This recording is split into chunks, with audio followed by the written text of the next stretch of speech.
I am Jamie. Welcome to Severed Minds. I actually hit live this time. The last time we went live, we hadn't actually hit it, but when we did our last show. But thank you, Marc, for coming. Our special guest, Marc Geller, who of course plays Kier on Severance, and Karen's with me as well. And she joined a second time. She must have got. Hold on one second. She got disconnected.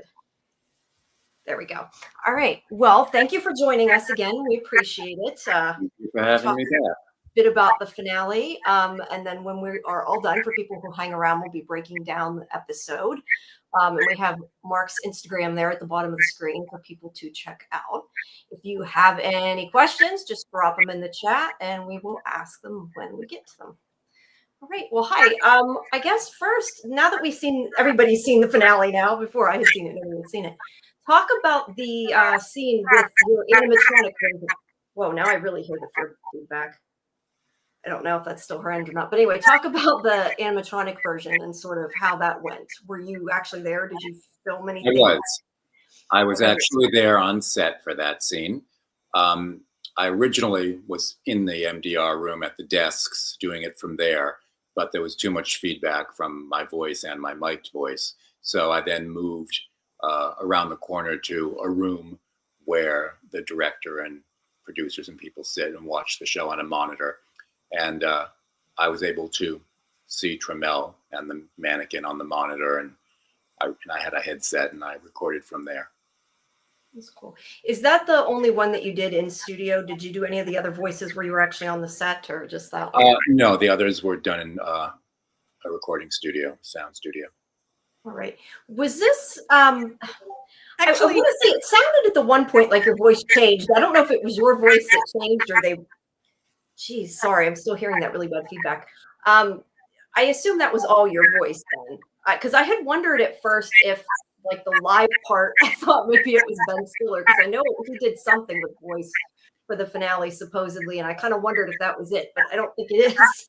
I don't think he did any voice in the finale, to the best of my knowledge. I don't know of that. Jamie, are you thinking? I read the interview that Trammell gave to, I think, the Washington Post, Marc, and I know what you're thinking of. Ben was operating the animatronics. Oh, okay. I knew it had something to do with Ben. I saw the same interview with Trammell talking, and it sounded like he was saying he was doing the voice, but he was actually he had like the joystick, and he was doing the animatronics. Okay, I was gonna say because the only voice the only voice work Ben has done on the show is the animated Kier. Okay. I probably got the two melded somehow out there. So let me ask you though. I mean, some of that I assume is supposed to be. Now, obviously, you recorded all of it, but supposed to be pre-recorded from before Kier died. But yet, at least the stuff it sounds like he's supposed to have gone off script and somebody responded. So I don't know. Is that supposed to partially be an actor doing Kier, or is it really supposed to be Kier? And I know you probably don't have an answer, but how did you take it when you did it? I don't have an actual answer for you. From my point of view, it actually was Kier because that's the only way I could do it. I'm not sure what it was from their point of view. We really didn't talk about that. Do you don't think then any of it was live, or because I know some people have said, do you think Kier is still alive? Is there a possibility? So I don't know. Maybe you think it was him live. Who knows? I would love it if that was the case, but I honestly can't say that because I don't know. All right, fair enough, Karen. And if I did know, I couldn't tell you, but I really no, you couldn't tell us anyway. I really don't know. Marc, I wonder if you could dig in a little bit to the technical aspects of working with Trammell. You know, watching that scene, there are like barbs in the dialogue where, you know, presumably Milkshake has designed this entire performance. And he's interacting with the animatronic, but there are some like veiled not so, but kind of obvious barbs and maybe insults going back and forth between them. And you know, Trammell's face is just incredible, and his timing is incredible, and yours is also. And meanwhile, Ben is doing animatronics. How long did it take you to do that? How highly technical was that, or is it not that hard? We had a couple of rehearsal days. When we actually shot it, we did 6 or 7 takes, maybe. It didn't take that long. It took them a lot longer to do like the marching band and stuff like that. Ours is straightforward. Yeah, like 6 is kind of a normal amount of takes. Right. I think. Right. Ours didn't take that long because I'm just that good. Hey. I'm joking. Yeah. That Trammell boy, you really had to prop him up in that whole scene, huh? Trammell is wonderful, and he's incredible. lovely to work with. He's a very nice person and very generous. Yeah. Jamie, how about that first question from Just Me? Yeah. Just Me says, was the robot really 5 inches taller than you? Yes. Reading about that somewhere. That's an interesting story. I've told it on other podcasts, but I'll just tell it again. When we had a rehearsal day, I came in and we read through, and then Ben likes to take pictures and wanted to take some pictures of me with the mannequin, standing next to it, and then moving with it while he did the joystick, stuff like that. And it really was at least 5 inches taller than me, so I had to get way up on my toes to try to get my head the same height as the mannequin, so Ben could kind of photograph us together. And I said to Ben, because we had already read through the script and that Barb was not in there, and I said to Ben, why is this mannequin 5 inches taller than me? And the next day when I came in to actually film it, the line was in the script. That's great. Did he ever tell you why they did make it taller? Was there a reason, or did they just want it taller? I assume when it's in the perpetuity wing to make it look that much more impressive. So it's towering above you. I was going to say, I thought maybe you were going to say because of Trammell's height or something. I didn't know, but no, yeah. Trammell's tall, and it was taller than him, and I'm not tall. So I mean, it's much taller than me. Let's see. It was a great line, and it was great when you come back at him with Seth in that scene. People only call Mr. Milchick Seth when they're mad at him, trying to take him down a peg. It's interesting in the sense that Milchick probably wrote that. Milchick probably wrote both parts, right? For some reason, I assumed, and I could be wrong, this was my mindset when I did it, was that it had been written for Ms. Cobell, and because she was gone now, Milchick was just filling in. That was the impression I had in my head. Oh. So in my mind, he was as new to it. It was new to him as well. So I don't know if that's true or not, but that's what I thought. Oh, that's I don't know, but it's definitely making me. Sorry, I was just gonna say it's definitely making me go down the rabbit hole, though, in the sense that if it was written recently, how did they get his voice? That's where. Or along the Ms. Cobell lines, perhaps it was done a long time ago, and then I guess that's true. They could have just added hers. All they had to I don't add know, but it gives you a lot to think about. They really only had to add the word Seth, to make True. it about him. I could have been talking to anyone. True. Sorry, Karen, I didn't mean to cut you off. Go ahead. No. So I hadn't really considered that. It's so interesting to. I mean, it's why I love doing a podcast and why I love having you and other actors on to get that perspective. That it would have been written for Harmony, because I guess this was always planned, right? That it was always going to be the greatest day in history. Or it could have been written for whoever. I mean, but it could have been pre-done long ago. Yeah. Mm-hmm. Yeah. So what kind of reaction are you getting from since last Thursday night from fans and colleagues and family? Great reaction. People seem to really, most people I've looked at online or spoken to seem to really love the episode. And people seem to really like that scene, which makes me happy. Yeah, it was a really fun scene. It was fun to do, so I'm glad people liked it. Because you don't get a lot of things, that you don't really know. And obviously you can't tell us the things, but even if you did know, they don't give you a whole lot. Do you make things up for yourself just from an actor's perspective? Do you find yourselves thinking of this is what this means all the time when you're doing even just the voice, or is it not really enough of a long enough part that you think about it? No, I do. Especially with this one, I did.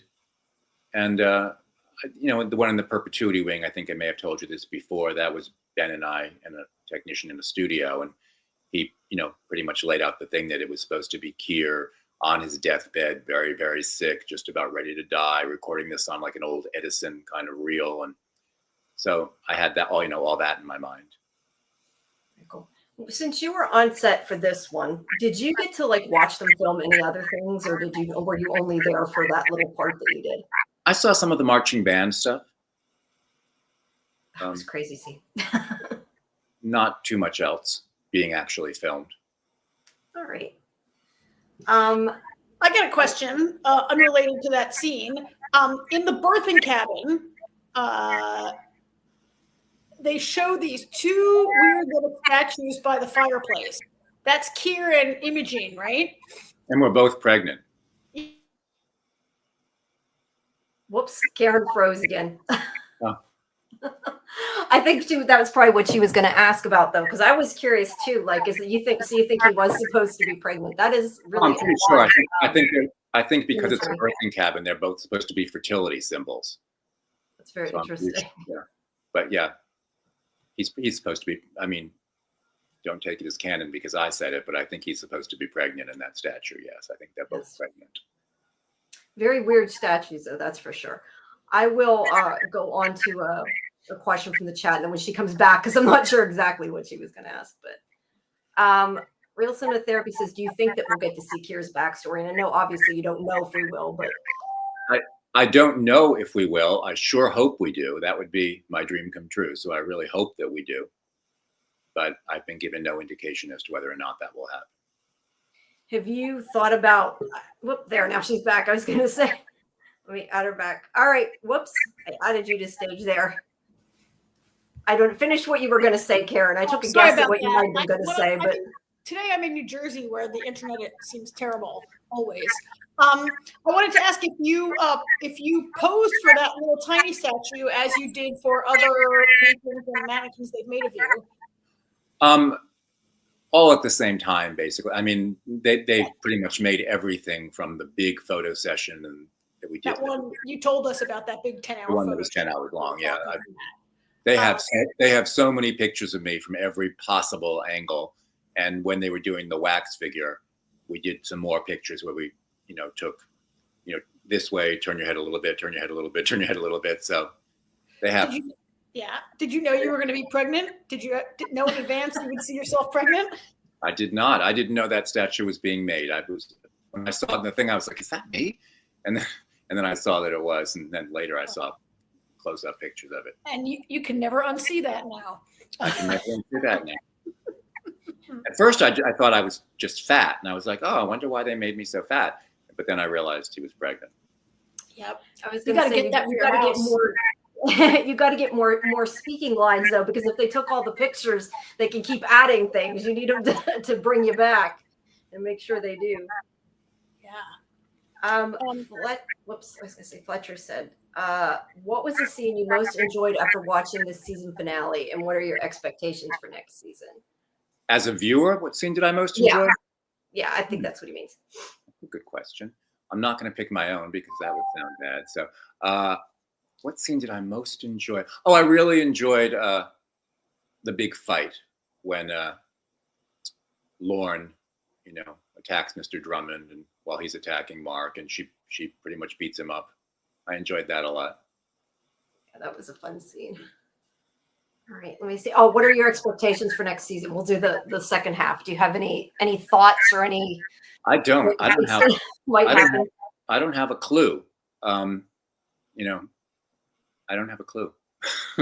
Well, I was starting to ask you, I think, when Karen came back in, what would you, and I know, again, it's not up to you, but like, have you thought about what you would like to see for his backstory or a flashback or something that you think, well, this would work and would be a cool thing to see? I would love to have him go back to like, the end of the 19th century, beginning of the 20th century, and show, his beginnings when he's, starting Lumen, when he's creating Lumen, when he's coming up with the idea. I think that'd be fun. They could also do some kind of, have me appear in some kind of dreams or visions, or there are so many ways they could do it, even though I'm dead. They're, if they want to, I don't know if they want to or not, but if they did, I'd love that, to be in a dream or a vision or have a origin story or a flashback. That would all be great. Yeah, that would be fun. I'd love to see. I think people want to know more about, the Kier and the beginning of the company. I think that hasn't been explored yet. Exactly what is it and how did he start it? And I agree. I wonder if he initially was forming a company and it grew into the cult of personality and the whole cult-like atmosphere, or was he more like charismatic cult leader, and the company was formed to support those ideas. I'd also love to know how Kier feels about like his descendants, like the thing between Jaime and Helly is really messed up and maybe not what you want for your great granddaughter. I couldn't understand what you said at the end. The mic went kind of funny. She's your many great granddaughter, great granddaughter, and Right. like, how would Kier feel to see like? I don't know if that's her relationship with Jaime. You mean? Yeah, it's messed up, and maybe not. I don't think he'd be too happy about that. No. I personally don't think he would, but I'd have to see what storyline they write. But I feel like that's not. It doesn't seem like that's something he would approve of. But who knows? You never know. And guys, I do apologize for our audio issues. I know sometimes I'm having a hard time like talking. I keep hearing myself echo. Let's see. Real Cinema Therapy says, "What are your thoughts on the story of Dieter and his possible connection to Ether?" Story of Dieter and his connection to Ether. I didn't know that Dieter was connected to Ether. I'm guessing with knowing Lori, and she can tell me if I'm wrong, but I think she means how we had this discussion how there's a kind of, maybe Karen knows more, I don't remember, but kind of ether that it's called Dieter ether or something like that. It's one of the byproducts, or I don't remember all the details, but I guess you don't either. So it's okay. Yeah, I have the impression from the Woes Hollow episode that Dieter died relatively young, like 20 or less. So I don't think he would have even been exposed to the ether yet or anything. I don't think. I think in my mind, Kier working at the ether factory is probably after Dieter's dead, but I don't know that for sure. Yeah. It's I looked it up. It's diethyl ether. Diethyl ether. Oh, diethyl. But I think that's what they call Dieter. That's why I think it's maybe just they put another reference in. They put so many, little things in there that you never know if they have meaning or not. But there is a kind of ether called Dieter ether. Going back to what you just said about would Kier approve of Jaime and the whole Helly thing, I believe Kier's parents were related, or brother and sister, or something. Oh yeah, I so, think so. So maybe he wouldn't be too shocked by it.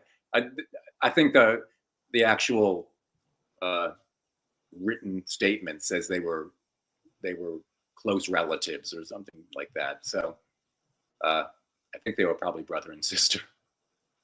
Yeah, maybe he wouldn't mind that. It's a family thing. Jaime is just carrying on the tradition. That might explain a lot. Yeah. Yeah, that actually does explain a lot. I was going to put 88 Keys says, "Let's hear the old man Kier voice." She wants to hear you talk in his voice. Oh, the old man Kier from the Perpetuity Wing? I assume so, yeah. When he's like, I don't know if I can just do it off the hand. I went into the cave to tame the four tempers. It's kind of like that. That's great. It's probably hard to keep up, though, for long periods of time, I imagine. And there was a lot of heavy breathing in between things. It was like, I went into the cave for the tempers and found there. It's that kind of thing. Like he's about to expire at any second, is trying to get it all out. That's great. Karen, do you have something? That's excellent. I do have a kind of a comment, but I can set it aside for some of our people in the chat who've made an effort to be here. I want to go to just me. Is it weird to see a life-size statue of yourself? Yes. That's the short answer. It is. Also about the voice. In Perpetuity Wing, he's the oldest. When I do Woes Hollow, he's not as old. And when he's the mannequin, he's considerably younger. So the voice is getting younger and younger each time. So you got to keep all that straight. Right. Because if I had done the mannequin in the dying old voice, it wouldn't have been funny at all, and the timing would have been horrible. You're doing it in sort of reverse order. Many actors play a character across their life cycle, and they do an older and older voice and appearance. You're going backwards. I'm doing it backwards, like Merlin, who lived backwards. I'm doing it backwards. Yeah. What is your opinion on what Kier's final goal is? Can you read that? To take away pain, live forever. I didn't even realize until right now that the questions were there because I'm looking. Yeah, they're on the screen. I was going to say. What is Mark's opinion on what Kier's final goal is? To take away pain, live forever, bring back his consciousness, etc. Good question. I don't know. I honestly can't answer that question. I don't know. I get the impression from the text that it's to take away pain. But I think so too, especially that line in the goat room about Kier's eternal battle against pain. right. And I see the ether factory as an early, people still to this day huff ether Right. as a recreational drug. Or it was an anesthetic too. So yeah. Yep, as an anesthetic, and that was an early evolution. And now the Severance chip is the next technology to take away pain, to avoid pain. We're going to talk about that a lot tonight, later in the podcast, I think, when we review the show, when we review the episode. I was going to say, do you think then originally, I click them off, she clicks them on. Do you think originally then that his goal was altruistic? And just kind of, we're not sure where it changed, but. I don't know. In my mind, and again, this is based on nothing but my mind, I get the impression that turn of the century Kier was kind of a snake oil salesman, a little bit of a con artist building his company. Yeah, I think so. Most actors that we speak with tell us how, in order to embody a character, nobody thinks they're the bad guy, right? You know who I would compare him to in my mind, who I'm thinking of? In The Wizard of Oz, when Frank Morgan is Professor Marvel in the beginning, when they're in Kansas before they go to Oz. Yep. And he's kind of that bumbling con artist who, has his traveling wagon, that kind of thing. His fake crystal ball. Crystal ball. And even the Wizard of Oz himself, I think, is very Kier-like. I think that's, kind of the man behind the curtain. Yep. I read a review this week where someone also compared him to Henry Hill in The Music Man. Oh. I can see that, Who also is sort of a... I think it's Harold Hill. Harold Hill, right? Henry Hill is somebody... Yeah. Harold Hill. Henry Hill is the guy in that gangster movie. Yes. Harold Hill, we got trouble right here in River City. Yeah, right? He's like trying to sell people on something that they... Well, see, and that connects to the marching band because you have 76 trombones. See that? Right. The theory there. It's all tied together now. That's right, yeah. I was going to say, we have now, in this episode, an animatronic Kier, and I know they had sort of foreshadowed that earlier in the season. They had mentioned it.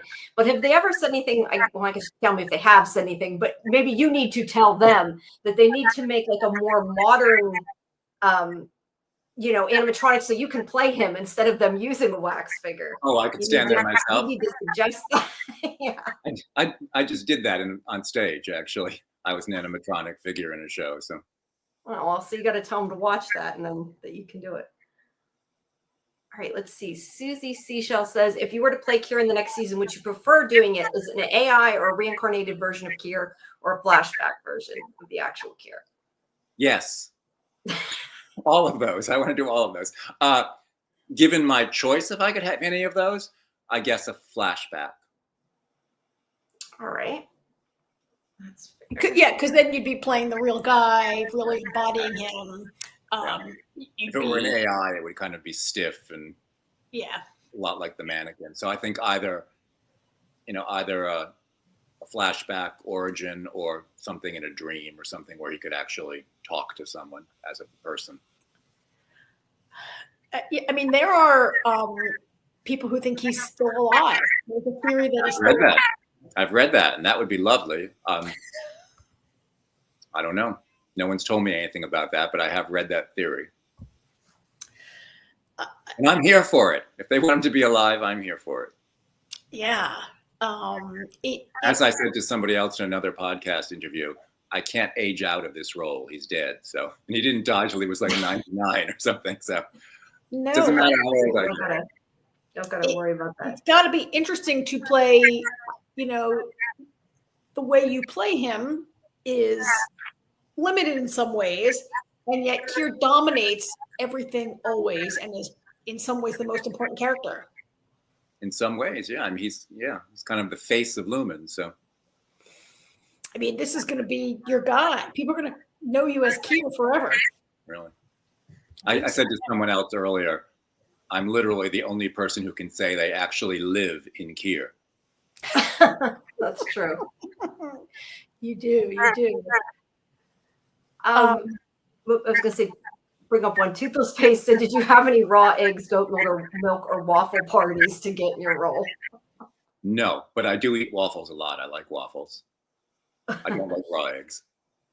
Speaking of that, talk about that crazy waffle party with Dylan and him wearing your face. I mean, what do you take that? What do you get from that? I guess because I don't know what the heck it's supposed to mean. But what is your take personally that you think? I know you don't care. My take is that it's a sexual thing because they're so naive and childlike that I think that's like the final ultimate prize they're allowed to achieve. And I think if Dylan hadn't left, there would be some kind of sexual component to it. It's got to be weird seeing somebody walking around with that mask, though. Yeah. I'm sure it was weirder for him wearing my head, but that's probably true. But I very much like that mask. It's one of my favorite art pieces they've created. I think it really looks a lot like me, and I really like it. It's kind of scary looking. He's a little evil in the mask. Yeah, it's definitely bizarre. Just me wants to know what else can we see? What other recent projects have you done? I know A Different Man, which is streaming on Max right now, and a couple other things that I can't talk about because I have NDAs, non-disclosure agreements, until they actually come out, so I can't talk about those. And just auditions for things that I'm hoping I get, but that's it at the moment. Right. Oh, that's exciting though! New things coming. No, we can be yeah. scouring the internet for your next TV or film role. There are some new things coming, yes. Or are you doing any stage? Or is this mostly? Are you doing any stage work coming up? Or would that be NDA also? The last thing I did on stage was 2023. It was Ride the Cyclone at Arena Stage. We talked about that. Anything else on stage since? Yeah, we did. Mm-hmm. We have some of these are comments. Cassie says you should keep it. I think she means the mask that Dylan had. You should keep every single thing you can get your hands on, right? Yeah. That would be lovely. You can make a good museum. I think we said that last time. I would think that would not even be a possibility until the series is completely over, in case they need any more. Even at that point, I don't know if they would let me have them, but I would love them. Yeah, I would love to have everything with the possible exception of the wax figure and the giant statue, which I have no place to put in my little apartment. But all the other things I would love to have. And that would be a very Kier-ish thing to do, to have icons of yourself everywhere. Well, you haven't seen my apartment. I do. All the fan art things that people do of me, not all of them, but a lot of them, I frame and hang on my walls. I have a whole little fan art Kier section on my wall. That's great. I mean, I think it must be so great to have that kind of stuff coming in from a place of fandom and admiration. You're also really good. The people are really talented who are doing these. They're amazing. Yeah, you should have a little. I wish there was a way to show them. You're making me think of. I don't know if you watched The Walking Dead. They used to have an after show called Talking Dead, and they would show fan art. Like people would send in fan art, and they would show it, and fans had a chance to really have that be seen, which was kind of cool. Well, if anybody goes to my Instagram page, I put most of it there. Oh, cool!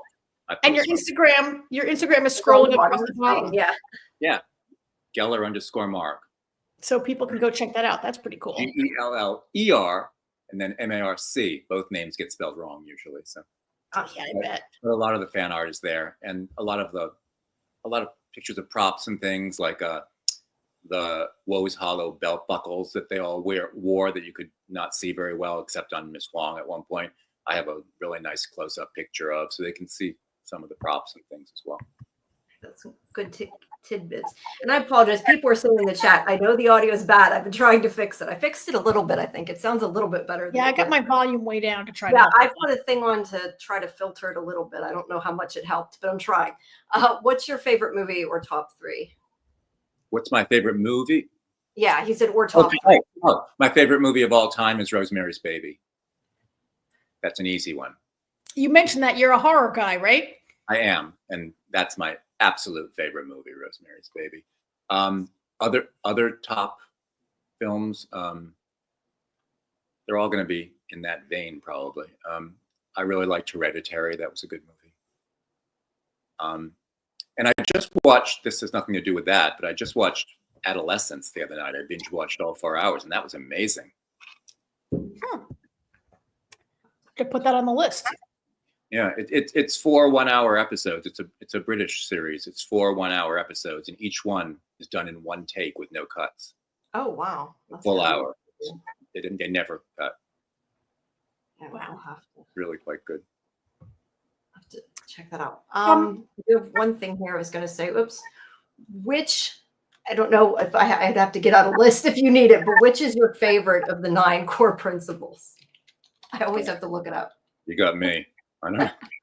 I was gonna say, I gotta look. I say that, and then I'm like, I need to look.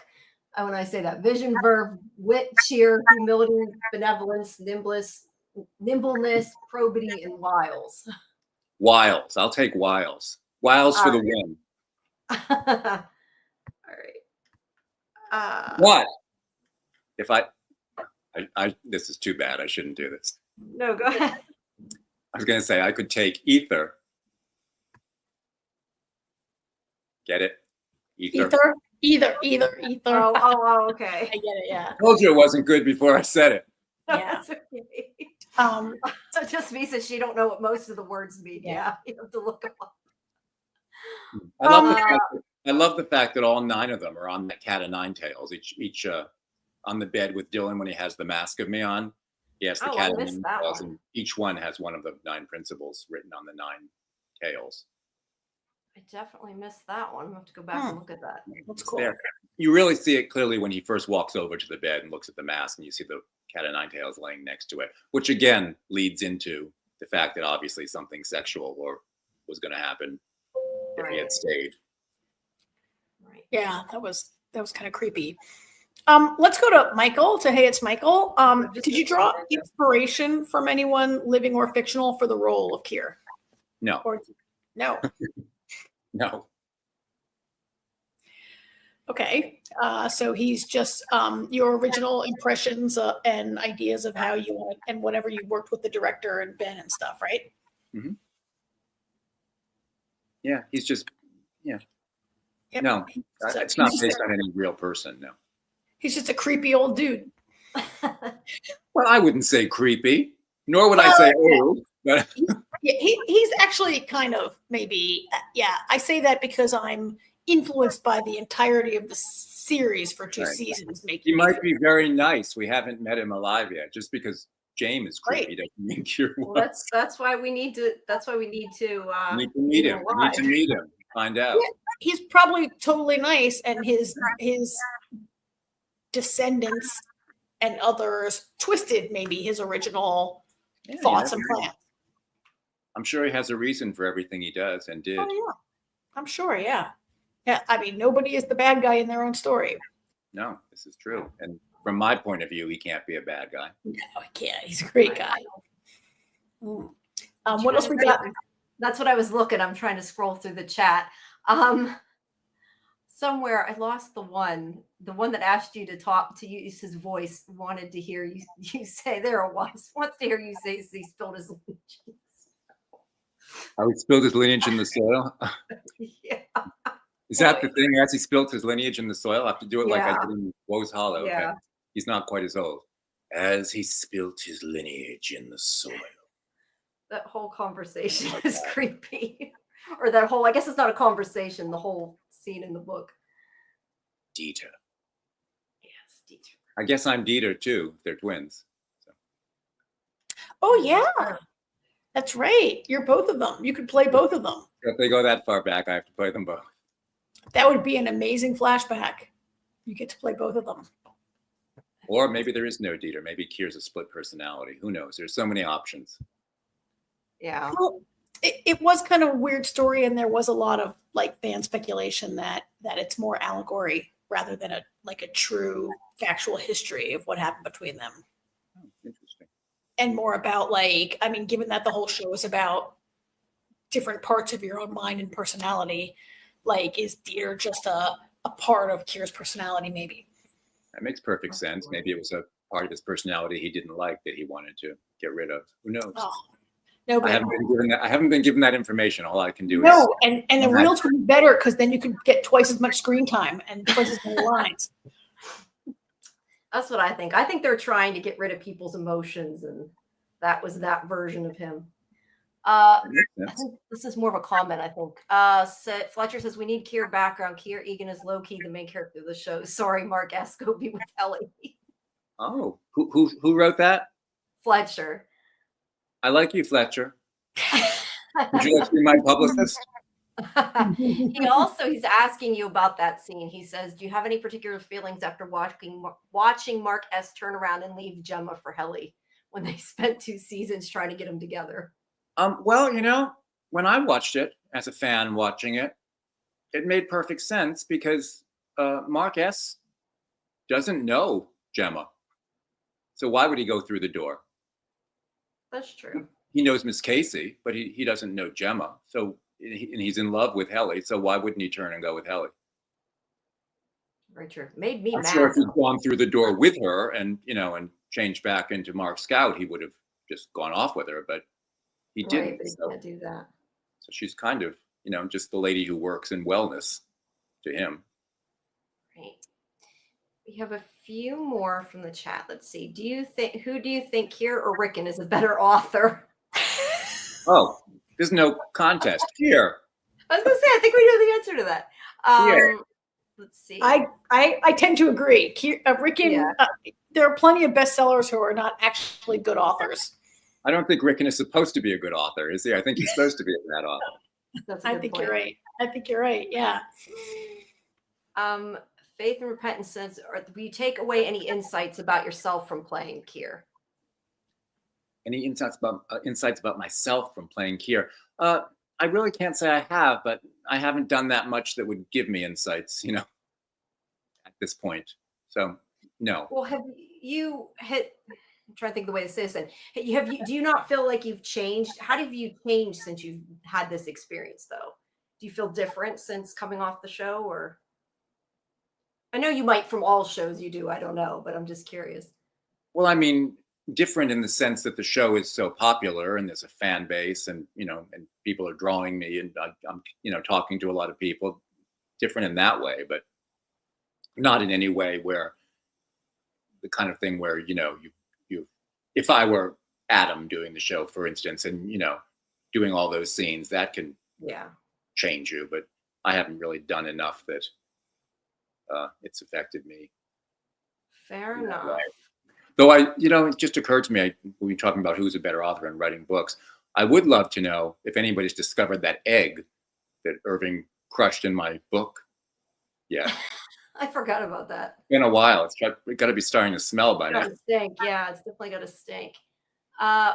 Fletcher had another question. Are you surprised with the impact that the show got?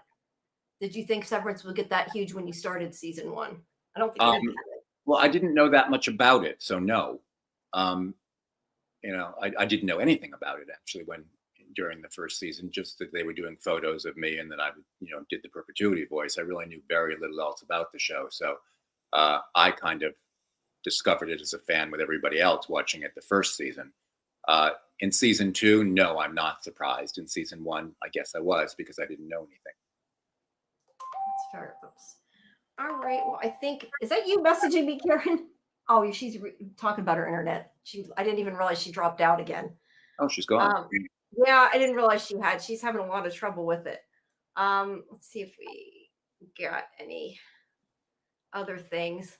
Sorry, that's why I keep looking at the screen. I'm like trying to read these. My eyesight's getting worse the older I get. I can only see them when you actually put them on the screen. No, yeah, that's why I'm trying to get them. But at least I think we got rid of the audio problem. Yeah, you don't seem to have any feedback at all. Yeah. Okay. Fletcher said the little stand-up scene between Kier and Milchick is one of my favorite scenes of this finale. But that scene when Milchick just leaves Dylan G and goes running like it's the end of the world. Okay, he likes scene. I like the scene too. Yes, I do too. I think Karen's back. I was gonna say, I think I got all of them, unless they added any more. What? I'm scrolling through them. I think I got them all. Oops. Do you see any more, Karen, or do you have any more? I think you've covered a lot. We have some comments that are about the show in general that I think when we get into, we're going to do a scene by scene breakdown for the next couple of hours, and we'll cover a lot of them. You covered Fletch's recent question while I was offline about the impact the show has had. Yeah. Yes. Okay. Yes. Also, he's asking about. Yes, he did the voice for the wax Kier. Yes. We talked about that at the beginning. Wait, I did find one more. I've done all the voiceovers for Kier with the exception of the animated thing yeah. when she finishes her file. That's the only one I didn't do. All right. And the rationale behind that, I don't know if we talked about this before, but the rationale behind that is that would have been recorded decades after he was dead. So they hired an actor to do it. Well, that makes sense. I'm not sure what exactly they mean, but what do you think is the cure for all mankind? If you could prescribe the remedium omnibus, what would that be? I'm not sure what that's about, but I know what it's about. I just don't know the answer to it. What do I think is the cure? The cure for all mankind. I don't know if are you asking me what I think Kier thinks the cure is for all mankind, or what I think sure. the cure is? Sure. I know Lumen seems to think the cure for all mankind is for everyone to have a severed chip in their head. All right. That appears to be Lumen's goal of the cure for all mankind, from what I can see. All right. Yeah, I mean, that's going to be such an interesting part, maybe of season 3, because now we know that Harmony invented that chip, right? And so what was Lumen going for or doing before this brilliant person fell into their lap? Right. And what had she created? I mean, I think it's interesting to me that she's never been chipped herself when the pain of her mother business with Sissy is so painful for her. That's what Severance was created for. Right, to get rid of pain, yeah. We have one more question, and then we will let you go. Just Me says, would you ever want to be severed? The true answer is no, but the joke answer is there are times I have wanted to be, yes, but no, I wouldn't want to be. Okay. No. Fletcher snuck in one more. This is the last one. How do you think Lumen managed to put apparently Kier's mind into that robot, or is it that's how he sees it, I guess, because at a certain point it felt like Milchek went off script and the robot was conscious to get it. That's what I was kind of saying earlier, that it seems like they went off. I don't know the answer to that question. I wish I did. I don't. All right. Fair enough. But there's so much, there's so much about Kier that I don't know at this point. I don't have all that much more information than you have, which is why I'm really looking forward to season 3 and hoping I find out more as well. Yeah, well, hopefully we'll get tell everyone more, and if we show you more, that would be great. A flashback or something, and get to find out. I think it's an important thing. I hope they do something, because I think people do want to know. I think that's a major mystery of the show, of who exactly is Kier and how did he start this and why and what were his origins. I think that's important. Yeah. So I hope it gets answered. I think so too. Yeah, and the people in the chat agree. They want to see it too. All right. Well, do you have anything else, Karen? Or no? They're all saying, yeah, we want more Kier. Yeah, and we hope there'll be more Kier. We look forward to talking to you in season 3, which won't be until 2026, hopefully, or or any cool new stuff you have coming out. We hope to talk to you in the future. It's been great having you. Thank you. Thanks for having me back. It's nice talking to you too. Thanks for coming. We appreciate it, and yeah, very much have enjoyed this season. Clearly, since we talk about it for hours, we enjoy the show. So. I wish I had more answers. I just don't. No, I know. It's hard with a show like this, I think, a lot of times, because you can't answer a lot of things. Oh, Susie said if Ben Stiller's listening, we want more Mark Giller there. We want more backstory. So thank you, Susie. Yeah, we definitely do. All right. Well, thank You're all you. gonna have to write letters to Apple and tell them that. Yeah, we'll have to let them know that. Well, We'll thank start a you. campaign. The Give Us Kier campaign. Yeah, I'll do that. Starting one of those things. All right. Well, thank you so much for your time. And Thank Praise you. Kier. Again. Yeah, praise Kier. Great. Nice talking to you. All right. Nice Good talking to you night. too. Good night. Bye. Bye-bye. All right, let me take this off. Well, guys, thank you for sticking around. I'm gonna see if I can put this back over.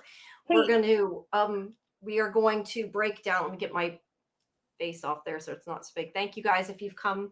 We appreciate it. We're going to break down the episode now, so please stick around. I think I fixed the audio issue. I didn't know that you could turn the that you could reduce background noise. I found out when you guys were talking. I kept messing with it and realized you could. So I took your mic volume down also. I took your mic volume down to about 50, and you might have taken mine down because we can only do each other. Oh, okay. Isn't that weird that you can't do your own mic settings? You can only do somebody else. Who knows why? But there, we got it. But hopefully everybody could listen to it. I don't know. I have a hard time, I think, because of the way I get migraines. Like every time that I had a hard time talking when it kept screeching like that, it was killing my head. But hopefully people stuck around. So apologies for that. But thank you if you did. All right, let me get the pictures. Mark was great. And I have to say, Mark is one of the best of our guests at just not giving you anything. He's like, I don't know. Your guess is as good as mine. I'm not even going to speculate. I'm not going to guess. He's fantastic. He just kind of. He's good at talking around it. All right. Yeah. Let me get rid of that. There we go. All right. Well, we will get started on our breakdown. And I do want to also mention, while I have everybody, that don't forget that on the 27th, which is next Thursday, we have special Yellow Jackets guest, Vanessa Prasad, who will be coming. So make sure you tune in for that. And please like and subscribe to SciFi Vision. All right. Let me get the picture up here. And thanks all you guys who joined to ask Mark some questions. We of course really appreciate everyone who's willing to let us spend, I mean, I guess you're all happy to see a guest, of course, but we appreciate everybody having so many great questions for him. I'm just going to go through. We have a bunch of other questions that are related to the show. Jamie, I'm going to hit some stars on them so we can come back to them. Okay. Okay, I'm trying to figure out why the heck that does not look like it did before when I did it. Now it's not fitting, damn it. It looked good before. I don't know what I did.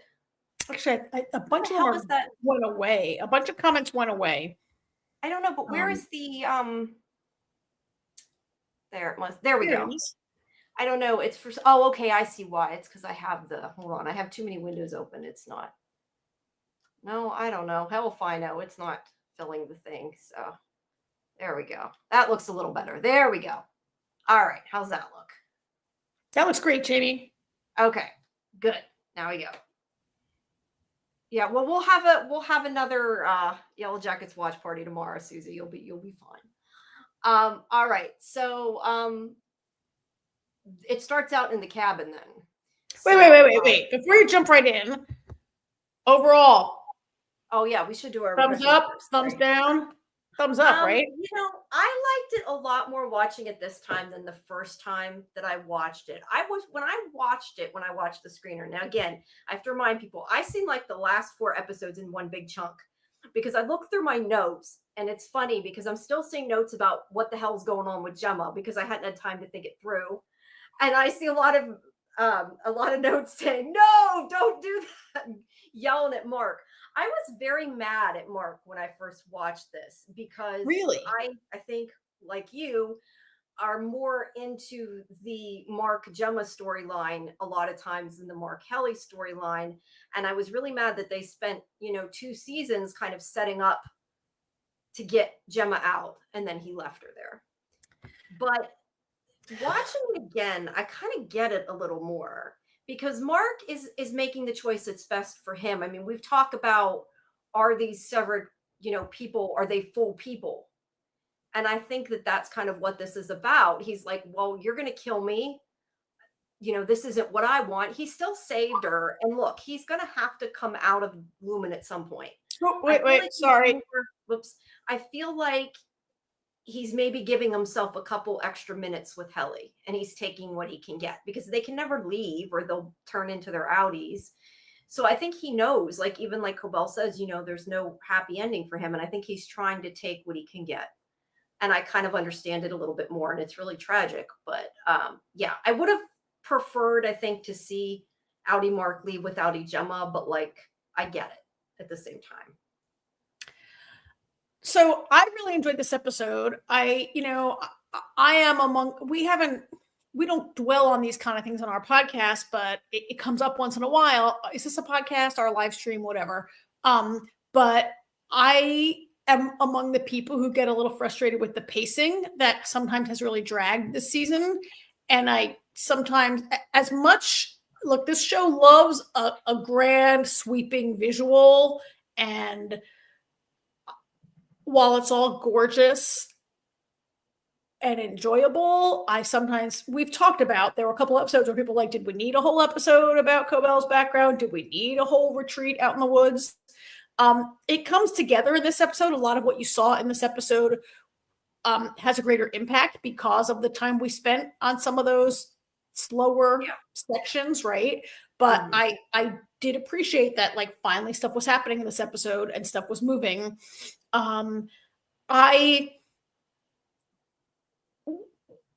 Was I Team Gemma before? Do I now really get Mark S. and Helly and how he made the only decision he could? Yeah. But overall, I just find that I'm much more interested in, like, the what this show is saying about Severance and other kinds of things that I am about. We talked about this last week. I don't really care about the goats. I get it. It was tied up this week, and we understand what the goats were for and why they're there. But it like, when we get into that weird culty stuff, sometimes I'm like, come on, why? Like, I love the marching band, but really, like, sometimes the show, like, makes illogical choices and throws in a plot hole in favor of doing something interesting, and it doesn't always serve the story. And so, like, the reason this episode needed 20 more minutes was because of the marching band, right? And it was fun and great, but I'm rambling a little bit, but in general, there are the parts of the story that interested me more were front and center in this episode, and that might be why I really loved it.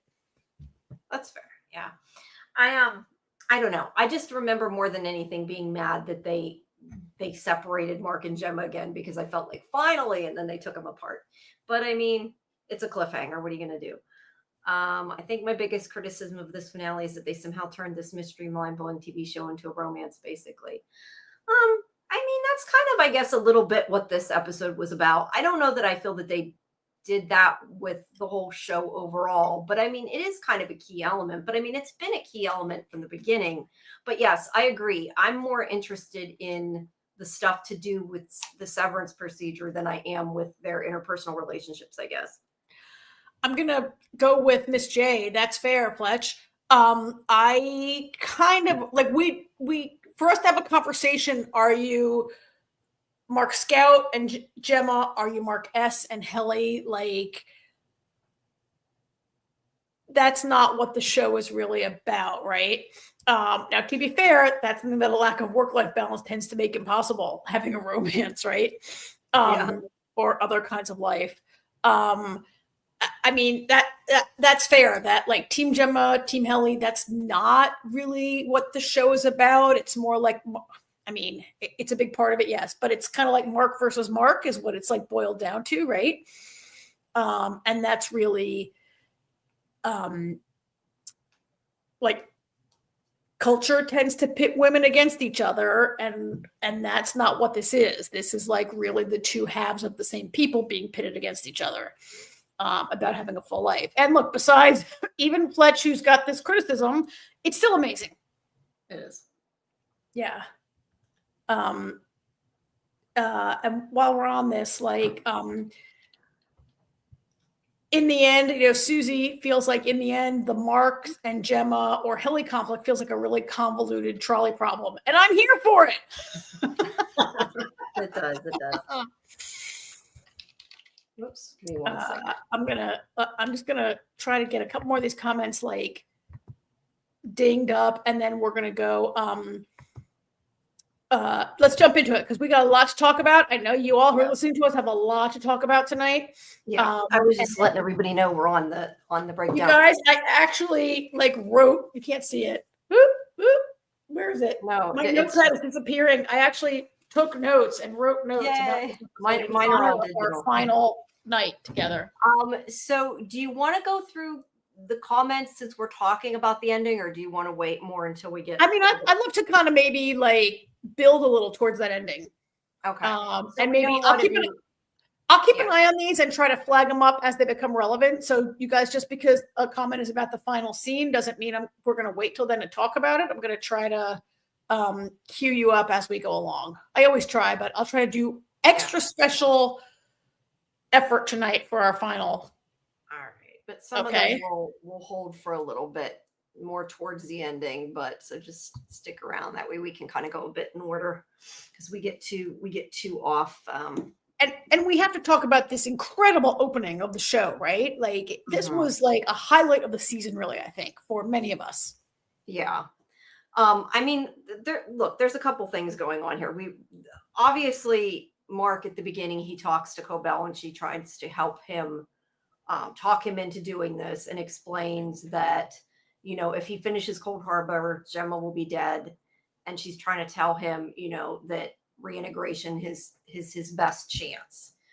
But I think the main part is obviously his conversation with himself, which I think these scenes with Adam Scott were really, really great, showing them flipping back and forth. It's hard to write out in a recap, but it was a lot of fun, this whole scene.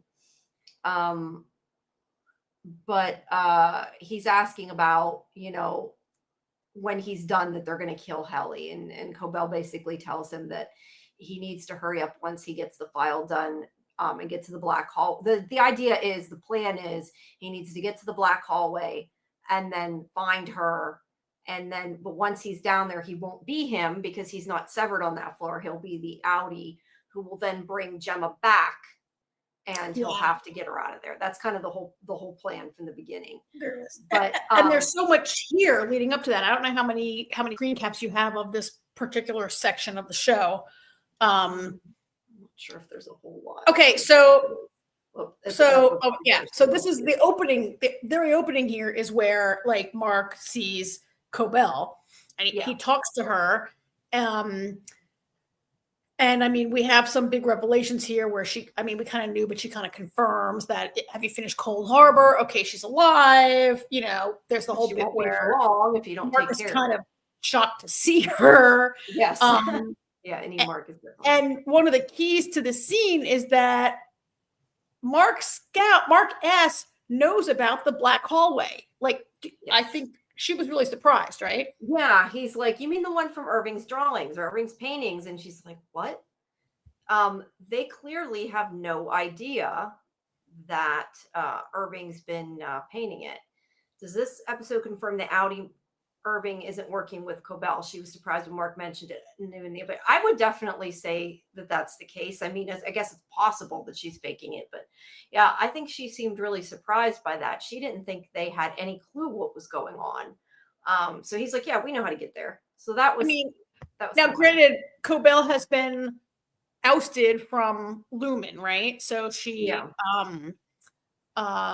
wouldn't, although look, Milchick doesn't know it either, right? I don't think Milchick has this piece of information either. Cobell, I think. So here's a question.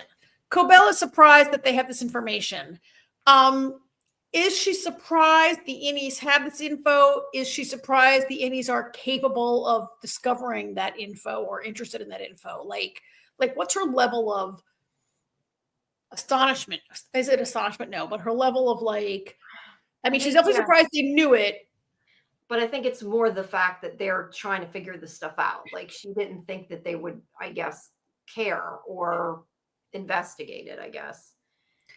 I mean, I think I just thought of this now, but maybe this goes to the statement later where Helly says they give us half a life and think we won't fight for it.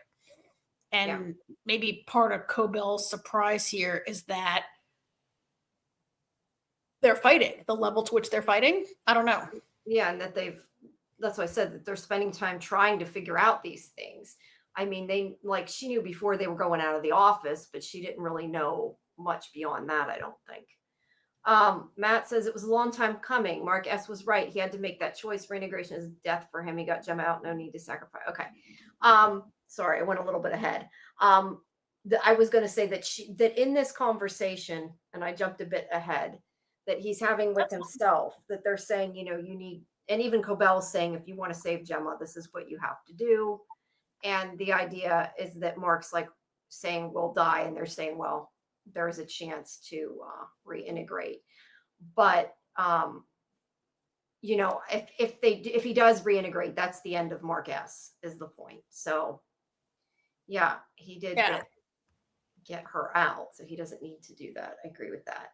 We also, before we go to the scene of the two of them back and forth.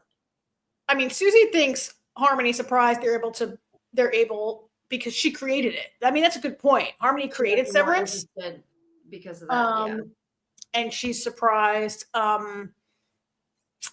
She's surprised that they have this capacity or this interest. I mean, she is kind of among the people that don't treat the innies like people, like wholly formed people, humans, personalities, whatever, right? She's I mean, this entire sequence that we're going to go through over the next couple caps you have here is nobody in this thinks the innies are fully formed people with rights and agency, I think.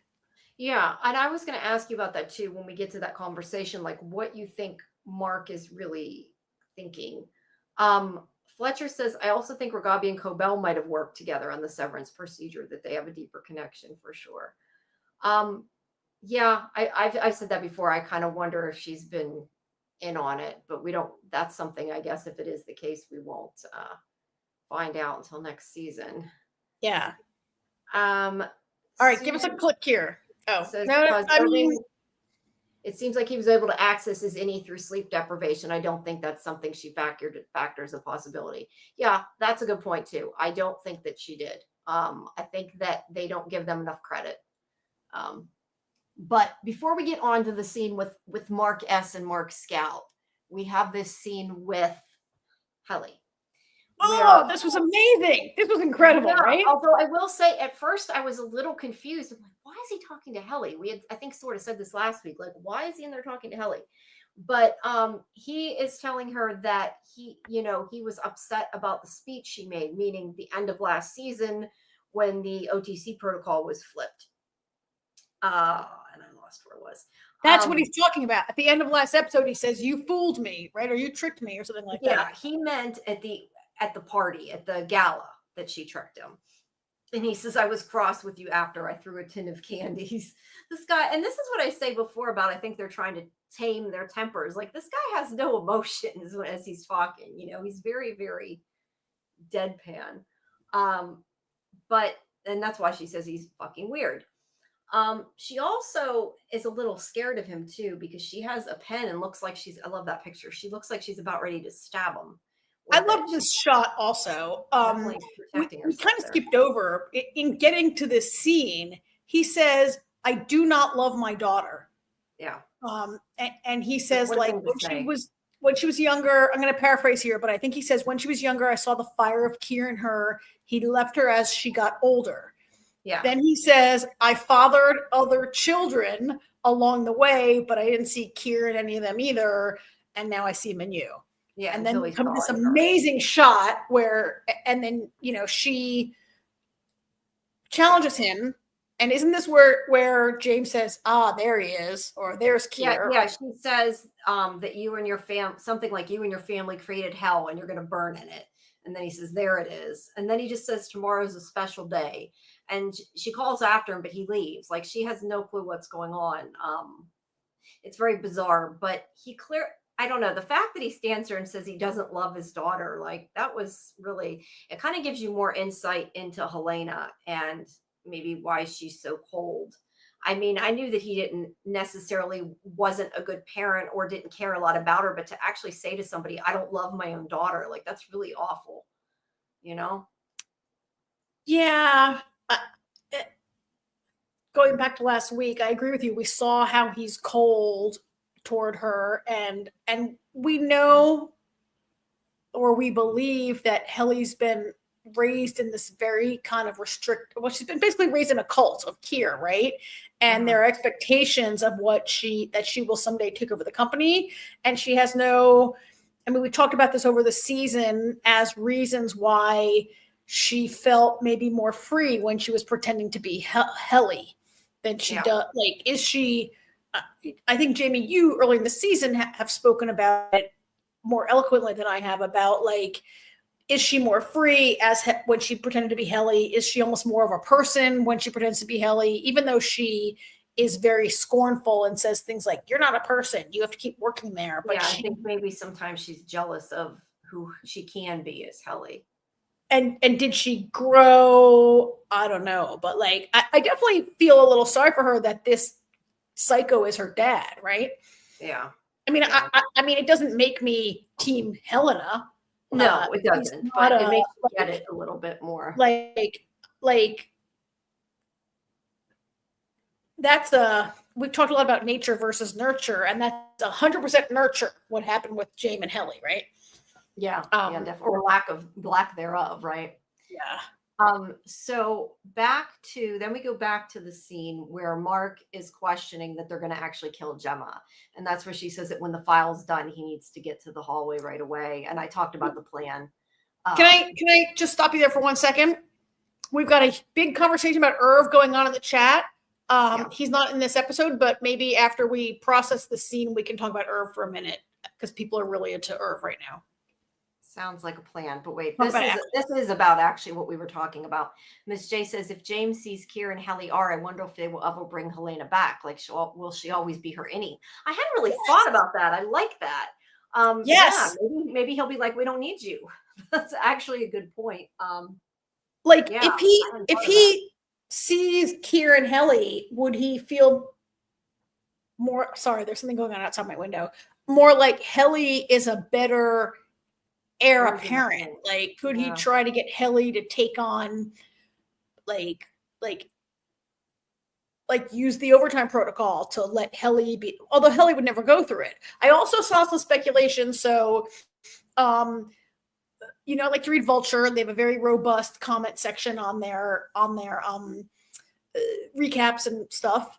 And there was some speculation, like, if he sees something in Helly, could Helly use it as part of the rebellion that's going, like, this episode ends in like a full rebellion going on. Right. And like, could she use that in some way to get what they want, or could she be corrupt? So that was where the comment ended from this commenter. Yeah. I'm adding on, could she be corrupted by this somehow? I also kind of question, like, before they gave them what they wanted and let them rebel because they wanted Marc to finish Cold Harbor. So I have to question now, if they rebel, are they even going to care, or are they just going to get rid of them? Like, there has to be something. Yep. I feel like there has to be a reason for them to keep the innies. And we still don't know whether the other innies are actually doing anything important or not. We don't know if they have a quote unquote Gemma that they're refining, or if their numbers don't mean anything and only Marc's did. We've had this conversation quite a few times. We don't really know. It's possible that the other ones were just kind of to keep him working. So yeah. But that takes us right to back to the scene that you're showing, where Devin is trying to convince Marc S to get on board with them. Yeah. And I think that's the plan. I think the scene that you're showing, I don't know what you got next. One of the first things Devin says, I think even before she lets the two Marcs talk, she says, "Oh, if we can like save Gemma and get her out of there, it will end them. It will end Lumen." And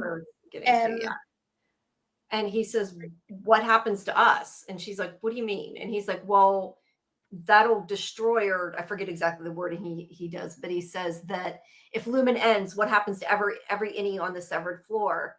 And she kind of looks at Cobell like she doesn't know how to respond to that, because she knows that that's the case. I think because it never occurred to her. Like she never even thought about what happened to them. Yeah, I was going to say it's not so much that she doesn't think that, it's that she didn't care enough about the innie to question it. So there are people theorizing. Myself in the face with my water bottle. There are people out there. It's been theorized that Devin is in on it. That Devin and Rickon, and maybe possibly Devin are Lumen acolytes, Kier acolytes, Lumen plants, whatever, and that Devin may have been in on it from the jump. I am not on that train, but if anyone in the chat is, please speak up and let us know if you think Devin. I tend to think not, but I mean, I tend to think not because Devin, she did do a lot of effort to try to help Marc. Like before Ragabi, Devin was like, "Oh, let me help you burn an image into your retinas so you can, which would never work." Actually, do you remember when I had laser eye surgery like a month ago? Yeah. While the doctor was lasering my eyes, I said, "Do you watch Severance? There's a guy trying to burn a message into his retina," and she's like, "Yeah, that'll never work." She's like, "I'm going to shine a laser in your eye for like 3 minutes, and it's not going to work. So that a light bright will not work." Yeah, you wouldn't be able to. I mean, you can leave a lasting image in your vision, but only for a few seconds, not long enough to. But I think that Devin's like efforts to help him kind of showed that she wasn't in on it. And in this scene, she's really. I mean, some people say that Devin's lack of caring about the innies in this scene, like for some people, is ammo for that theory that she's in on it. I tend to think that her not caring about the innies is just like I said. I don't think that she thinks of him as being a person, that she didn't even like. It just didn't occur to her. Not that she doesn't know it, but also I think it's more about she cares about saving her brother. I mean, that's what and saving her sister-in-law. But I mean, she cares about it because she cares about her brother. Like that's what she's all about. But she doesn't think the other guy is her brother. No. I mean, Audi Mark. Yeah, she doesn't see him as a person that it really matters what happens to him. Fletcher makes a point, though, that this will end the severed innies, but there's more Lumen companies around the world with innies. So, yeah, it would not remove all innies. It would only remove these few, I guess. Potentially all of them at that building, that company. We don't know who all is there. Yeah. So, At any rate, so Marc's comments about what happens to us, I mean, it's very valid from the beginning. Like, why would Marc want that? Why would Marc, she's like, that'll end Lumen. And Marc's like, wait, what? Like, I only exist inside Lumen. Like, what are you talking about, right? Yeah. Susie says, I think Rickon might be an Egan sire in some way. That's a black sheep. That's why he talks so dang weird and looks like Joe. He has Drummond hair for sure. Yeah, he does kind of somehow at times have Drummond hair. I definitely don't think Devin's on all that. So yeah, maybe it's more Rickon than her. But yeah, I don't tend to think either of them are, but I don't know. She also says, I think it's just an innocent type of unawareness. I think it's an innocent type of unawareness, but I think she doesn't care. So I agree with Susie. It's innocent type of unawareness, but I think it's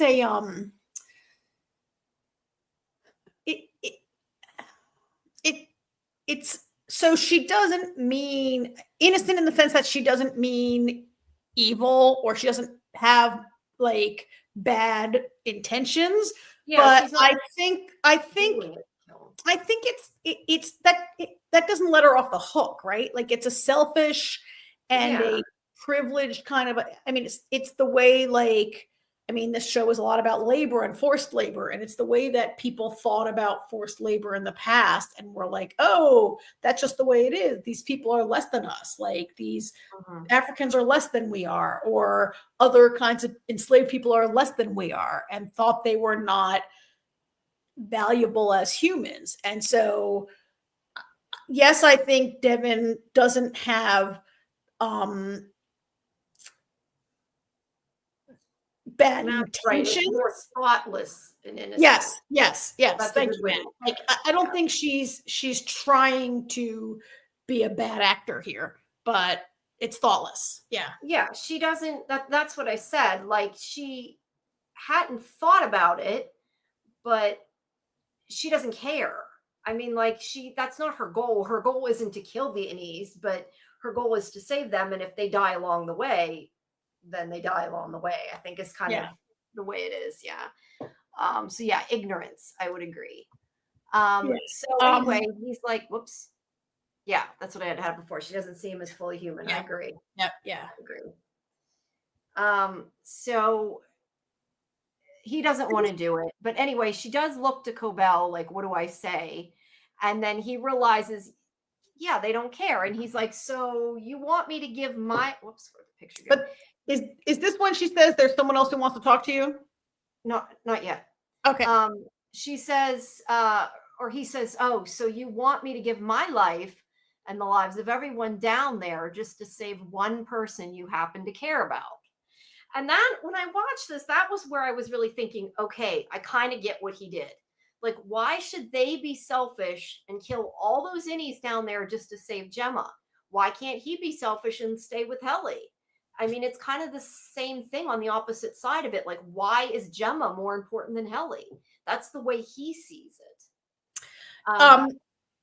Yes, I totally agree with you 100%. And I really I think that a lot of people who have maybe been have maybe seen, I think the show has presented Mark the Audi as the protagonist of the show maybe for a long time. And this is a scene where I think a lot of people can start to get totally on board with Mark S and be like, wait a minute, like, oh, because there's one person that you care about, all the rest of us have to die. Right. Yeah. And that's why I said I'm more, after listening to that and thinking about that, that's what made me more see his side in this episode. When I had watched this back, thinking about that, knowing what happens, like, why should he give up Helly for them? You know, it's not even just give up Helly, but give up his life and give up just Helly, his whole life. Not just Helly, but every single person he knows and everyone down there who's severed, which is not just MDR, but the people in Bert's department, the goat people, right? Like there's maybe the marching band, which you didn't know about yet. Like I felt like Mark in that instance was selfish, but listening back to this conversation, I kind of see from his point of view that they're the ones that are being selfish. And I don't know that they are. I mean, they're the ones in the, real world, but that's where you get back to that, the whole question of what makes them people. Does he have any less right to live a life than Audi Mark does? I mean, it's kind of like you created him. It's not fair to kill him just because you want to get your wife back. Like, it's not. But they don't think he's a person, right? Like, I mean, Fletch has a good point. As we discussed this, we should remember that Devin cared a lot about Gemma also. And we shouldn't forget that discussion she had with Mark about her being affected by Gemma's death also. And they seem to be really close friends and maybe as like sisters or whatever. I do question, though, that even if this happens, this would take down all of Lumen, though. I think it was Fletcher. Was it Fletcher that said about that? Like, it's just that it would happen other places. I hadn't really thought about that. Like, this one instance, I don't think is going to get rid of all of Lumen everywhere. Yeah. Couple things here. So Susie has a different perspective than I did. Like I kind of hated Mark Audi at the beginning. I became to think of him as the protagonist after the scenes with Gemma in the past this season. But it's like returning to Mark S, our OG protagonist. Okay, that's fair. Mark S, like you felt like Mark S was the main protagonist, and it was only through that really emotional kind of stuff about Mark's past that he became to see be the protagonist, and now we're going to Mark S as our OG protagonist. I mean, I don't know how you can watch this last episode and not be Team Innie, right? Yeah. So this is where she says, there's somebody else who wants to talk to you.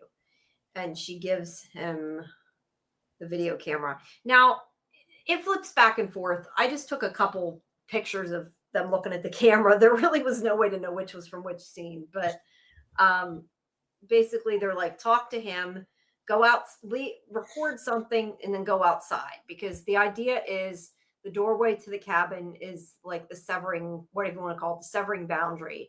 So as soon as he walks outside, he turns back into Outie Mark. Then he can, record a message after he watches it, go back in as Innie Mark and watch it. He can go back and forth. And this is where I was saying, I really, really love this scene. I think that it is some fantastic acting. I like that they did a couple things to make it easier to differentiate. One is, although it's the opposite color, which I find kind of funny, but they did it you can tell they did it to differentiate that the warm tones are the Innie Mark because he's at the fire, and the cool tones are when he's outside and he's out. See, to me, it wasn't the warm and cool tones. It was just like when you're inside the cabin, you're Severed, you're Mark S. When you're outside, you're Mark Scout. Like, right. But I'm I saying, know you like to me, I didn't. Okay, I get it. Go ahead. I'm sorry. Finish your. Yeah, no, I was saying I don't think the color matters. I think they used it so you could see the difference to make it easier. And I'm saying, to me, that's not how I saw the difference. The color didn't make me see the difference. The inside and the outdoors made me see the difference. Also, because I was able to just follow the conversation. Yeah, right? I know. It wasn't. That's true too. But so anyway, they're gonna go downstairs. So he watches the video, and so go ahead.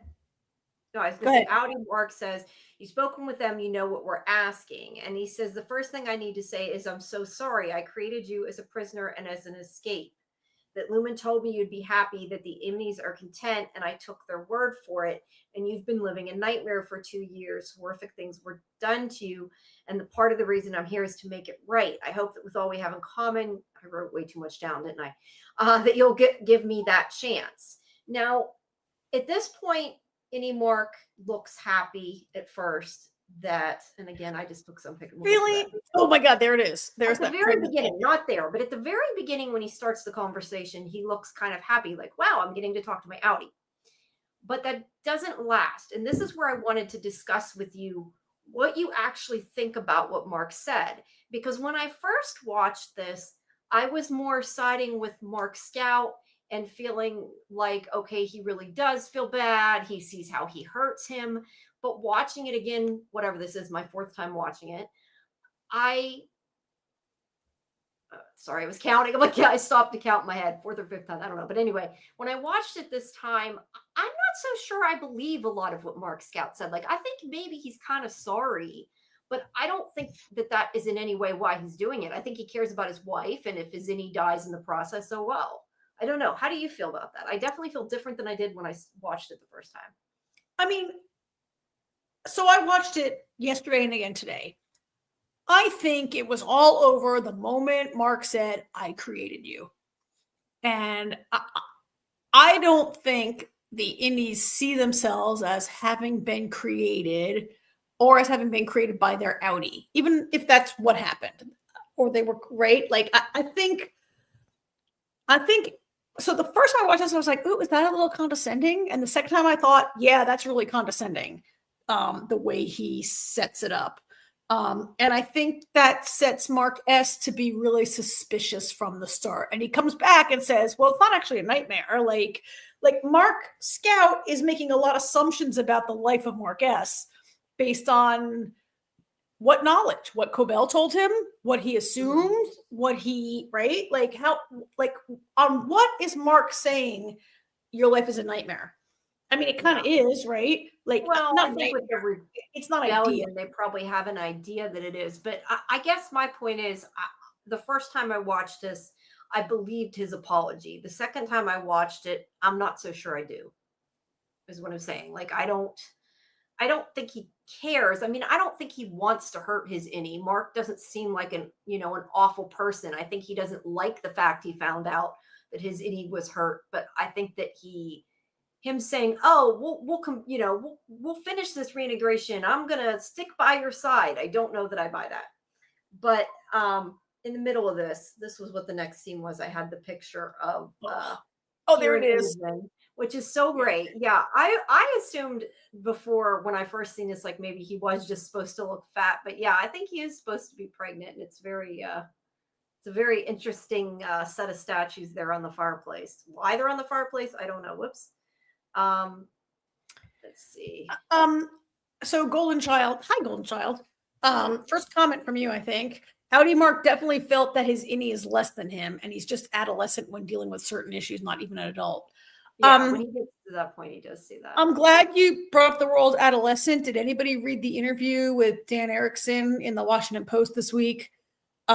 He talked at length about how in season 1, the innies were like children, and in season 2, they are adolescent, and they are beginning to become more dependent, to rebel, to have their first teen love. They're very teenagery.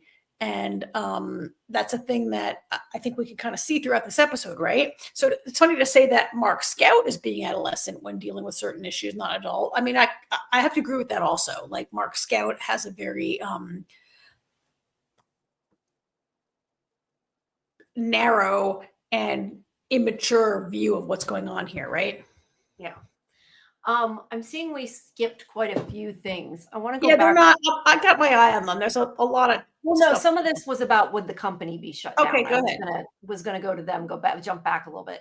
I'm assuming their department will get shut down since they finished refining the way the other factories have been shut down. Yeah, but I guess the idea is I don't think it will destroy all of Lumen, though, if that happens. Like, yes, it would help those people, but in the long run, is it enough and what would it do? And that's where Fletcher had said before that there's more company. I had put this up before that there's more companies, and I agree with that. That I had not thought of till he said that, but that's totally true. I mean, I guess I just assumed that it would be a global backlash against Severance, and that it would. It could be, but if they're trying to take down Lumen, I don't know that it would take down the whole. I mean, you don't think it's possible for bad press in one country to end a company internationally? We've seen it happen. Yeah, no, I'm not. People are burning Teslas all over the world, not just in the United States. That's true. Yeah, I don't know. I don't know that it would be enough to destroy all of Lumen. I mean, hopefully that's kind of the hope, but at the same time, you don't want to kill all those innies though either. Susie says, wouldn't it be interesting if the whole Kier mythos and lore was just only this one building in town, but each has their own different stories? That would be interesting, but I would say wouldn't think that was the case, just because they need to have something to make people believe in, and this religion of Kier is what I think unifies, everybody.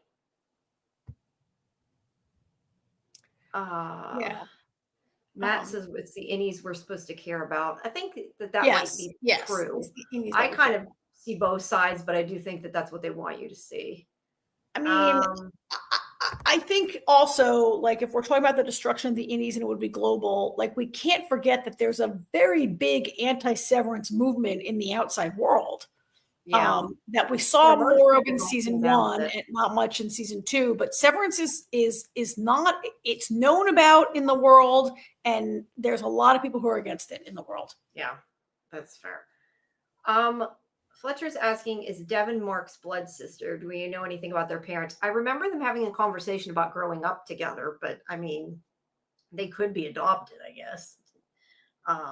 But I assume that they're supposed to be real siblings.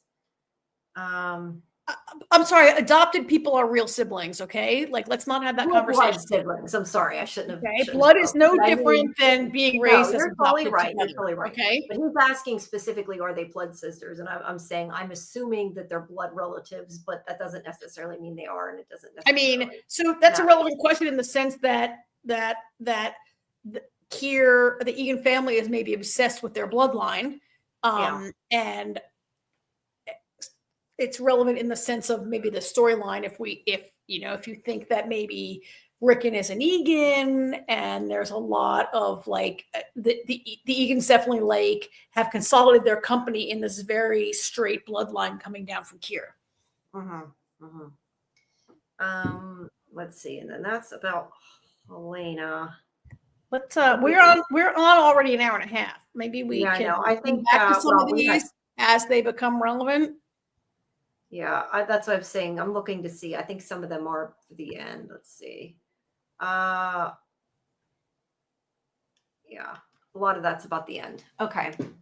We'll be longer though because we did that interview too. So coming back to the scene, Mark Scout didn't create Mark S, to be honest. Mark Scout went to Lumen to forget his wife's death, but as we know, it was Lumen that planned what happened to Gemma. Yeah, I mean, so that's maybe a bit of hubris to Mark Scout to be like, I created you. Like, Mark Scout didn't have anything in mind at all when he went there. He just wanted to like have 8 hours a day that he wasn't thinking about Gemma, right? Mark S is a total byproduct that he never even thought about. Yeah. And taking that credit there is a little, I mean, okay, on the one hand, it would be good for Mark Scout to start thinking about the consequences of his decision and what he's done. Yeah. So in that sense. And I guess that's the point. I think that he maybe feels bad for what he did, but not to the extent that he's willing to put his innie before getting Gemma back. Yeah. Yeah. Yeah. All right. Whoops. All right. So anyway, back to this, because there were some more comments here about what's actually going on here in this scene. I'm keeping my eye on the chat, and there's a lot going on here that's all over the place. Go ahead, Jamie, with your next. Okay. So anyway, so he tells him, that he's sorry for what he did, was basically what he said, and he wants to make it right. And this is where Mark says, when he's outside, he says that he never expected to speak to him, let alone get an apology.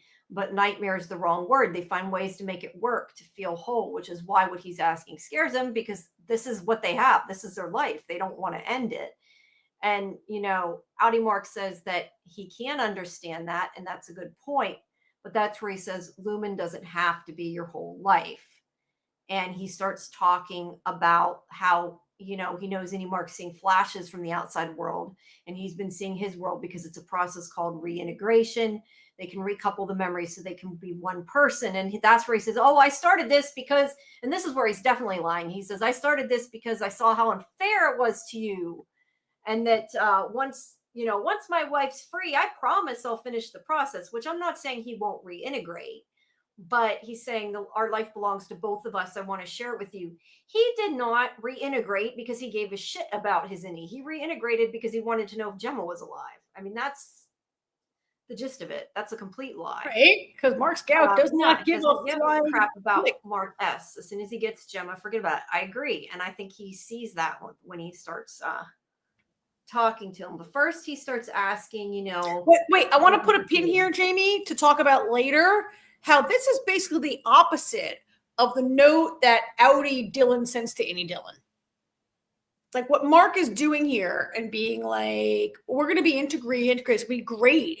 And Mark S is like, wait, but I'll be absorbed into you. No, it'll be great. No, but right? Like it's kind of the opposite. So I'll bring that up again later when we talk about it.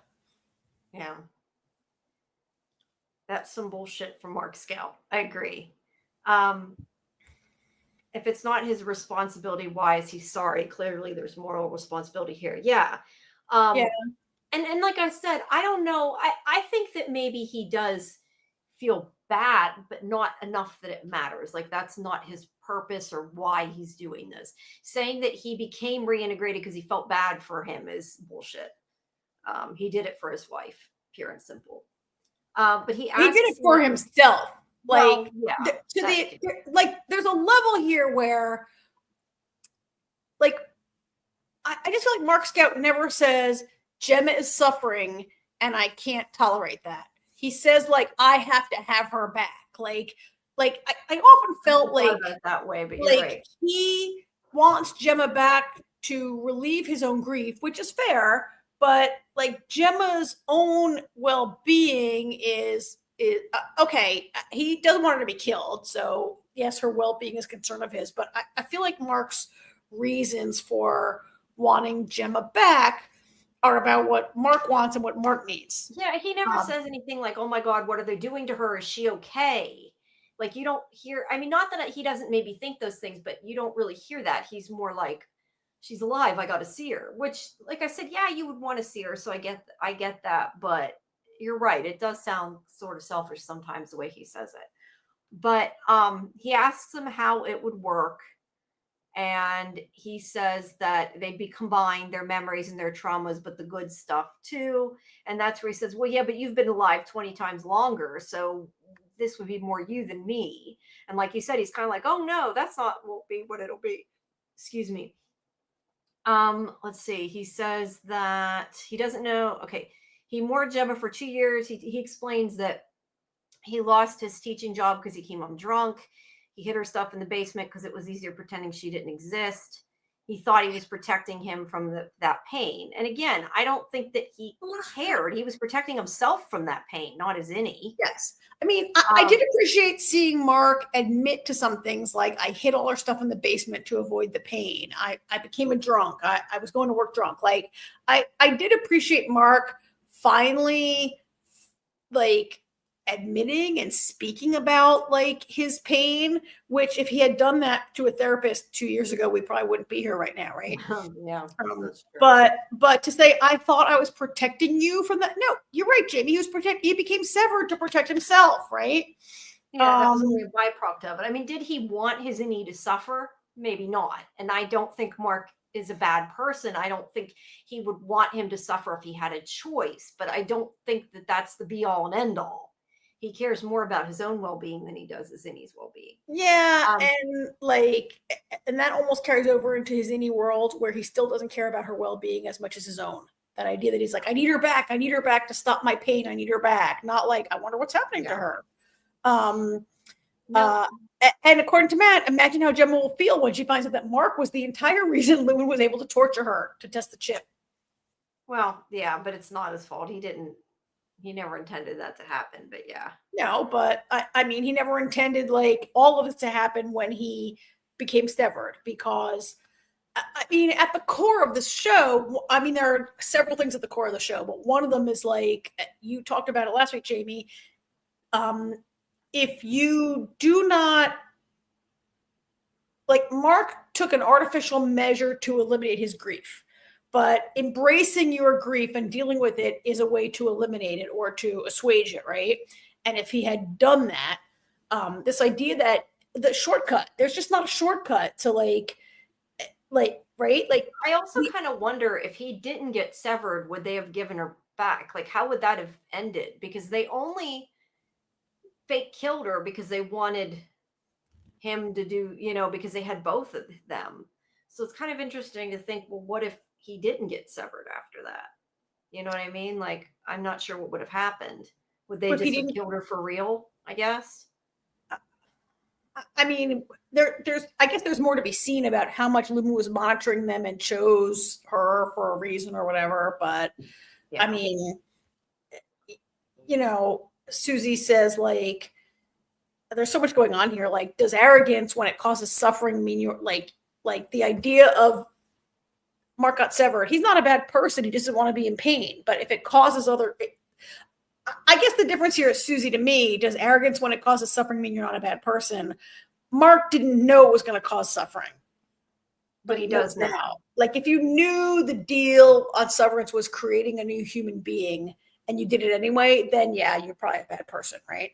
Yeah. And I guess the thing is, it's like, if he can stop his suffering, I do think he wants to. I just don't think that that's the most important thing to him. No, so his own pain is his most important thing, right? That's what I'm saying. Yeah. Like, I don't think he wants Marc S to suffer. I think that he does think, I can make it better. But I mean, he doesn't. He's not going to do it. He's saying, I don't agree. I disagree. I don't think he's trying to make it better for Marc S. No, I think if he can, it's like a byproduct of it. Yeah, like, I think he's better to be happy, but that's not why he's doing it.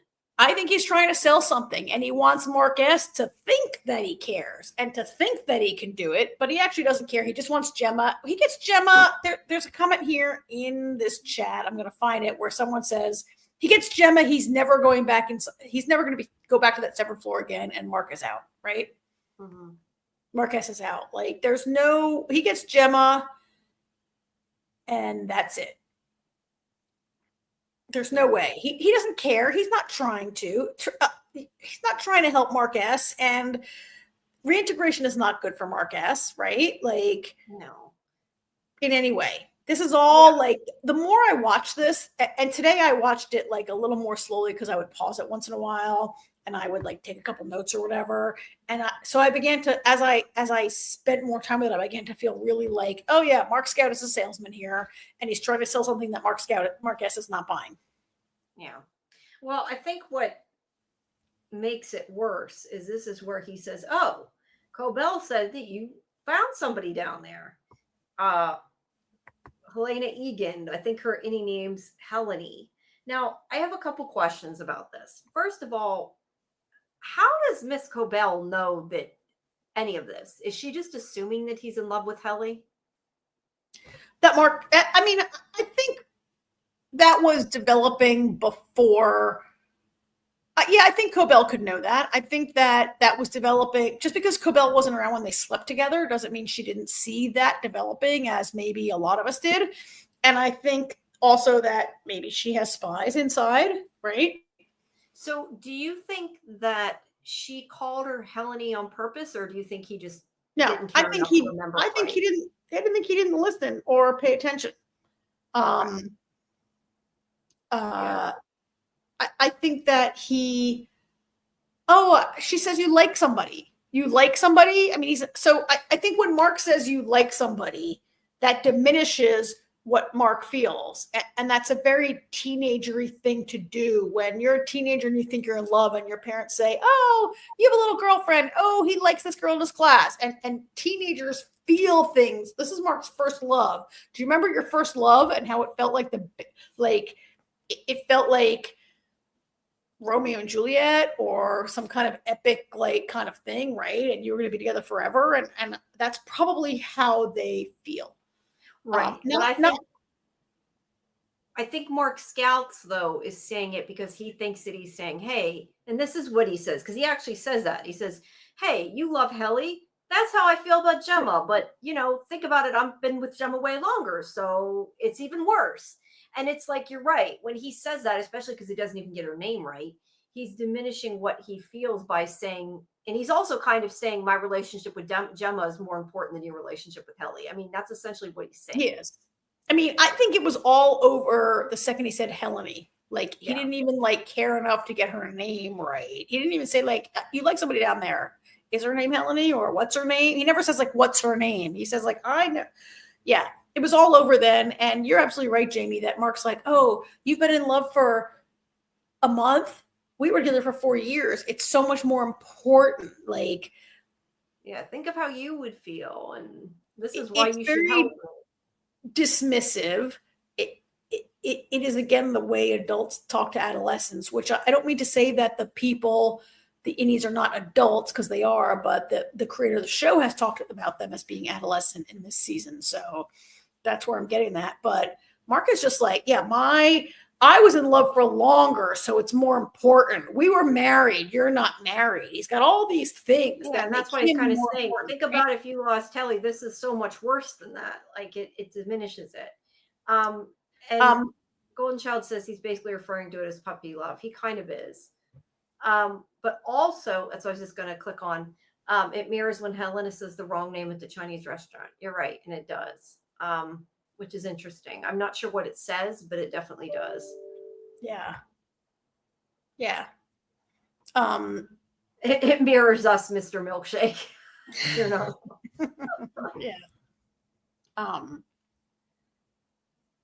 So yeah, it all goes south. And this is where Cobell says, let me talk to him. Let me talk to him alone. Right. And that's where Cobell explains what MDR is all about. Yeah.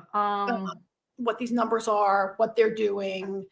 Well, first he gets mad at him. That's where he says, it's Helly, and if you actually took an interest before you needed something, you would know that. But I have to question, how would Mark have known that? He says that, they're not allowed to know anything about your private life. So to be fair, he didn't have a way to know that.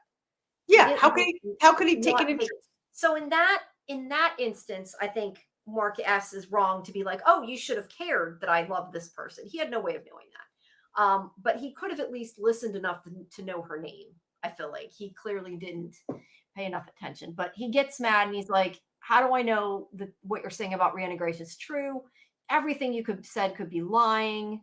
And that's where he's like, whoa, whoa, whoa. I'm just trying to save my wife. And if you help, I won't abandon her. If you help me, I won't abandon you. I promise. And yeah, I don't know that that's true. Would he finish reintegration? Maybe, but I think because it would be better for Mark, not because it would be better for Mark S. He only was reintegrating as a way to find Gemma if she was alive and to learn about it. He wasn't, he's not, why would he finish reintegrating once he gets his wife back? Well, I think maybe it would still be beneficial to have one complete person, but it wouldn't be for Mark S. Right. I mean, Matt says it is really condescending. Mark S might be young, but he's not an idiot.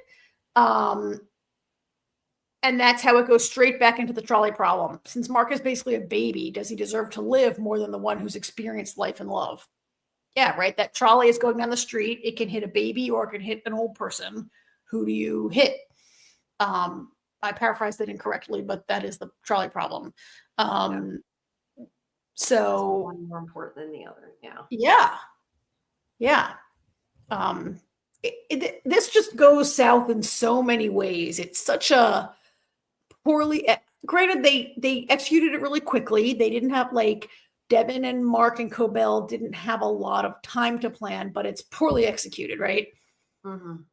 And it's just, I feel like everything they say is making it worse. And then they're going to pull out the big gun, Cobell, who, I mean, that's a Hail Mary pass, right? Because Mark S sees Cobell as an adversary, as he should at this point. There's this whole thing. Okay, he does say that, he thinks Mark will leave him once he gets his wife back, which he probably will. Absolutely. And then that's when Mark goes to Cobell, and he's like, basically, he goes to Devin and says basically he called bullshit. And I don't think I have pictures of Devin there, but I do like that when he says that, and that's where sometimes I think, okay, I don't think Mark cares about Mark S. I don't think he's purposely trying to hurt him, but I don't think he cares. But I think he thinks that he's doing the right thing. Part of him does, and maybe doesn't realize it or isn't caring enough to think about it, because he says, Devin says to him, because he says I mentioned reintegration and he called bullshit, and Devin's like, well, he's not wrong. Have you not thought this through? And that's why I said, I don't think that he's trying to hurt his innie. I just think he doesn't care enough about it one way or the other. So Cobell, because he doesn't care, because he ultimately doesn't think Mark S is a person. And this is where Cobell tells him, she says, the numbers are your wife. The MDR numbers from the console, they're a doorway into the mind of your Audi's wife. And she asks what he sees at the numbers, and he says, we feel things. I got a picture, that we feel things. And she says, they feel different things. And she says that those are the four tempers: woe, frolic, malice, and dread. And Mark says, you're saying the clusters are her tempers, the building blocks for mind. And he asks what she's building, and she tells him that every file he's completed is a new consciousness for her, a new innie. And he's completed 24 files. So this is where we find out they have actually severed her mind. Well, 26 times, because Karen disappeared. Are you there? And your video's gone? Okay. I'm here. No, Cold Harbor is the 25th. Right. But we also have Miss Casey. Well, yeah, because we have Miss Casey. I don't know if that's one of the files he's completed or not. I assume she's one of them. Probably. So let's say 25. So they've severed her 25 times at least. 24. Well, will be 25. Yeah. Crazy. I mean, how many times can you split somebody's mind before it breaks? And I think that's part of the experiment, is to see how much they can do this. And that's where he she says, tomorrow will be your final day at Lumen. She'll have served her purpose, and so will you. And he's like, why are you telling me this? What are you doing here? And this is where she says the line everybody's been waiting for her to say, that was from the trailer: there'll be no honeymoon ending for you and Heliar. She's an Egan. She says, you're nothing to them, nothing to her. And he doesn't believe her and gets upset. But she's saying, they're using you. They're going to discard you. They don't care about you. and that your only chance is reintegration. Now, she's not entirely wrong. Like, I mean, they're using him too. Don't get me wrong. But I guess my idea is, and I've said this before, I said this last week, I said that, there's no way to completely reintegrate and like fix that, because he's in love with Gemma. Mark S is in love with Helly. You can't reconcile that. Like, if they become one person, they can't have both. It just doesn't work that way. So he's the innie. He's never going to get what he wants. And that's what she's saying. Like, you're not going to get her anyway because she's Helena Egan. She's never going to be with you. She's using you. You have a choice of either dying or reintegrating. It's kind of what she's saying. But see, that's what Dylan G proposed to Gretchen, that like she could be married to Dylan on the outside and be married to Dylan G on the inside. Like, Dylan's the same person, though. That's the difference. Helly and Gemma are not the same people. Oh, okay. Mm-hmm. Like, I see what you're saying, but like Helly and Gemma are completely different people. But I think she's saying to him, like, it doesn't matter anyway, because even if she reintegrates, it's Helena Egan. She doesn't care about you. And she's saying, like, you either die because they get rid of the innie altogether, or you reintegrate and at least you're alive. I think is what she's kind of trying to say, because in her weird, twisted way, I still think she's obsessed with him in a bizarre way, but she does want him to live. But I mean, that's what she's saying. Like, if you want to live, this is what you do. This is your only choice. It's not going to end good no matter what you do. And she's totally right. It can't. Not for him. So I actually thought when I watched this, it begins with Cobell explaining the MDR numbers and that every file he refines is a new innie for Gemma, right? Mm-hmm. And I was kind of surprised that Mark S was not more horrified that he had participated in that. That Mark, as an innie, understands what it means to be a severed personality. And I thought Mark S would have a stronger reaction to learning that he had basically tortured this woman in a way, right? Now that you say that, though, it makes me think about it. You know why it might be, though, that he doesn't? Because isn't that kind of proving Mark's point?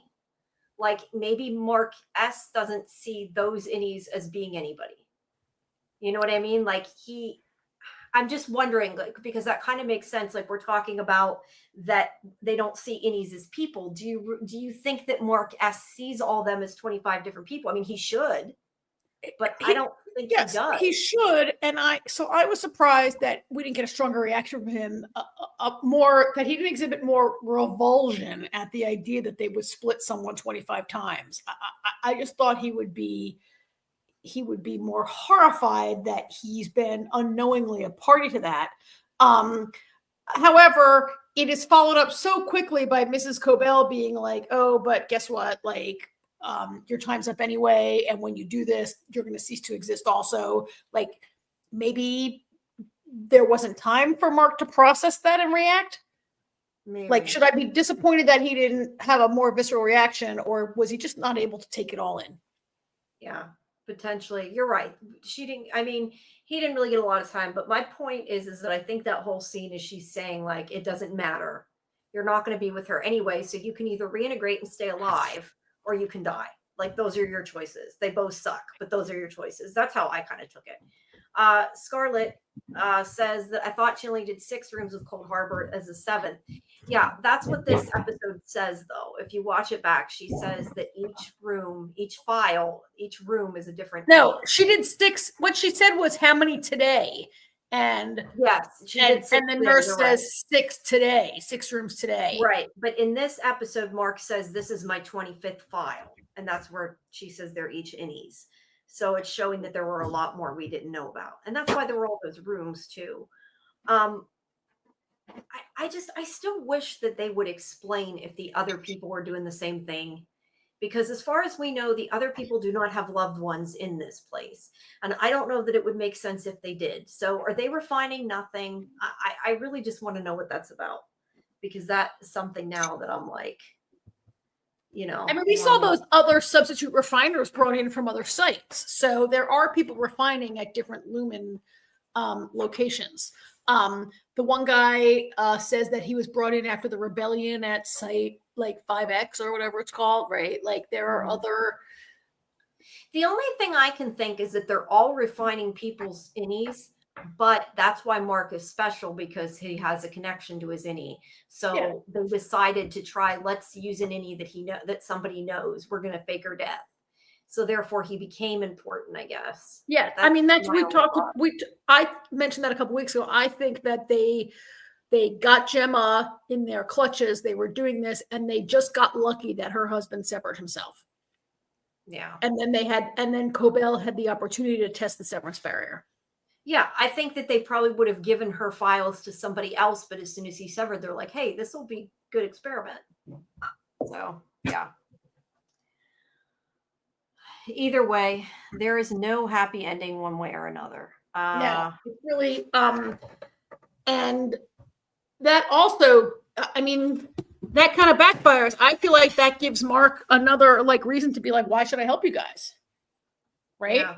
Like, well, like, what? Wait, what? Like, I'm gonna die anyway. Like, I'm sorry, I'm opening a door. It's gonna creak here. But like, another reason, like, why would I help you people? Yeah.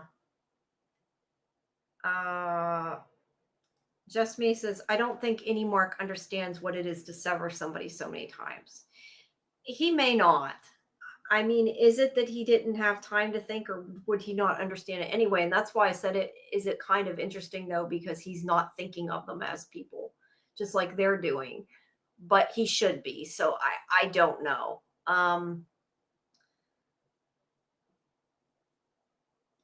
And Matt says they at 25 is symbolic. It always takes more workers to support a small ruling class.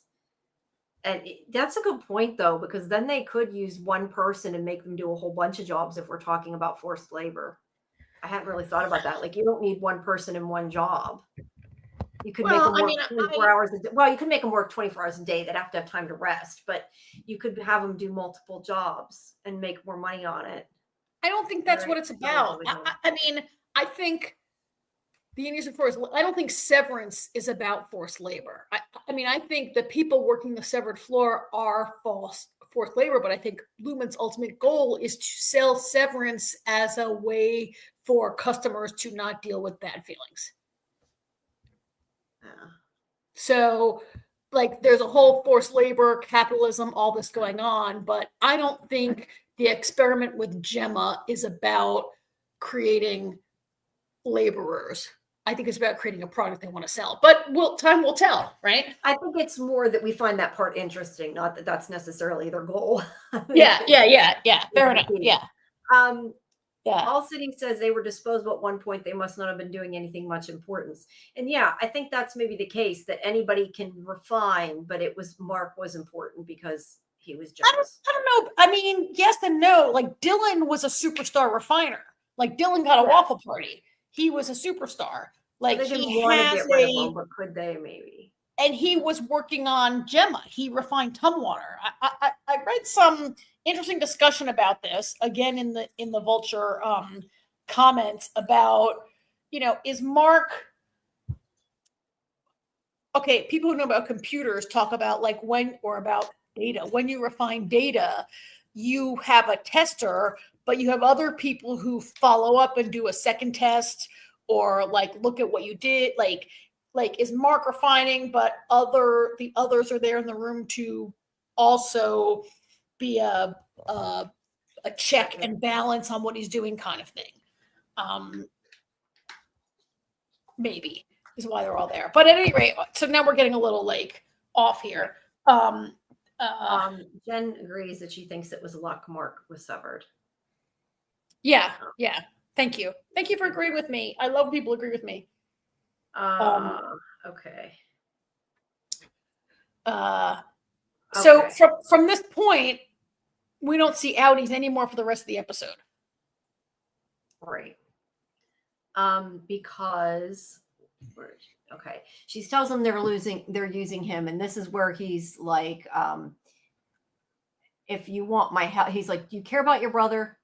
Okay, wait, this is showing her different innies. I took a couple pictures of the different. I mean, Mark knows it's not news to Mark S that they're using him.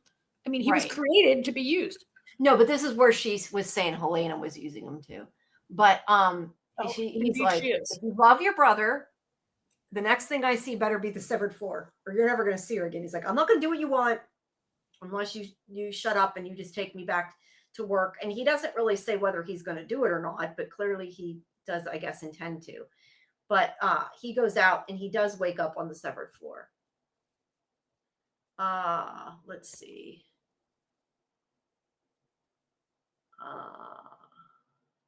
Yeah. So now he goes back down. He wakes up on the severed floor.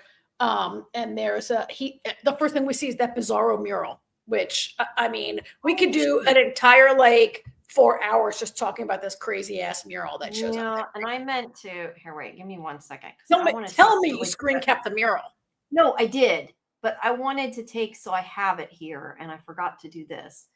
I'm going to drop it into my resizer here. All right, while you do that, I'm going to clear a couple. I'm just gonna mention a few things that people have said, which is not maybe just reinforcing. Fletch had said very early this evening that yes, Mark S is in love with Helly, but Mark S also knows that Cobell told him that was his last day in Lumen after completing Cold Harbor. So it's basically suicide, right? So to go back in there and to save Gemma, or to complete Cold Harbor, to say I want to go back to the severed floor to complete Cold Harbor, I think it's suicide. It's his last day. So to even say the next thing I see better be but he has no choice. What's he either way, he doesn't exist. At least if he goes back, he gets to spend a little time with his friends, maybe, or which is maybe why he agrees to do it. But that's what she's saying. You got to finish Cold Harbor anyway. You're done. So either you're done and she dies and you die, or you're done and she lives and you at least get to live. I think that's kind of her whole point. She's trying to get him to see it's the best outcome. And it really is the best outcome for Mark S, if Mark reintegrates. Would Mark actually reintegrate after all this? Remains to be seen. But so this is where he goes in, and when he comes in, there is this painting. And I didn't open the other picture. Damn it. Hold on. I gotta reshare the picture. Wait a second. And yes, I know the screen share is all screwed up now. Just leave it for a second. Okay. All right. Hang on. We'll be right back. Okay. Here's the bigger one. So we can zoom in because I had my AI fix it. I'm going to zoom right now on this. I can make my screen zoomed in. We have everybody in here. I mean, we have those, and it does get kind of blurry as it resized it, but it did resize it. We have those other refiners, Mark and Gwendolyn, and I forget his name. Mm-hmm. Those are those 3 refiners that came in for a bit. We have Petey. We have the ones from O&D. We have Ricken. Everybody is on this damn thing. So okay. And Innies. All right. Look at the other side, quick. Yeah, not quick. We have not Natalie quick. And Miss Wong, and we have Lauren, I'm forgetting your name. The guy from the goat thing. We have the Tempers back there. The guy that's in the goat costume. I don't know if these are supposed to be their outies or if these are supposed to be those doubles. Those are the watchers. Those are the watchers. They're weird. Yeah. And then these are. Wait, there's I think a separate picture of that. Those are the Egans. Those are the Egans. Yeah, we'll get to that. There's go back. This is when Mark comes out of the elevator and he sees it. Yeah. But go back to it. Oh, okay. I thought you were saying.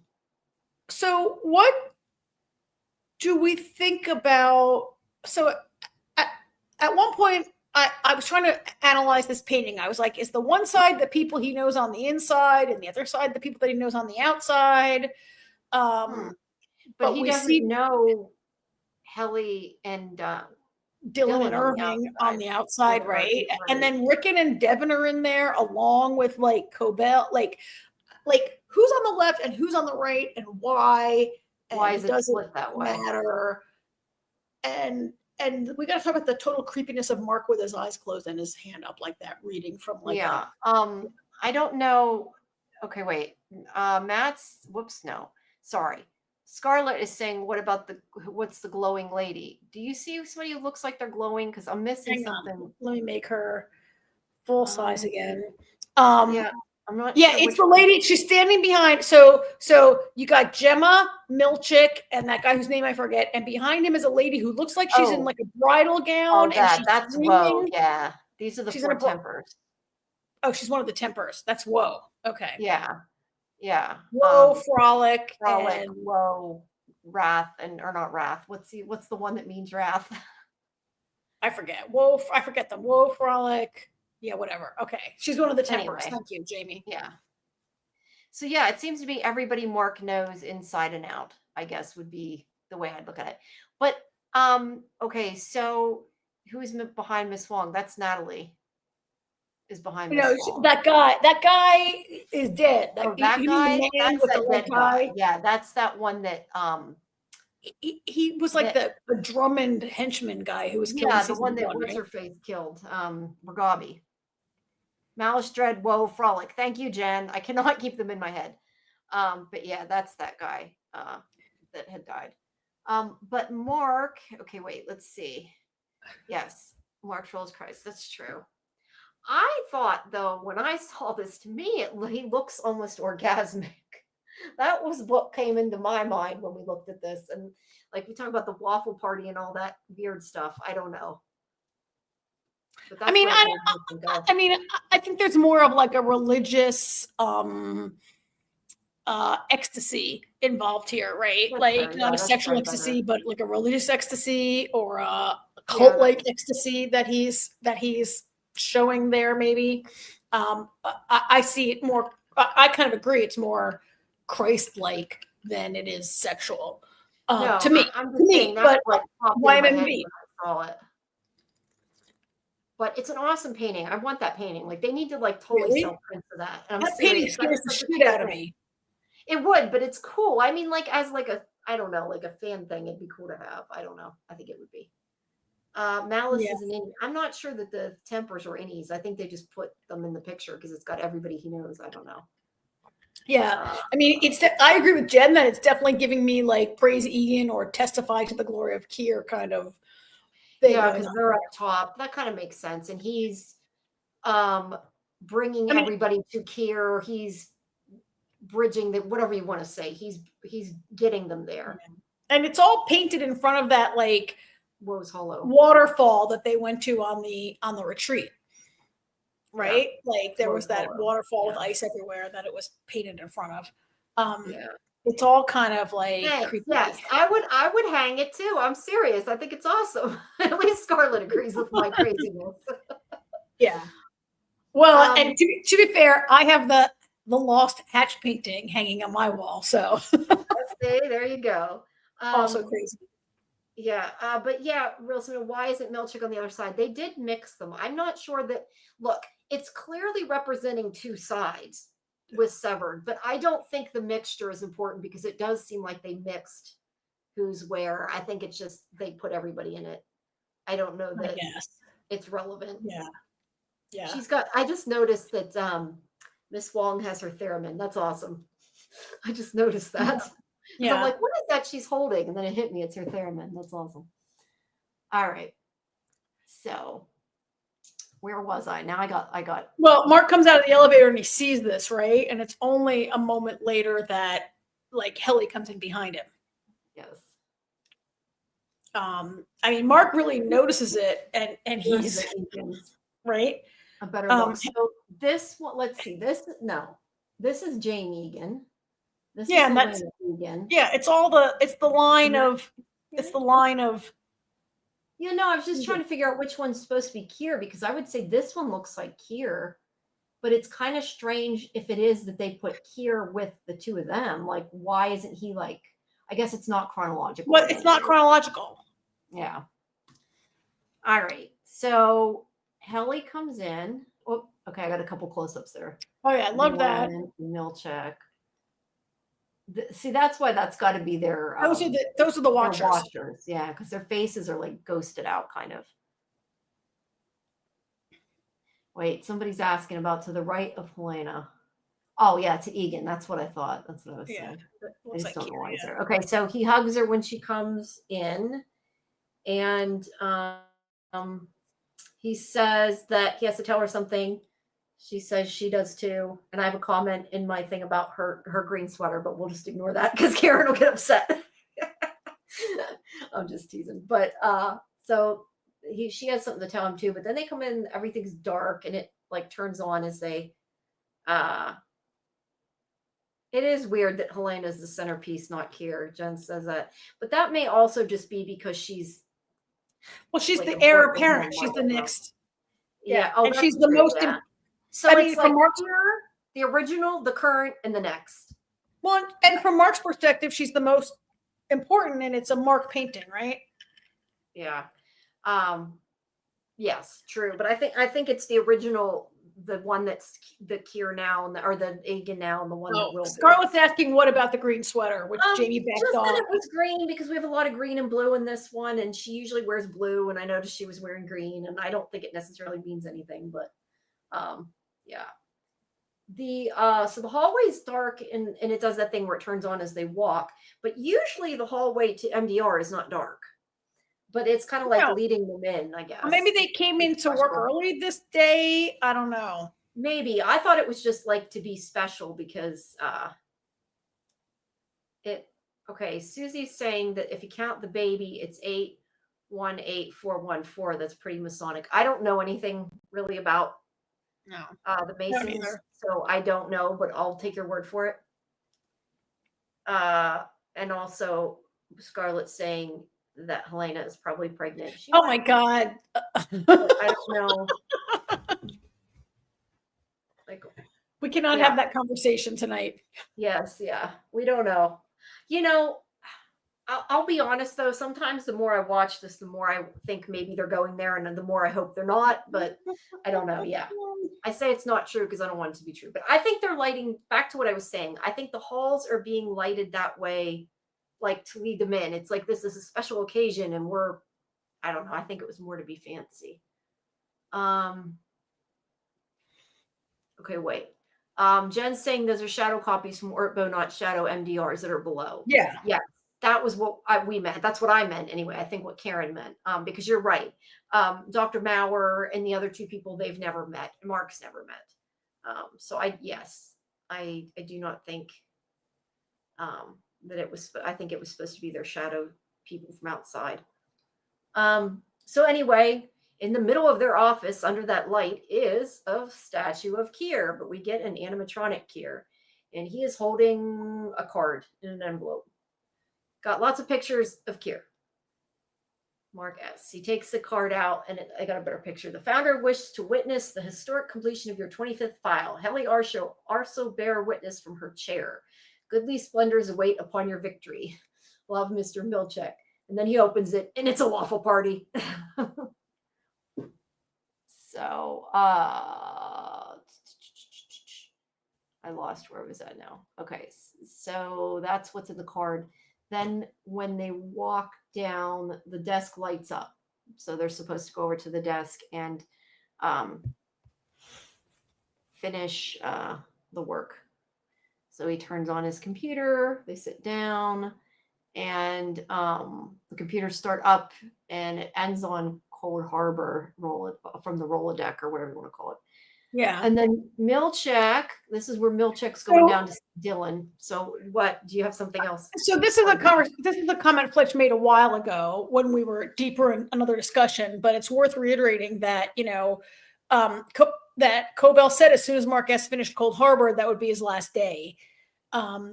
There's no life for any Mark, and yet he has sat down to do it, right? Like, yeah, that's why she's saying you can either die or you can become reintegrated, and at least you're partially alive. I think was what that conversation was about. Like, you're going to die anyway.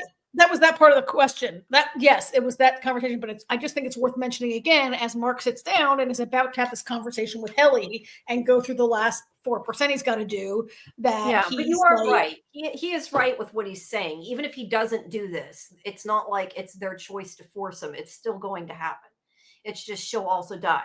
So that's why I said she's like telling him, you can die and she can die, or you can save her life and there's a way you can live. I get that. I'm just saying the scene is really I know, loaded just with that when he sits down with Helly to do it, like knowing Yes, that he still does it anyway. Yeah. that either way, this is his last day. I think he's gonna say, like, I could just not do it, right? He says that. But that's not real. You can't really go. Was he going to go to the severed floor every day for the next 5 years and not finish And Cold keep Harbor? driving it Like, out. Yeah, that's he's not gonna do a real something. thing, right? And no, we didn't talk about the skit yet. Why would they think Mark S would just do this without a fight? That's a good question. Mark S has not done a lot of things without a fight, so that is a good question. Although right now, where we are in the show, it looks like he's going to do it without a fight, it does right? seem to be, but we should know he's not going to. Yeah. So Dylan comes in the elevator and he's like, he didn't agree. He's a little upset there. Hold on. Actually, my Audi said no or something like that. He tells him to follow him. Yeah. I mean, right before this, you kind of skipped over the equator conversation. It's here that not yet. No, it's here. I took my notes in order of watching the show, and this happens. The equator is now, I think. As they're sitting, that it's after that it's split. Let me see. I know I have that here somewhere. I don't know. We can talk about it now, but I'm pretty sure it's somewhere. I have it someplace else. But yeah, she says she's been trying to think of places, and she can think of. I don't know. She lists a couple places and they kind of joke around. Is it a continent? Is it a building? Is it a building that's the size of a continent? I think they just, in that scene, they know that they don't have a lot of time left and they don't know what to talk about. But I mean, I feel like that scene raises a lot of questions for me about Severance. I mean, this is also the scene where, Helly says to Mark, just, you have to do this, save Gemma, go ahead and do it. At least you'll get a chance to isn't there where they talk about no, I'm her. Yeah, that's further down. It goes to Dylan first. I don't know about that, but I did see my scene. I take too many notes. Right. I took a lot of notes here, but all right, go ahead. Click it. Do you want to know how many notes? You don't want to know how many notes. Go ahead. I do think. All right. No, so anyway, the thing about the country is I'm not 100% sure, but the thing about her saying I'm her, that is definitely after. So Dylan's like, he said no, and he says to follow him down. He brings him to the break room, and when he goes past the sign of the painting. I took a picture of it because it says the Exalted Victory of Cold Harbor. That's the name of the painting. So then this is all like back forth. Because Gemma, I don't know how many I got of the scene, but Gemma opens her closet and she sees that coat. And it says in the caption, she breathes shakily, but it's because she remembers putting that on the last day she saw Mark. And that was the day they faked her death. So she basically knows something's up, is how I take that. And, did everybody catch that? Did everybody notice that piece of clothing and recognize it? They showed an image. I don't think I got it, but I think they showed a little flashback. So I assume they did, maybe not, but I think so. But yeah, that's why she's worried. Because she's like, why are they giving me this? Because each time they give her an outfit for each innie, right? And it's kind of like, why am I getting my own coat? At least that's how I take it. Like, she recognizes it as her clothes. What does that mean? Does that mean she's leaving? Does that mean they're going to kill her? I think she probably thinks the latter. But the nurse tells her. And it's something she hasn't seen for 2 years, right? She's been down there 2 years, never seen this. Yeah. This is where, Helly, this is where part of that is. Helly whispers asking Mark what happens when they extract the chip. And how can they trust anything Cobell said because all she's done is lie? But Mark says she seems different, different. And Cold Harbor is at 96%. He says that he could just not do it. He could not finish the file and not get her out. But Helly tells him that if she's telling the truth, they're screwed either way. And then in between it shows Gemma again, which I don't know whether I took a picture. But Helly says if he gets her out, maybe that will take down Lumen, like his sister said, and maybe he can do this combining thing. And he says, yeah, but he could be lying. And that's where she's like, well, what if he's not? At least you'll have a chance at living. And this scene is so sad. He's like, but I want to live with you. And that's when she says, I'm her, Mark. What? It's sad that he says that, but I also felt that was a very like adolescent kind of thing to say. He said it almost with a like a whine. Like a whine. It could be pleading, it could be whining, it could be like I felt like it was a that was a immature or a I don't know, but I want to live with you. Like, okay, I get it. He wants to live with her and not with Gemma or not with Mark Scout or just, I get it. But this is the scene where Helly's being pragmatic and being like, we have to do what we have to do to live. And Marcus, maybe, is he saying like, if I want to be with you and if that risks my life, that's okay. Like, I don't really know here, but yeah. I thought it sounded a little immature to say but this is that. where she says, I'm her. Now, when I watched this, I wasn't quite 100% sure what she meant, but I think she just is saying, like, I'm Helena. My outie will never be with your outie. Do you think that's what she means? Because I know some people had theorized maybe was there a possibility that this was a Helena or a reintegrated Helena? But the actress has given an interview saying something about being Helly in this episode. So there were people that I have read so many like comments online of people insisting that it's Helena, and you can confront them with the actress's with Britt Lauer's interview saying, no, it's definitely Helly, and they still don't want to, I mean, actors do lie. It's sometimes. Yeah.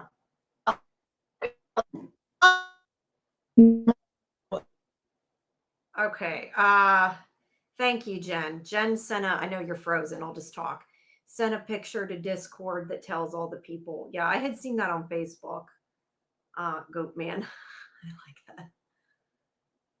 Oh, they even listed the Egans. That's awesome. Thank you for that. I appreciate it. We'll have to look at that after in Discord. But anyway, she says I'm her. She knows that it's not going to work. He gets to 97. We'll wait for Kieran to come back, but you can see the tear on his face. Oh, you did make it. You're the one that made it. Well, thank you, Jen. I appreciate it. I seen something very similar on Facebook. I don't think it had quite that much on it, though, so good job.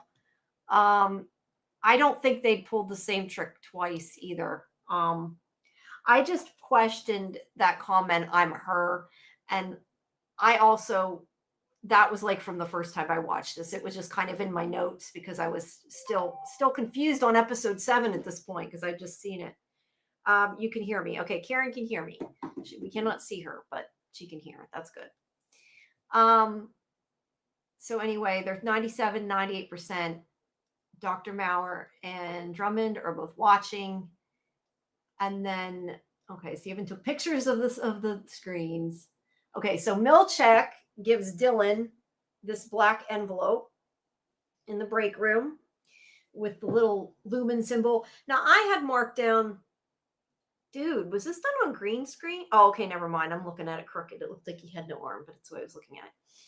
I had marked down the first time I watched this, again, my quick notes, that the drop is upside down. And then it occurred to me, no, you dumbass, that's because it's from Dylan's point of view. So that's not matter. It doesn't matter. But he gives him this envelope that is black and says that his outie responded to the resignation request, and as it may yield embarrassing emotional response and that I'm duly swamped, I'll leave it with you to read in solitude.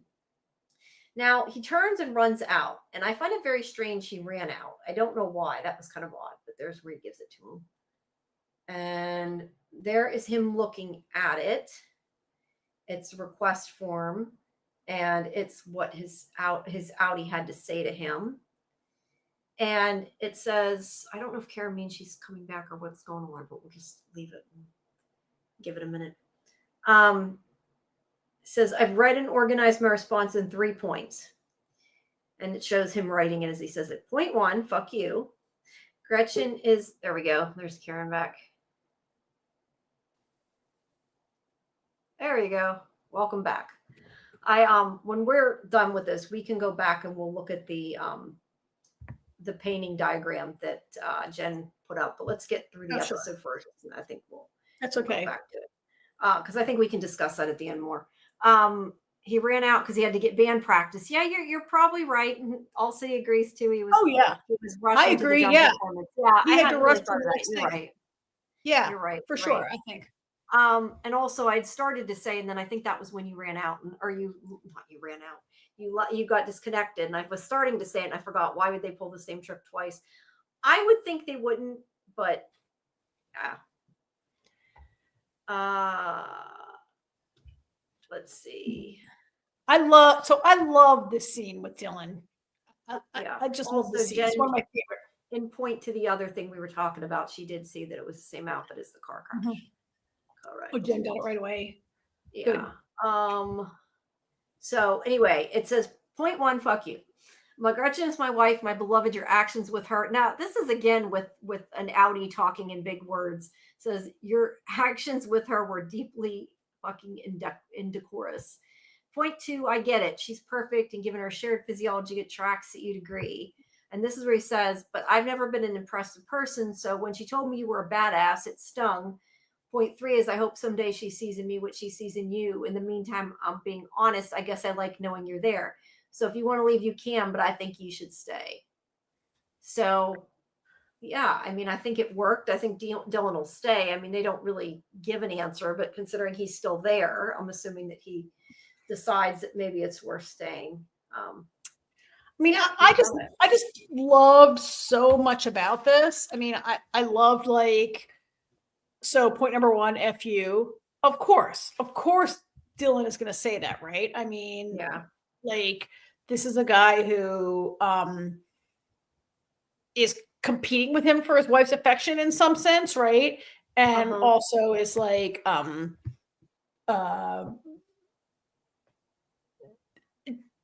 wanting to jeopardize the family's livelihood, right? Like the way they make money is by Severance. I love that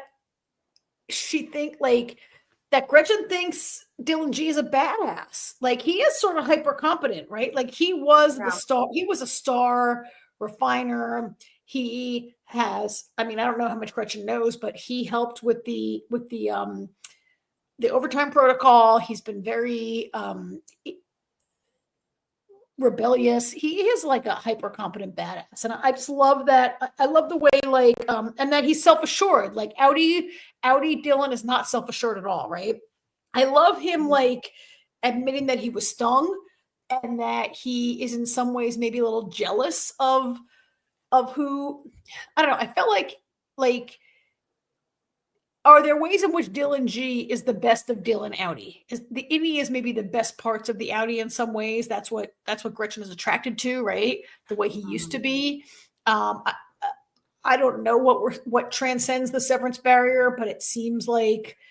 I remember I had theorized more towards the beginning of the season when we talked that I said is sometimes the Audi kind of like who they would be without outside influences. Yeah. Without all those things. I think that this also, just to point out, now that I'm watching or going back on it and thinking about it, I think this also parallels Marc and Marquez. Like this way, he's talking to him and he does it in the right way and he responds positively. This is what I was saying earlier, that this scene is the opposite, I feel like, right? And like Dylan has written in his note to Dylan G, I like knowing that you're there. Which is like not at all how Marc Scout feels about Mark S. Right? He's like, I like knowing that you're there. And so, I'm going to give you the choice, but I think you should stay. This is the first and maybe only time we have seen an Audi give the innie autonomy, give the innie a choice and saying I'm going to abide by your decision. And if you want to resign, I'll find a new job. But if you don't want to resign, I'll come to work every day, right? Yeah, I'm not going to make the absolute opposite of what Marc Scout is offering to Mark S, which is either integrate or die. Yeah. But as Fletcher had pointed out earlier, Mark S will die regardless. But I mean, I guess so. There's no chat about this. I might be the only person who has strong feelings about this scene, and really saw it as like the only like real affirmation of an innie's life. Yeah. And kind of surprising coming from the Audi Dylan, right? Like, did we all expect him? Like, okay, so I didn't really expect Dylan G to be off the show because we can't just kill everybody off. But I might have kind of really expected Audi Dylan to not allow to accept the resignation, right? Mm-hmm. I don't know. I thought this was like so. Like Golden Child does say Dylan considers his Innie a better version of him. Mark Scout feels the opposite. Yeah. I don't know that Mark Scout considers his Innie a version of him at all. Yeah, right? That's true. And maybe that's why he more considers him that, because his wife saw it.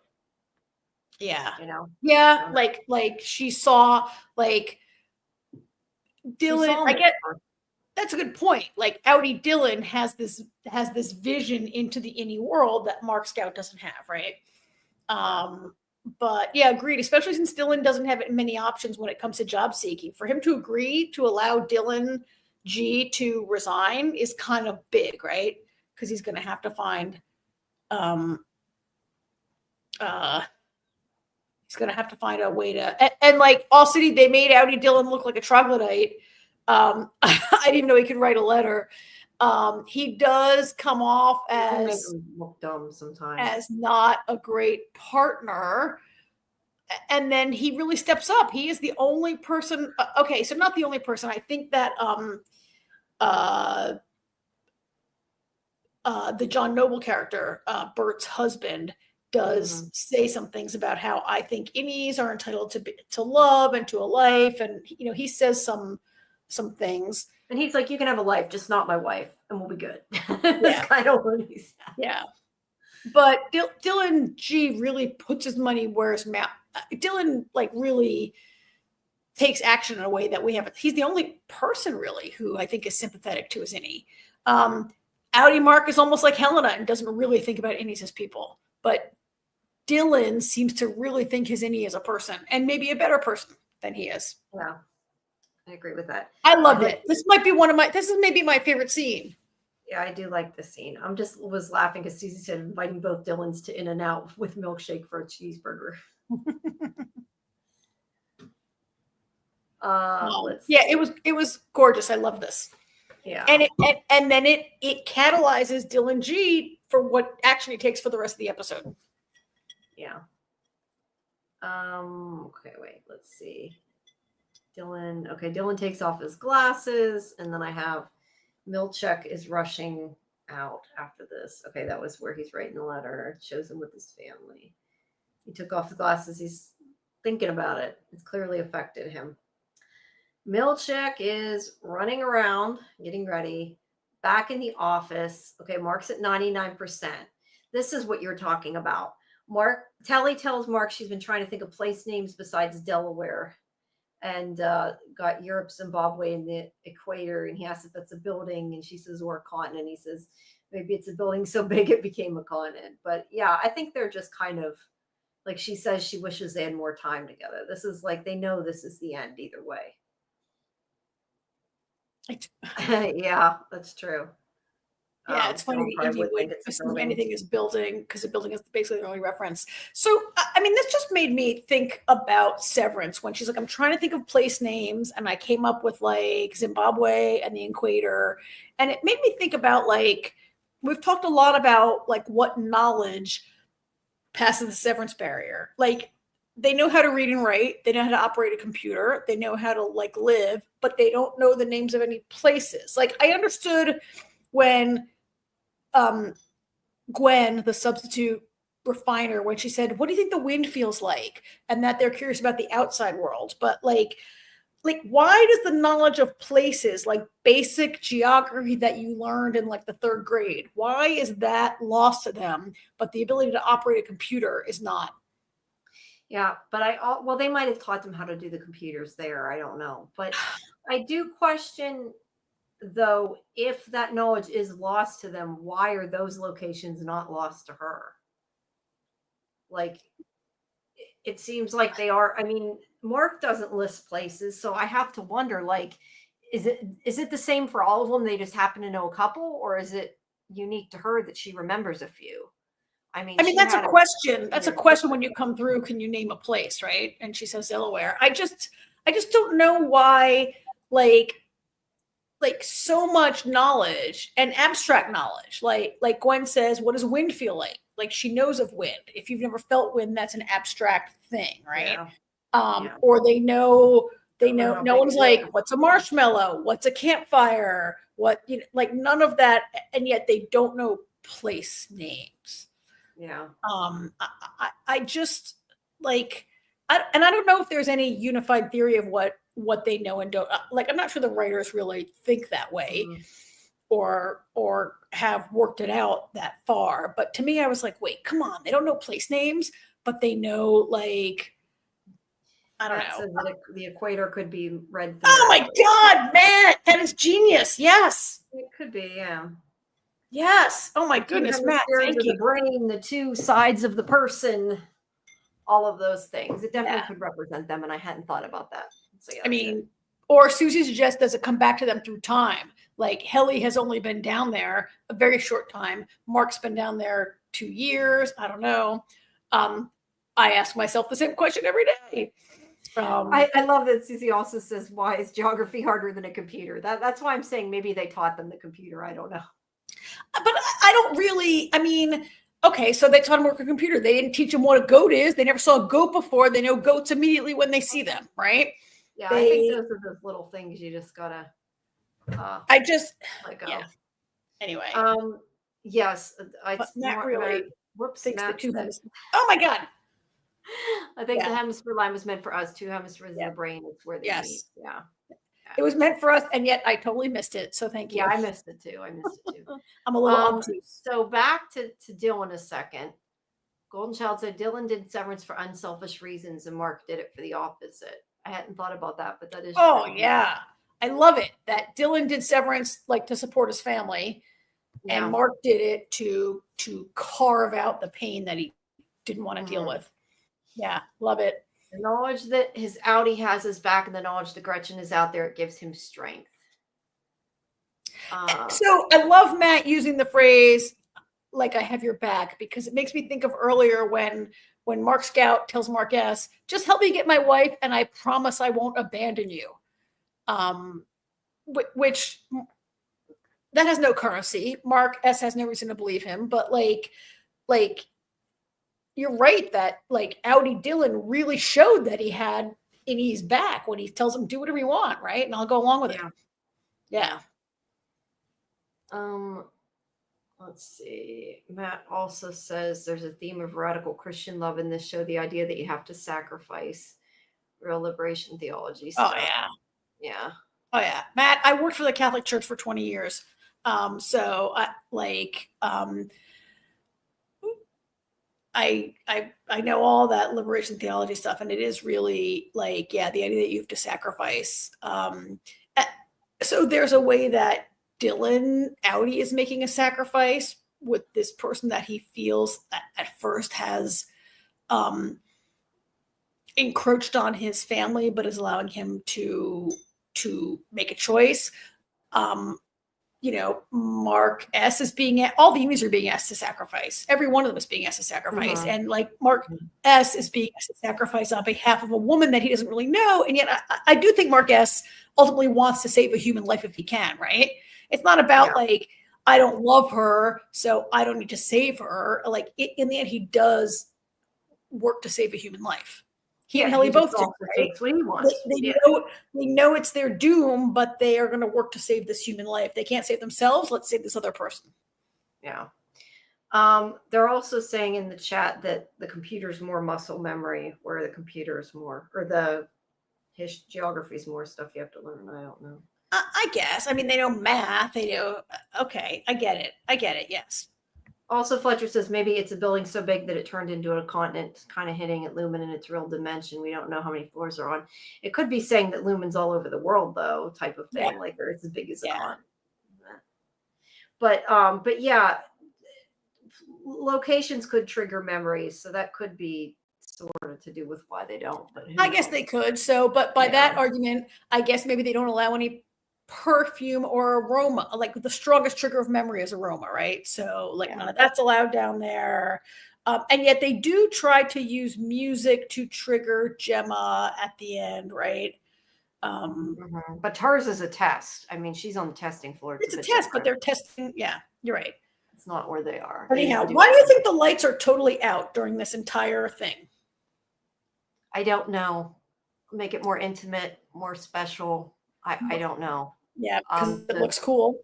Yeah. Put a spotlight on what they want, I guess. I mean, don't it's know. interesting because like we Focus see his concentration, maybe. So he doesn't we later see working. people we later see Robbie Benson in another room, like trying to watch on a camera, right?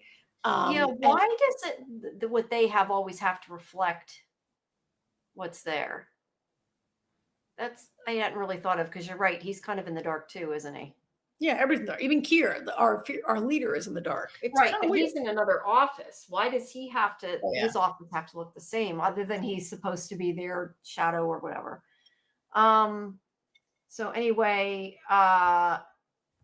Mark picks out the last set of numbers as he's doing this. Yeah, he's picking. She stands up over him. Okay, she gets the directions out to the testing floor. She leans over him like she's helping him when she's really giving him the directions. But she helps him. She kind of moves the mouse for him, gets him to move the last numbers in. And she says, do you really think that? I did not see that as her doing it. I saw her standing next to him and supporting him. I think it was all to give that. Her hand was not on that button. His hand was on that button. At one point when they show it, it looks like a woman's finger, but on the mouse, I didn't get it. That is Mark. At least it did to me, but it doesn't really matter. The point is, she only did it because she was slipping the paper to him. I mean, it was all a ruse to give him the directions, I think.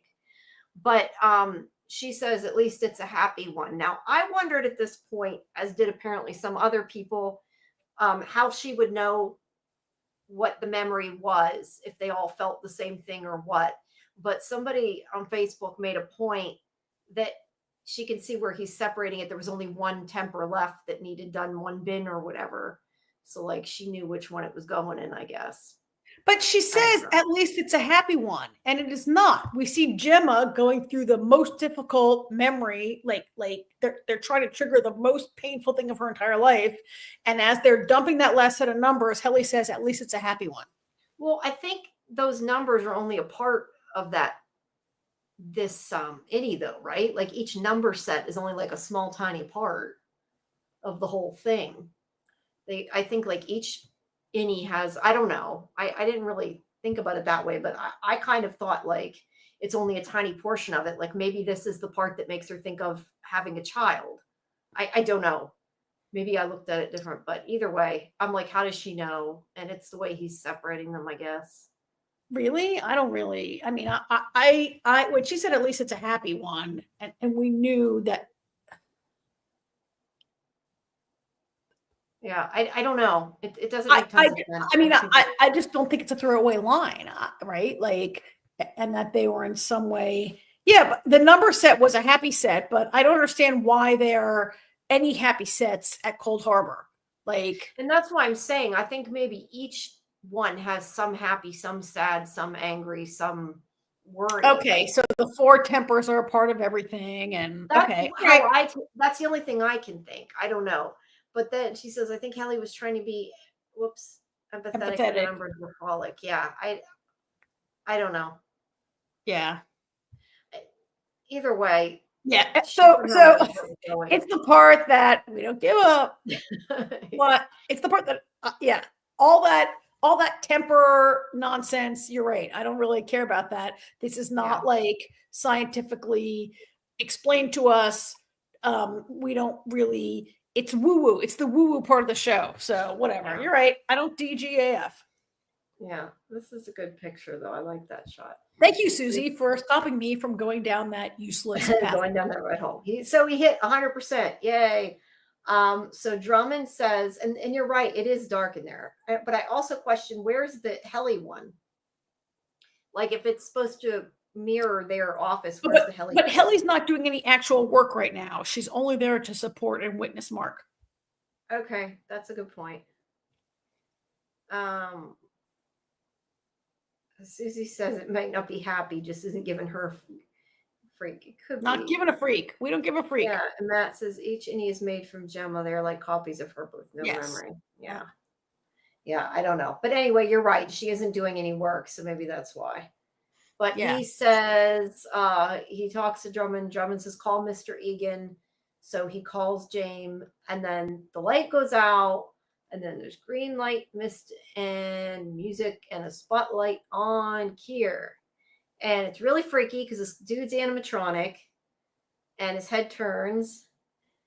And he says in Kier's voice, Mark S., in completing your 25th macrodata file, you have drawn my grand agendum nearer to fulfillment. Now, that's what we want to know, though. What is the agendum? You know, what is it that he's doing by doing this? I mean, that's the, $50 million question. I mean, I think we hear it later. The lifelong fight against pain. If that's the case, yeah. I think it's more than that, though. It makes you one of the most important people in history. Revel now on the fruit of your labors. Before we kill you tomorrow. Yeah. And hail your Right. Earthbound Sport, your very own floor manager. And then it goes on to Milchek. And this scene, though, is cool. I like this scene.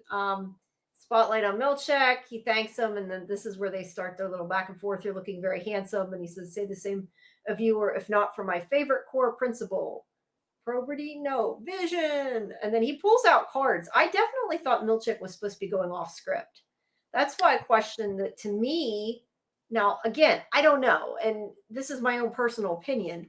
But to me, it seemed like at the end, when Milchek said about him being short, I took it as he went totally off script and there's really someone in there responding to him. And that's how you know, because he's like, calls him Seth and answers it like there's really a person there. So this is where I and that's why I say, is it possible he's alive? Is it an actor pretending to be Kier? No, Is it... This is where I disagree with some other people and with our guest Mark Geller earlier, which he doesn't know any more than we do. Yeah, I mean, I do think with the Q. So I think that Milchek designed this whole thing. Mark Geller suggested that this had been designed for Cobell to enact, and Milchek had to produce it and make it happen. To be fair, though, Mark Geller suggested this had been planned for a while. But Milchek could have actually written it for Cobell, and that's why it was nasty, because he didn't like Cobell too. Yes, which would make sense. So, well, I mean, but I don't know if I'd call it nasty. But you're right. There were barbs that went back and forth between them, right? And I thought, I know it was Mark Geller's voice really doing it. It was Kier's voice that had been recorded, but I assumed actually right now, I kind of assumed Drummond was behind there controlling it, or somebody else. We know in our contemporary technology, it is possible to use AI to make a historical voice say almost anything, right? That is also possible. Yeah. And so you could have the voice of Kier, if you had enough recordings, say almost anything. So I thought when this whole the barbs that went back and forth between them, I thought were somebody. I agree with you. I thought somebody was controlling the voice, and it was not. There's the joke about the appendix. And there was the look on Milchek's face when he gets those insults, like when because he talks about he's insulted, he looked like about him being verbose in his long words. We've gotten this before, and that's where he says, "Good things you didn't write the first appendix; it would have burst." And then that part I think may have all been planned, but then to me, when he says about larger than life, and he says, "You mean my company?" He says, "No, this wax statue is 5 inches taller than you were." I think that was Milchek going off script. I mean, how Mark played it doesn't necessarily mean that that's the case. You know, it's just up for interpretation. But yeah, could be an actor, could be AI, I mean, could be Kier's alive. It could okay, be so anything. so let's go. Wait. Goldenchild feels it was obviously Drummond and Milchick arguing that it was Drummond off scene, and Drummond was.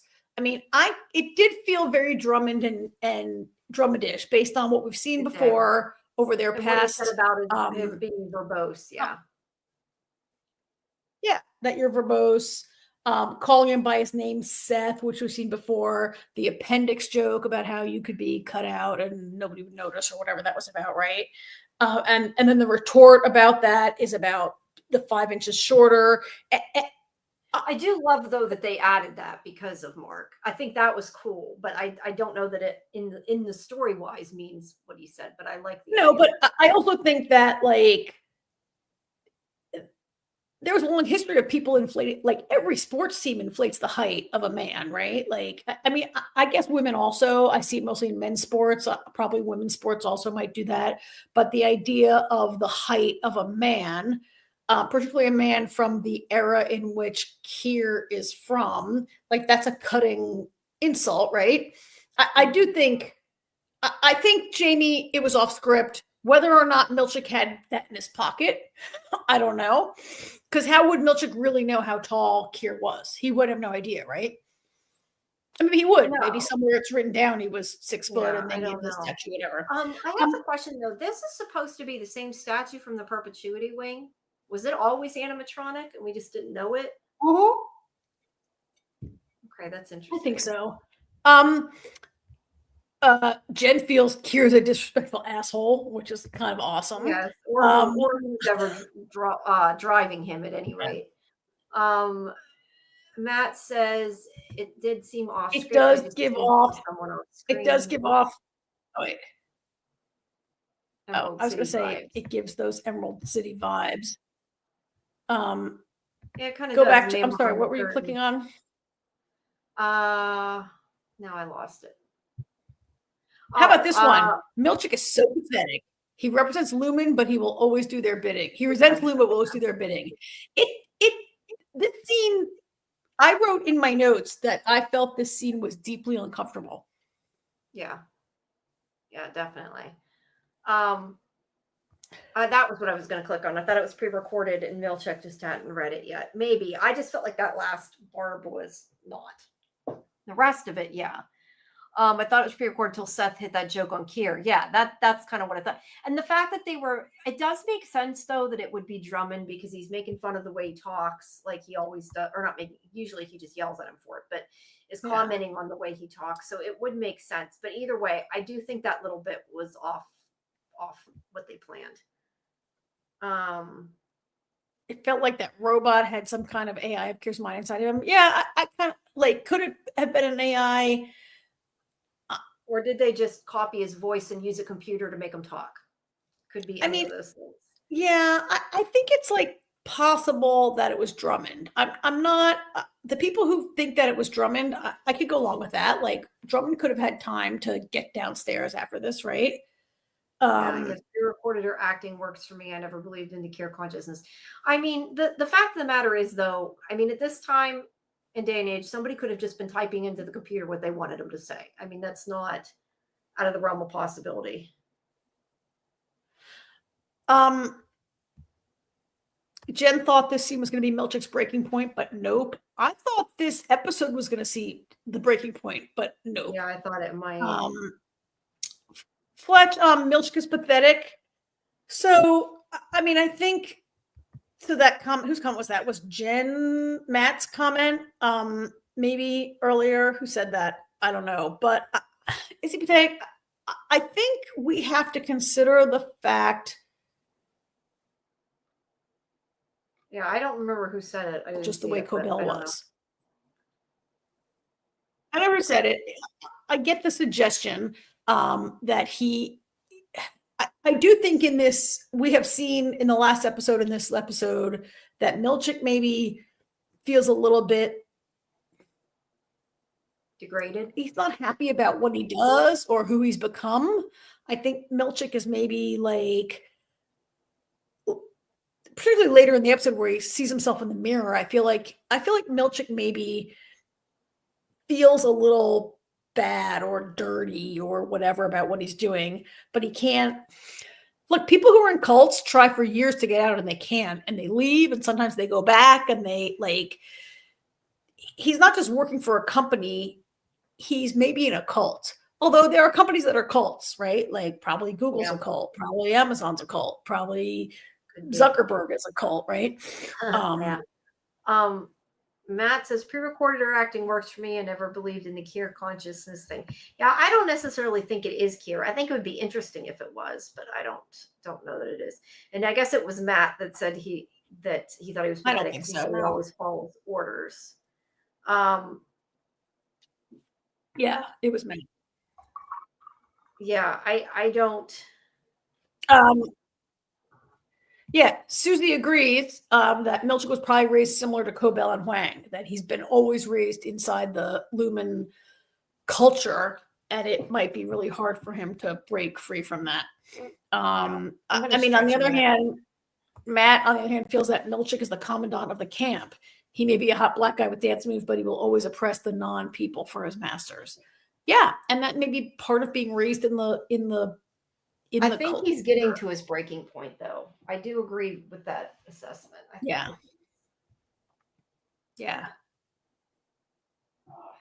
So, all right. So after this deeply it had a very sort of like 70s talk show Johnny Carson kind of vibe, I felt like also. Or like a This Is Your Life, sort of like Mark S. This Is Your Life kind of thing, like an old-timey show, right? Yeah, it kind of did. This is where they say now introducing choreography and merriment, music from a marching band. Hold on, I'm trying to just stand up and stretch as I'm talking. That's right. Before you go there, I mean, Matt has a good comment. There's no empirical evidence that Milchick is a good guy. He may be in his soul. No, there's not. I just think what matters is what he does. You're right. Him.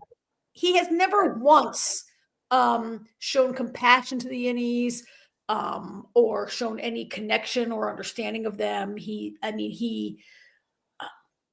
There's a way in which Cobell has grown more and come around more than he has, right? He's really, we actually don't really know much about, there's no evidence about Milchick. There's nothing about him. We see what we see and that's it. His face gives a lot of nuance, but his words and his actions do not. Yeah. I don't know. I still think he's in the end going to end up helping them, but that's just my own personal. I think that's what's going to happen, but I don't know. Let's see. We'll take a poll later, Matt. Yeah, milkshake. This is where I can somehow. How do I even do that? Here, Jen. So there was a question about Jen asked Matt, does he remind you of Samuel Jackson's role in Django Unchained? And Matt replies, yeah, those paintings were not just an indictment of Lumen, they were an indictment of Milchick. Yeah, and then I added a poll. There you guys go. I figured I don't out see a before poll. Scarlett told me. It's on YouTube. You have to be on and YouTube. that might be why Milchick, why he reacted to those paintings the way he did. Like, they were an indictment of Milchick, right? It was an indictment of Lumen in that they seemed really kind of racist and creepy, but Milchick doesn't say anything about it. And also, did a part of Milchick want to see himself in Kier in that way? I don't really know. I would be assuming something that's not really seen, but Matt's right. Milchick is we all like Milchick because he's cool looking and cool acting and he can dance and has a cool moto jacket, but we haven't seen one really good instinct out of him. He does put up with a lot of crap. They probably shouldn't. Yeah. All right, so you're going to have a poll coming up soon, which I can't. Vote, guys. It's only on YouTube. Fletcher says. So I'd love to revisit that later, Jamie. Let's give the results after we talk about the later Milchick. Yeah. Hold on, I gotta write down my Advil so I don't. He does have great skin, Muncher Luncher, especially considering the way the increasingly excellent filming and video technology shows all the flaws in an actor's skin. Yeah, he does. He has some nice skin. That man has some nice skin. Yes. All right. So anyway, now comes choreography and merriment bust in, which is a whole new department we didn't know about, which I have so many questions about that probably don't matter. What? Oh, Choreography music now. Yeah. So choreography, merriment, music from the marching band. He pulls the statue away. I have that he's smiling. A couple pictures of Kier. I took a lot of pictures of Kier in case I needed it for the banner. But there he pulls away. Okay, we have the marching band. Dun, dun, dun, dun. Okay, so they're making noise. I had really assumed. Originally I assumed the band was not severed, because why, like we know that you don't have to be severed to be on the severed floor, right? Like Milchik's not severed, Corbell's not severed. And I assumed, like, why would you need a severed marching band? They could just come down, you could just hire them, come down, do their thing, leave, right? Mm-hmm. That's beside the point, I guess. Did everybody love this? That they are severed, not why. I mean, did you love this scene? Yeah. And yet, was it super? I felt it was really superfluous and unnecessary. Oh, it was definitely superfluous, but I liked the scene regardless. I mean, it was fun to watch. It has nothing really, no bear. This is why they needed 20 minutes, right? Mm-hmm. Yeah. But I don't know. To me, dance party's always fun on the show. I mean, I love the other dance party. Well, Tremel Tillman really did not want to dance this season. Oh, he didn't? Oh, yeah. He has that interview he did with the Washington Post. He said he really didn't want to dance. He doesn't want it to be a thing that every season Milchik dances. And the dancing was so the way it was received in season 1 made him not want to be like, and I get it, right? That, like, that's a gimmick maybe if Milchik dances every year, and he didn't want to do it. And then the way it came together, he agreed to do it and thought it was cool. He attended 2 HBCUs, and this very like HBCU drumline kind of, right? Like, in fact, he went to Jackson State, which is one of the premier marching bands in the country, and which has defined a lot of the drumline and dancing and like drum major kind of techniques in the last like several decades. Yeah. So he in the end felt it was a lot of fun to do. Yeah, and that's kind of my point. Like, do you need it? No, but it's silly in a good way. I liked it. There's certain things, like you said, with Severance they put in that don't really add anything like mentally, I guess I'm trying to think of the right word, but they don't really add anything to the meaning of the show or to the depth of the show, but it's fun. I like it. And Jen says it's delightfully chaotic, homecoming parade. And Matt says, I love it, added a sense of chaos and urgency. But Susie has a point. If you're in a band, suddenly when you know how to play music in your real life. Yeah, I would think that that's something you couldn't do when you were severed unless they retaught them how to play. But I also would question that music could lead to memories. So I don't know. It is weird they're severed. Well, I mean, so these are some questions like, why do you need to sever the band? And so what do they do all day? Do they have band practice every day on the severed floor? Do they practice someplace else? Do they purposely look? Does the talent for music pass the severance?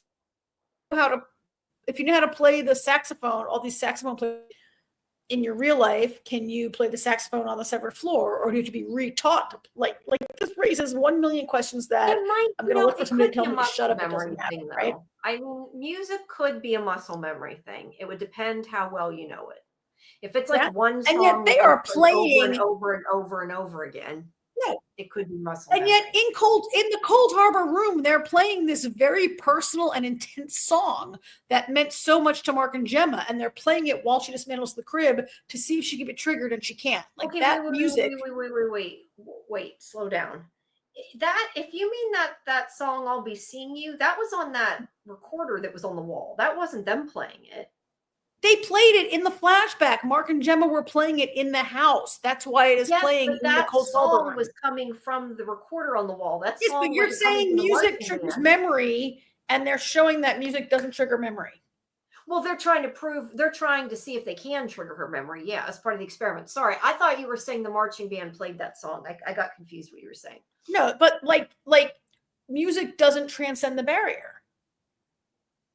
No, it doesn't, I guess. But that's Unless you're saying, and Matt is saying that music is only 2% talent and the rest is work. Like, I'm not sure I agree with you, Matt. I That think it depends. like, I think that that- there's people that are good at music and people that are great at music. But can you learn music and learn the notes in muscle memory? Yeah, I think you can learn it. You may not be like great at it and sound extraordinary like certain people do. But I think the would people kind of agree with some of that are the so we're saying that the people that are of the quality in this marching band, if they played the saxophone on the outside, they should still play the saxophone on the inside because it's all muscle memory and it's not talent. Big chunk of it's muscle memory, which I could say it could be. I mean, I don't know that it matters is the point. I think it doesn't really matter. The point is they're severed. That's what matters. Not Well, and I think if it was all work, then we would never have like Yo-Yo Ma, right? Like, and is that's it why just I'm work saying. that made And him that's Yo-Yo why Ma? I said I feel like there are musicians. There are people that can play music. Anybody can learn how to play the notes. But there are people that are extraordinary musicians. That's not the same thing as being able to play but the so we are saying that we believe that playing an instrument transcends the barrier, but like goes through the barrier, but knowing about the equator does not go through the severance barrier. Well, right? because playing music can be muscle memory. If you're in a marching band where you play it all the time, it could be muscle memory. I don't know. And again, I don't know that it matters, but yeah, I think that remembering stuff, like remembering facts is more. So you guys are all arguing that muscle memory goes through, but other things don't. Just like how they know how to fight. Like I mean, I just not sure I believe it. Like if just like how Lauren, you're going in and out. Sorry. Fight really knows how to fight in this. Yeah, that's what I'm saying. Like I feel like fighting is something like you. Like, did you say they know how to fight? I don't know. I mean, I don't think anybody inherently knew how to fight in this episode. It was just self-defense or whatever. Would remember. Like I think it's a muscle memory thing. I just think there's a weakness in the argument that muscle memory transcends the severance barrier, but other kinds of memories don't. And reading and writing and math transcend it, but that part I agree with. Geography doesn't. I agree with you. I don't think that the states would transcend it, but I also don't think reading and writing would either. I do agree with you there. But I said, I think what transcends it is one of those things that it's like the gas on Walking Dead. You just have to move on and not fight it because it's going to be there. Yeah. I mean, yeah. Okay. Yes. We're talking too long because the whole scene was ridiculous anyway and nobody thought about it. And I do think ultimately nothing transcends the barrier except love is what the story is, where the story is going. Well, yeah, they're trying to see if love does. I mean, technically it didn't because, well, I don't know. I mean, it does. They all only because we're going to get there. We're going to get there, but I thought it gave cadence to, I think maybe he means credence to why Milchick was dancing in the first season. It's Milchick contribution. Yeah. I mean, it is entirely possible that while Tremel Tillman maybe didn't want to dance, that Milchick loves to dance. Yeah. And I agree. He needs to dance into the light. I want to see him dance. I want to see him dance too. Yeah, I totally agree. It's so crazy and ridiculous. Yeah. But I like it. All right. So anyway, let's keep this moving along. It's already 1 a.m. Yeah. Hold on. Muscle memory is a different part about your memory. Yeah. But this is a long conversation about music, and we need to keep moving along. Yeah, different. I'm sorry, but we're on 3 hours. I cannot stay 6 hours on here with you guys. Sorry. So all righty. Yeah, they're arguing about which is which. So we'll just go with that. Okay. So now I lost where I was. See, now I did that and I lost where I was. Okay. So they have them dancing and then they turn over their cards and it's this picture This there of made no- Mark. This makes no sense because are they holding these over their heads and you can only see it Yeah. from the ceiling? So what? So how do we see it? I don't know. This is again, that's more of a theme of film of I can't Yeah, it's talk. just for us. It's just for the Just audience. for us, yes. Because you're right. Who would see it? But it looks cool, right? Yeah. Okay, so then This is when James is going to come in and watch, right? okay. James comes up in the elevator and is gonna look at this. There's a picture of Kier on the wall. He's at the computer.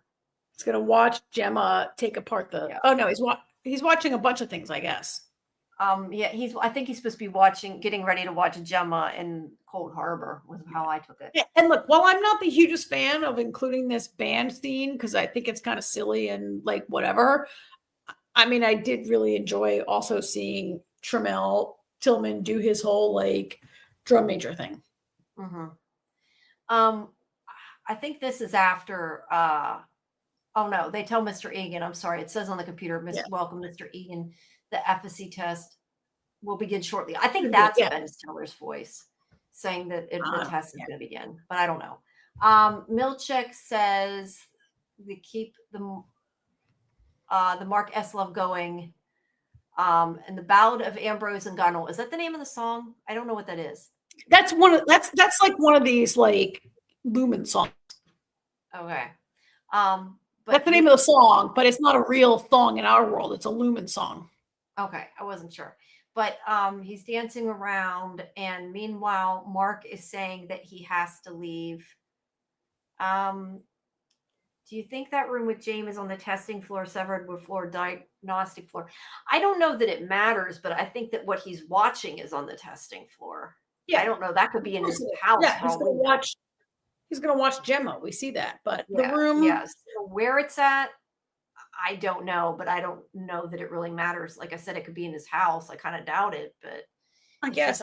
I mean, yeah, it could be anywhere. Like, why would you make James go anywhere? It can be wherever he wants, right? Yeah. So anyway, Mark says he's going to go. Helly says, "Are you ready?" He says, "Yes." He sneaks out, and that's where they say, "See you at the equator." So yeah, where the hemispheres of the brain meet, maybe. She grabs Milchick's radio, runs off with it. Mark leaves. She goes in the bathroom, and Milchick follows her in, and she flushed it in the toilet. And when he finds it, she shuts the door and shuts him in. I also have, I don't know if I have a picture of it, but on the back of the door, I think it's the door out, I don't know, there is a up and down arrow that looks kind of like an elevator thing. I don't know if it's just the design, but it looked kind of interesting. But anyway, she locks him in the bathroom. Meanwhile, Dylan is on his way up. Drummond comes out of the elevator and the test goes into the black hole. Now, this is where I meant to recheck this and I didn't have time. So it's actually, I think that the black hallway goes to the testing floor, right? Not that the black hallway actually is the testing floor. No, the black hallway, actually, we previously saw someone come out of that black hallway, and that hallway's on the Severance floor, right? We saw someone come out of that hallway and open the door, and there's the severed floor, right? I think that hallway on the severed floor too. The elevator goes down to the testing floor, but I think the hallway is on the severed floor. I don't think it really matters, but I think it's on the severed floor. I don't know, but it's going to the testing floor is the point. Yes, it goes to that says right, Jamie. Yeah, the elevator goes to the testing floor. Yeah, yes, but the point is he's on his way, and I say that because he has to open the wall to get into where he's going, and Mark can't find it. Mark's reading the directions but can't figure out where it's at. And I have to wonder, why is the door hidden? Why? Okay. Why not? Yeah. The door, are you kidding? Why is the door into Gemma's testing prison hidden? Of course it's hidden. Well, no, it was into where the goat room was, but yeah, I guess it still makes sense. No. Mark was across the hall from Drummond knew exactly where it was. Oh, okay. So both doors are kind of hidden. Yeah. The door that was hidden was the door that Drummond comes out of. It's across the hall from where Mark. Yeah. Push open the wall is crazy. Yeah, he has to push it open. Yeah. Okay, so Gemma's walking with the nurse. She ends up with Cold Harbor. She looks scared. Then meanwhile, Lorne is walking down the hall with the little cute baby goat in the cart. That's not a baby. That's a pygmy goat. That's not a baby goat. That's a pygmy. It isn't? There are goats that small that are fully grown. Okay, yeah, what had the little horns? I thought was anyway. Helly's holding Milchek in. He's trying to open the door, and then meanwhile, James is looking at Gemma on the video. I don't know. Some of this it flips back and forth so fast. I might be out of order, but because about Dylan shutting the door of the bathroom, he puts the vending machine in front of it. I'm not sure if that's here or not. It might be after, but anyway, Gemma goes into the room. Mauer is on. Dr. Mauer is on the intercom and tells her to go in the room where the crib is. James watching her. He has to say it a couple times, and then she says, "Who are you?" And she says, "I don't know." Okay, Drummond opens the wall for her. She comes in. There's the cute little goat. She says, "Cute, wasn't he so cute?" Offering. It is. I think it's a cute little goat. I don't care whether it's a baby or not. It's cute. But anyway, okay. Says it's an offering. He says, has it verb? It does. Wiles, the most of its flock. He shuts the door. This beast will be entombed with a cherished woman whose spirit it must guide to Kier's door. I'm assuming they mean Gemma. And she says it is up to the task. We also see the little sacrificing thing on the wall, the symbols. I don't know if I got that. He says give it me its life, and he takes out the bolt gun. Now, I don't know how bolt guns work, but this confused me. A bolt gun has a bolt. At least I think this is a bolt gun. It looks like a bolt gun to me. But he puts a bullet in it. So I was even more confused, and I'm like, I give up. But there's the gun. It says we should have stuck to the simplest idea about the goat sacrifices. This show has always been more straightforward than people thought. And the line about Gemma being entombed as Egyptian could be. We lost Karen again. Yes, thankfully Emil lives. Okay, so gun. Then okay, there's the screwdriver that he wants to use. There's the sacrifice of the goat. I'm not sure what the weird head's facing that way, but he tells her to shoot it. And tells her to take the crib apart. I skipped that. And I'll Be Seeing You is playing. We had mentioned that before. Picks up the screwdriver. Milchek's still fighting to get out of the bathroom. Marc sounds like maybe he hears the goat. Put it in there, and he says, we commit this animal to Kier in his eternal war against pain. Now, this is, I guess, what Marc was saying, that he was against pain. I don't know. I didn't take it that way. So that's interesting now, and I have to think more about. I didn't even realize he said that. I forgot it, even though I was there.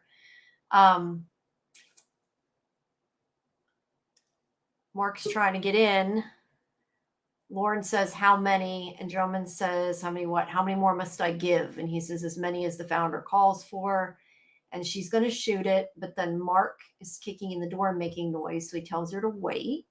He opens the wall, and Marc makes up that he had the wrong door. And then he punches him in the face. He punches Marc in the face. They fight. He chokes Marc. Basically, there's this whole fight, which is a really good fight. And then Lauren comes out here somewhere while he's choking him. And let's see. She puts the gun to Drummond's head. But Marc, after they fight a little bit, they fight first. But then Marc tries to stop her and says, no more killing. And meanwhile, Gemma's still taking apart the crib. And then... let's see. They fight. Okay. He stops her from killing him. He got the gun on him. Sorry, that's why. This is where I think I skipped part. I went too fast through the pictures, I think. Let's see. Because when she's taking apart the crib, Dr. Maurer says the barrier is holding. She feels nothing. It's beautiful. And James is watching, and we do have to go back to that. I don't know where the picture is. There's Karen. She's back. Maybe.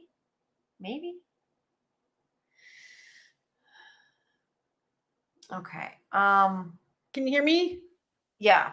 I don't have a picture for it, but the one thing that I wanted to mention is I have here that Dr. Maurer, when he's talking about her taking apart the crib, he says the barrier is holding. She feels nothing. It's beautiful. Oh, So wait, are you still talking about goats? You have a goat picture on the screen. No, I said I don't have a picture of it. I'd have to go back. It was of the crib pictures.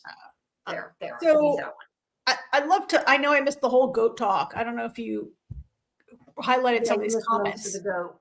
I don't know if you highlighted some of these comments in the chat about the goats, or so the goat.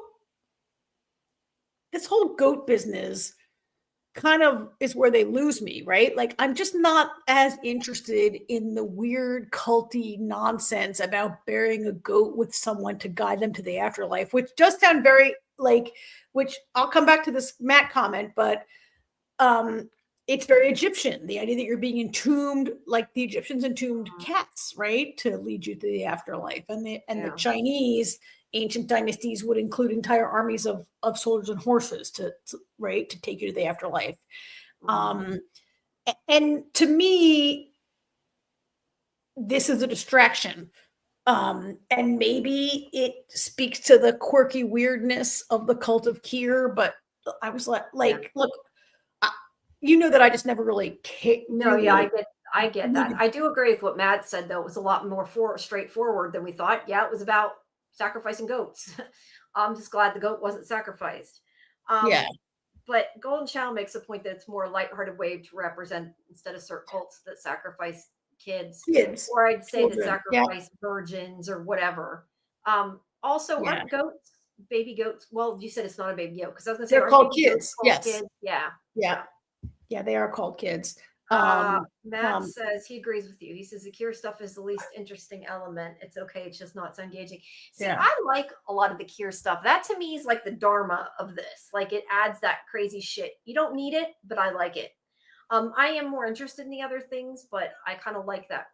Look, I don't mind the Kier stuff, and that there's a long history of decades or a century of this, and that there is a cult of personality. I do think that, this show is talking about capitalism, and so much of our capitalism in the United States is built around cults of personality, around people like Elon Musk, around Mark Zuckerberg, around Jeff Bezos, right? And there's something going on there, but the kooky weirdness with a pregnant statue and your dead twin and a lot of that, and the goats just doesn't, I kind of feel like this show wanted to do a visual of goats being raised in a conference room, and they built it in there. I don't know. It's less interesting to me. It is. But I do kind of appreciate the part where it's very sort of ancient beliefs about spirit animals guiding you to the afterworld, right? Yeah, that part I think too. Yeah. Okay. So I backed you up. I'm sorry. You guys talked about it while my internet was. Yeah, but before we go further, I just want to take a minute because I haven't done my spiel at all, and I should be. Spiel it. Please make sure that you like the video, subscribe to SciFi Vision on YouTube, that you comment on the videos, not just the live chat. It helps the algorithm. You can check out all of our videos under the video tab, our live shows under the live tab, which of course includes lots of interviews. And there is playlists for, I got to add the one for this week, but for Severance, for Yellow Jackets, including interviews. So make sure you check all that out, as well as scifivision.com. That has all of the interviews, including the ones that are not on video. And please also join our Discord if you haven't. The link is in the chat. We have watch parties before we do these shows. Obviously, this is the last one we had for Severance. But tomorrow at 9 9:30. I have to think about it, 9:30 p.m. It's in Discord if I tell the wrong time. I think it's 9:30 p.m. Eastern. We have our watch party for Yellow Jackets, followed by my stream with Scarlett, our live stream for Yellow Jackets, which is at 11 p.m. tomorrow. And then on the 27th, we have special guest Vanessa Prasad coming, who is also in Yellow Jackets, plays Teen Jen. And also, of course, if you missed our interview tonight with Marc Geller, who plays Kier, you can always watch that back on the stream. We also have a watch party for Yellow Jackets when it drops at midnight. I think on Thursday night. I think we may be doing 9 Bodies in a Mexican Morgue watch party when this is over. If people want to watch it, I'm down for it. Depends if people want to or not. But I'll be awake because I'm going to watch it, I think, anyway. So, yeah. Check all that out. Sorry. Now back to your regularly scheduled discussion. Matt says, wait, did we lose Karen again? Or are you just quiet? What? I'm here. Oh, you're still there. Okay. Matt says, I think they just threw it in there and tried to make it work. I assume you mean about the goats. So, yeah. Yeah.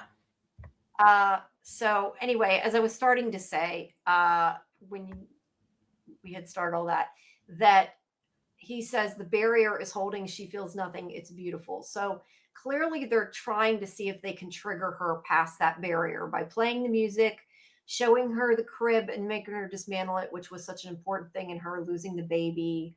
It's, to see if she is triggered, and she isn't.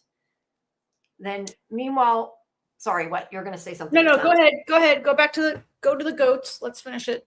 Keep moving. So Marc takes Drummond away with the gun to his head, and he pulls him out, and she's behind the goat, and she says, thank you. Emil thanks you. That's the name of the goat. I like that, though. That's cute.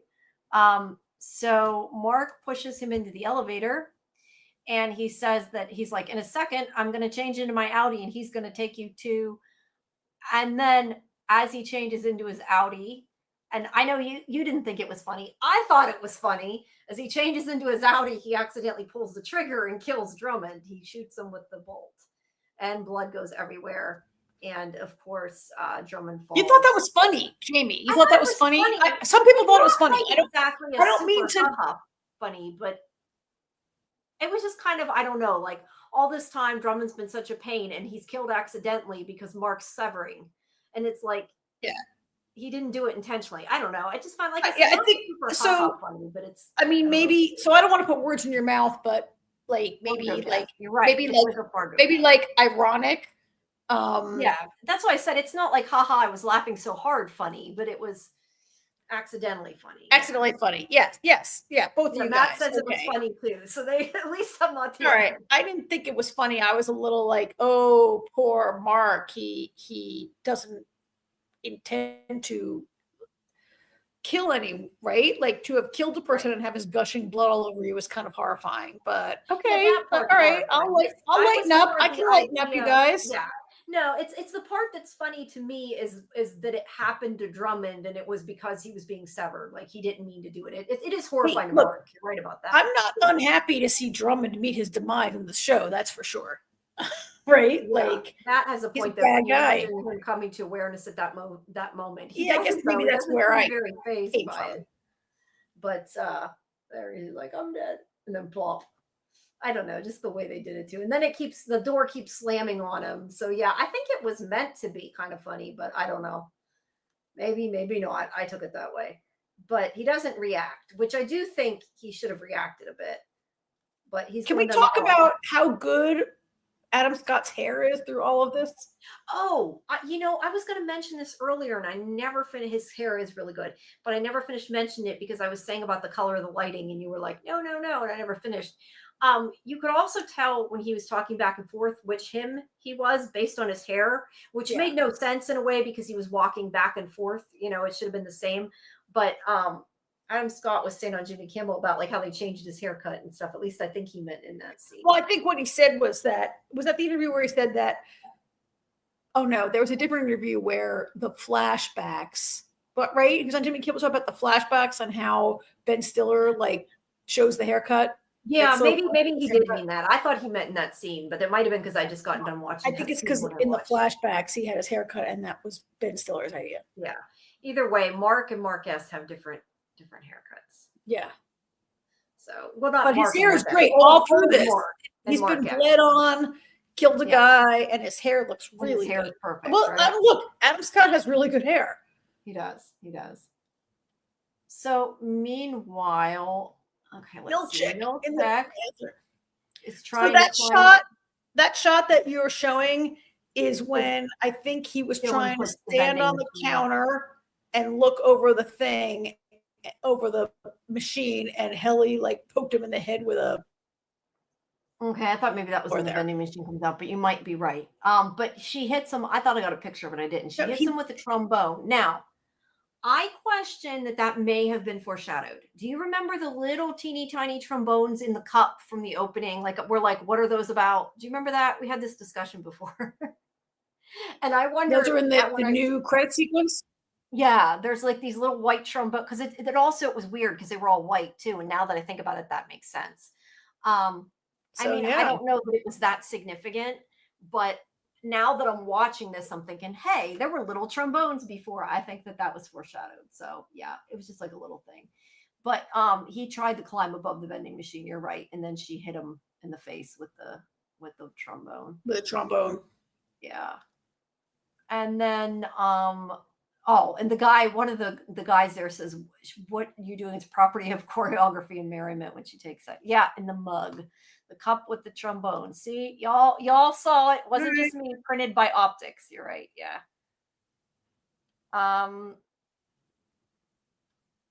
Lori says that scene with the goat lady fighting with Drummond reminds me of Game of Thrones, Brianna versus the Hound. Yeah, It was a good fight. It was choreographed really well, and I liked seeing her. We've had a few comments in the chat about Brienne. You know, this is like Brienne of Tarth. Yeah. Jamie didn't watch Game of Thrones. No, I didn't watch Game of Thrones. And you know, I really, I mean, I hate, you know, I hate reversing and going back in our conversation, but I really noticed in those scenes where Mark looks so small compared to Drummond, he's inches shorter. Yeah. And then Lauren, we know, you know, Gwendolyn Christie's like really tall. Gwendolyn, what's her last name? Gwendolyn, Christie. yeah, I think Christie. She's a 6-footer or like 6'1" or something, and so she really like holds her own against Drummond in that scene. Yeah. Anyway, so I don't know what you're going to click next. Are we going back to the bathroom? I don't know, but Milchick's yelling at them to go back to their department. Oh, okay. And they start to, and then that's when Helly stands on the desk. Sorry, go ahead. So in the interview that Tremel Tillman gave with the Washington Post, I think it's the Washington Post interview, he talks about the scenes of him in the bathroom trying to knock down the machine, the vending machine. And he said that they had only planned to do 3 kicks, and they had scripted it and practiced it with stuntmen or whatever. And he was going to do 3 kicks. And then during shooting, he was like, hey, Ben, can I just wail on this machine? And Ben was like, yeah, do whatever you want. And so a lot of the shots of him like pounding and where he did his foot. Gwen Christie is 6'4". Wow. So a lot of those scenes of Milchick like doing various kicks and pushes and jumps against the machine go a little bit beyond what was scripted, and they allowed him to sort of like really attack it. Well, that's awesome. Yeah, I didn't know that. The only one I read was the one you sent me from the creator. I didn't get anything else from Washington Post. That was the only one I had, was the one you sent. Oh, which was a good article, by the way. Okay.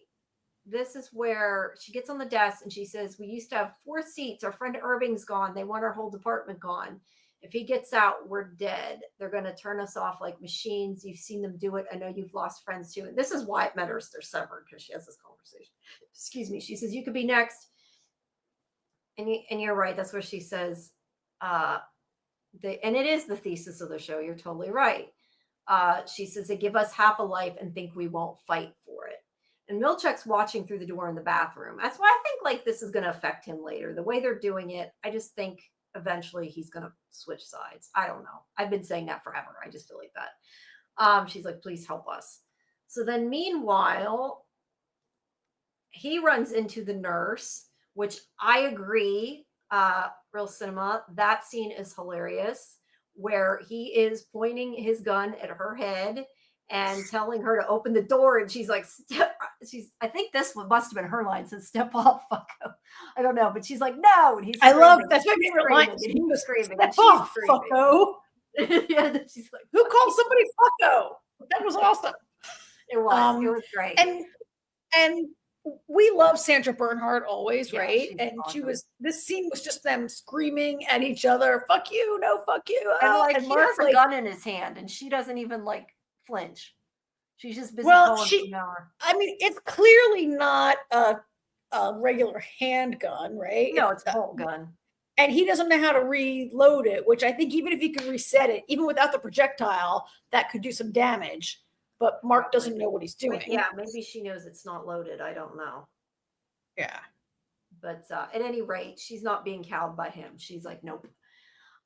So then he tries to get in the door and it won't open.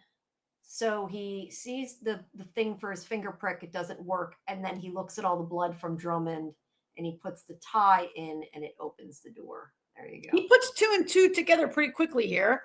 Yeah, well, don't forget, this is Audi Mark. This isn't any Mark at this point. No, but he puts it pretty quickly together that because Audi Mark doesn't know who Drummond is. Audi Mark doesn't have any idea that Drummond is one of the highest ranking people in Luna. But I think probably, well, I mean, she wasn't highest ranking either. I think the idea is he's somebody important. I just killed him and I'm covered in his blood. Yeah, but he just, I mean, how does he know he's important? He woke up in an elevator with this guy who's nobody.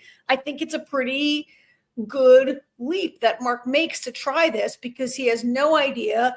Drummond could be a security guard. Drummond could be nobody. He has no idea, true, right? But it's a good thought to try it, right? He sees that it's pricking blood, and rather than chase down Sandra Bernhard, let's try this first. It makes sense. I'm just saying it could have been any people, any employees that worked with their blood, though. We don't really know, but he thought to try it. Well, we know that it's not any employee. It's a restricted floor, not anybody. I don't know if Milkshake could get in there. We don't know, right? Yeah, I don't know. Yeah. But he goes in, and Mark would definitely not know that. No, he wouldn't, but he guessed it worked. So he goes in and he says, "It's me, I'm your husband." James is watching this and starting to get upset, but he's like, and so is Maurer. They're both upset. That's not James. That's Robbie Benson. That's Maurer. I said James, but they must have both been watching. That's Maurer. He says, "Don't speak to that man. He's there to hurt you." But he says, "We've been married for 4 years." Now, right here he says, "And he hesitates. I think he was going to say we were happy, and he realized, I don't know. Do you disagree with that? Because I know when we seen all the flashbacks, I felt like it was showing us that he was wearing rose-colored glasses in the sense that he remembered everything originally was always like their marriage was so great, their marriage was so perfect, because you tend to do that. He's missing the person he loves. He's only seeing the good. And I feel like the flashback showed us that they were having marital issues because of the, trying to have a baby. They were arguing, not bad marital issues. I mean, marital issues every couple has, every couple fights. But I don't know, when he did that and when he started to say we were, and then he hesitates and then he changed it to we had a life together.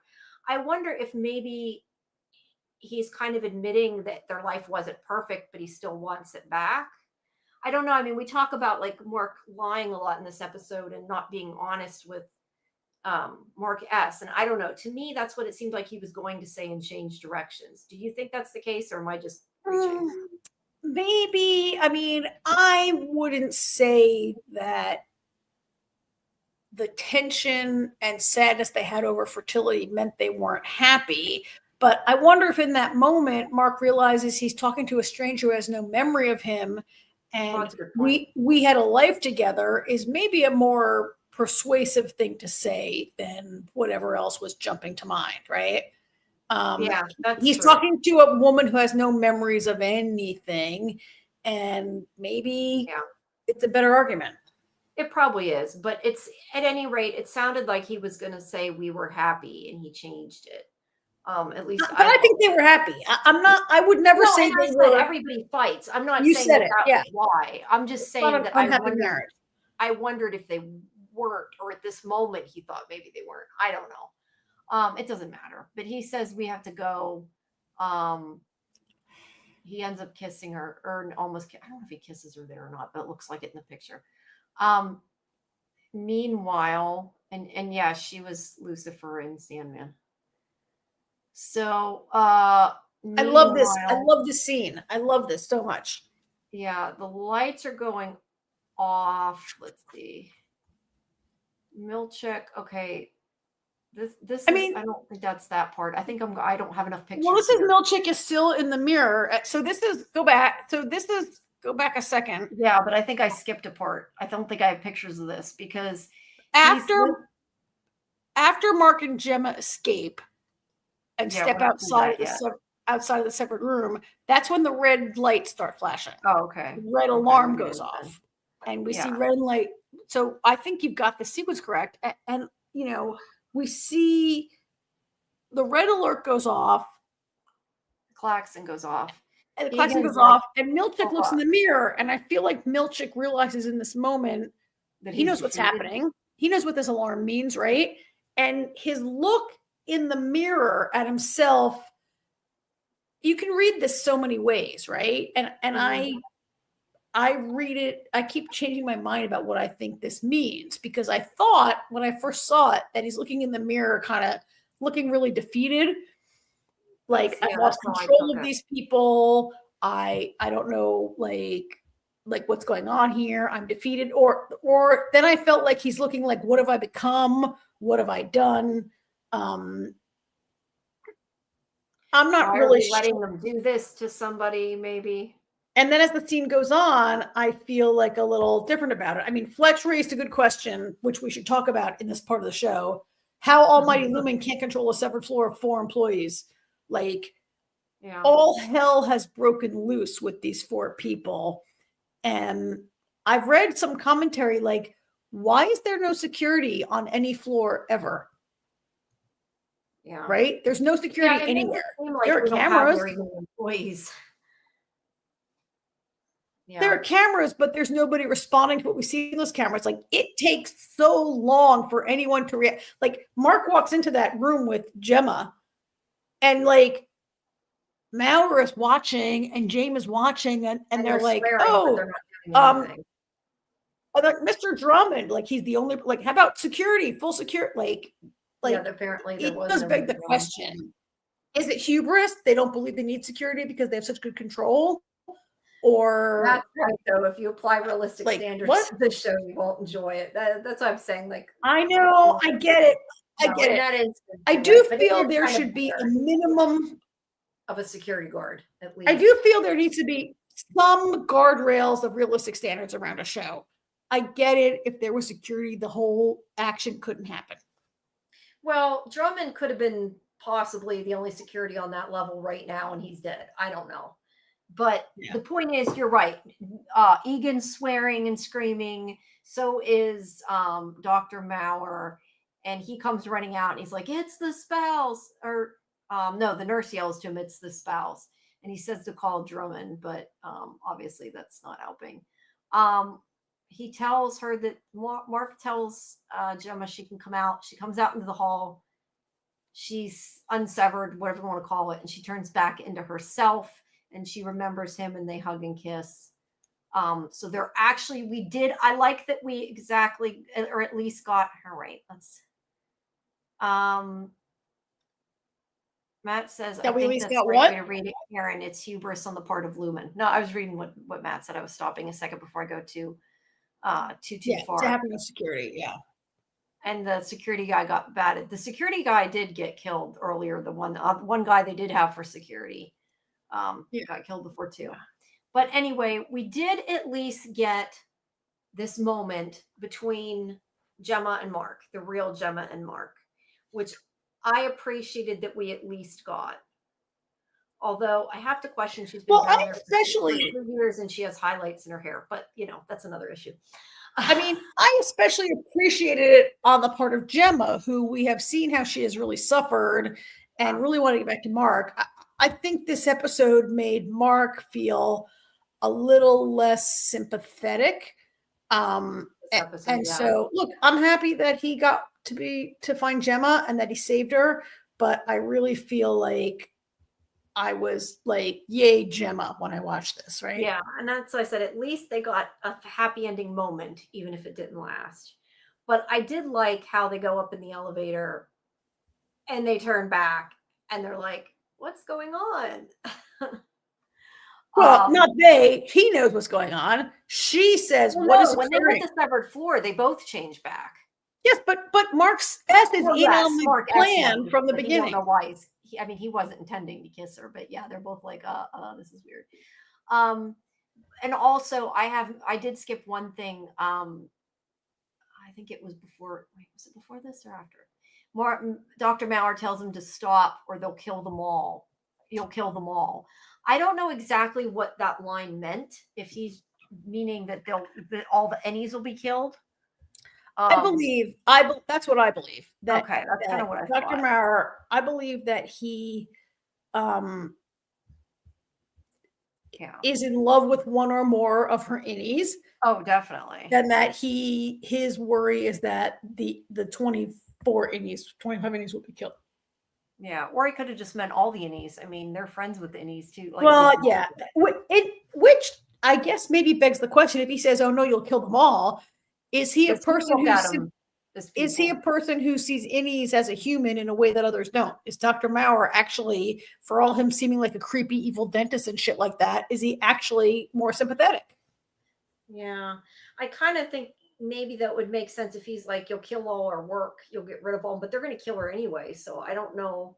It could mean all her Innies, but they're getting ready to kill her. So, oh yeah, maybe he wants information on the chip. Maybe he just wants her chip, Matt. Yeah, maybe he just wants her chip. Could be. So anyway, they come back out. They come back out into the black hallway. Milchek's still trying to get out and knocks the vending machine over and starts to climb out.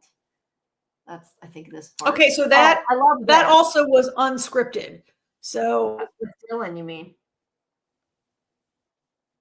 Is that what you mean with Dylan? Oh, is this when Dylan comes in? This is when Dylan says, "Fuck you, Mr. Milchek," right? Yeah. Yeah. He's standing in front of the band. No, so Milchek, they're standing up for him.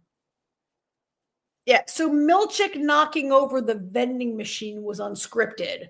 When he just kept kicking it. I told you earlier. Yes, when I told you earlier about how that Trammell was like, "Can I just wail on it?" And Stiller's like, "Yeah." So they weren't really intending to show a scene where the machine goes over. So the machine goes over, and then you see where Milchek jumps on it. In the interview, Trammell says, "I jumped on it Marvel style," where he like jumps on the machine. That also was just apparently he hit the machine and the machine fell over, and they didn't call cut. So he just went with it, and he jumped up on it and did this like superhero jump onto it, and it worked. Well, that's cool. Either way, he was in the moment. But all the band's standing behind Dylan, like they've got his back, and Dylan says, "Fuck you, Mr. Milchek." And I think this is paralleling, I think, the end of the first season. I don't know. It's another scene. He says the same thing to him. I think it's supposed to be kind of the same thing. But meanwhile, Mark, or I should say Mark, gets Gemma out of the door, gets her to go out, and she tries to get him to follow her, but he won't open the door. Now, here's the thing, okay? Because we had this discussion before. Usually the Innies can't go out into the hall where they're not severed. But the reason for that is because they walk out and the outie sends them back in. We've had this discussion before. So in this case, Gemma could come back in if she wanted to, but the door seems to be locked, I guess. And she can't get back in. But she's trying to get Mark to come out. And this is where Mark looks at Helly, makes the decision not to come out. No, that is not what happens. I'm sorry, but it does happen, but you skipped a step because Mark hesitates before Helly shows up. Oh, he does. He hesitates, but he doesn't open the door. Hang on, because Mark, I took notes on this. At the door, Mark says to Gemma, "You have to go. You have to go." He doesn't say we have to go. He says you have to go. He pushes through the door and he shuts it. And that's when Gemma is like, "Mark, come on, open the door, open the door." and you see Mark's hands on the bar, like pushing it, and then he hesitates and he doesn't go. Mark is hesitating.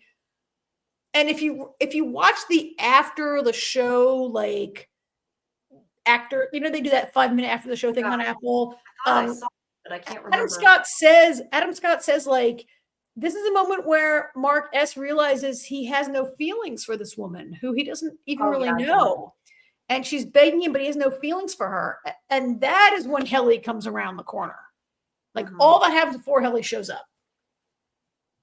So I just wanted to, you're not wrong, Jamie. I just wanted to give those little details because that was so painful to watch Gemma, who finally has this, right? And Mark now is not going to go with her. But now that makes me question, we had said about it earlier, does that mean that love doesn't transcend the severance? I mean, hard to say because it felt like Gemma, when Mark reaches out his hand in that room and Maurer says, don't let him touch you. And then she takes his hand. It did feel like on some level she trusted him, right? Maybe Gemma loved him more than he loved her. Who knows? Or maybe that it's that Helly's starting to bleed over. I don't know. But yes, I said before, when I watched this the first time, I was so mad. I was mad when I was done watching this episode because it's funny. Everybody had been asking me after when they knew I watched it, what was the finale? Did you like the finale? And I'm like thinking, I want to tell everybody I freaking hated the finale because at the time I was mad. I don't hate it now, but I was really mad when I first watched it. And yeah, everybody was yelling, you know, you wanted him to go out. We have probably like 20 comments to go through here. Yeah. Matt was in a chat and everyone was like, no, Mark, what are you doing? Matt was like, yes, Mark, right decision. Stay with Helly. You know, Scarlett's asking, so Miss Casey is no one. Can you hear me? I know. Well, I kind of look at it though that he saved her. He's like, I saved her. Now it's my turn is kind of how I looked at it. Like I did what I was supposed to do, but now I'm going to have my moment as kind of how I looked at it or how I look at it now. Not how I looked at it the first time, but how I look at it now.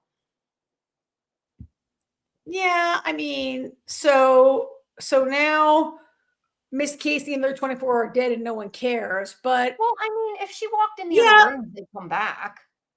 I mean, no one cares because nobody, you know who cares? Dr. Maurer cares, right? But nobody else cares. But nobody met them. The only person who Casey, it's kind of sad. The only person who met them was Dr. Maurer and maybe Sandra Bernhardt, but probably not, right? I think we feel bad for her. It's really sad. But like Matt says, look, like, Mark doesn't even feel, he doesn't even know Gemma. He has no life out there, right? Like, yeah, like I think Mark made the only decision he could make. Was it the only decision? I mean, so there's comments flying in and we got a bunch more comments. I want to pause a second. I didn't want to cut you off, but thank you so much, Golden Child. I appreciate it. Whooped it. I'm pressing on the wrong thing. It's not showing up. I'm trying to press on it. It's okay. You don't have to show it up, but thank you, Golden Child, for sure. Anyway, thank you, Golden Child. It's not highlighting it. Thank you. I appreciate it. I don't know why. I mean, we got a lot of comments here about this, and we got some I want to go back to that were posted probably like an hour ago. You know, just me has always felt. Just me has a. Thank you. Appreciate it. Sorry. That's what I was trying to do before. I couldn't get up. Thank you, Golden Child. Like just me has felt from like the minute we started this convo, like let's see Mark and Gemma together. Hoping for Mark to decide that. You know, Fletch felt like, how can Mark return if wrong. Sorry, didn't mean to. We'll come back to that.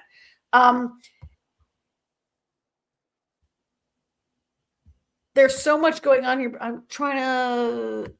feel like if Mark had left the building, I don't know where they would have gone next. I mean, these are some good points that we'll talk about in season 3, but if Mark leaves the building, what happens to the show?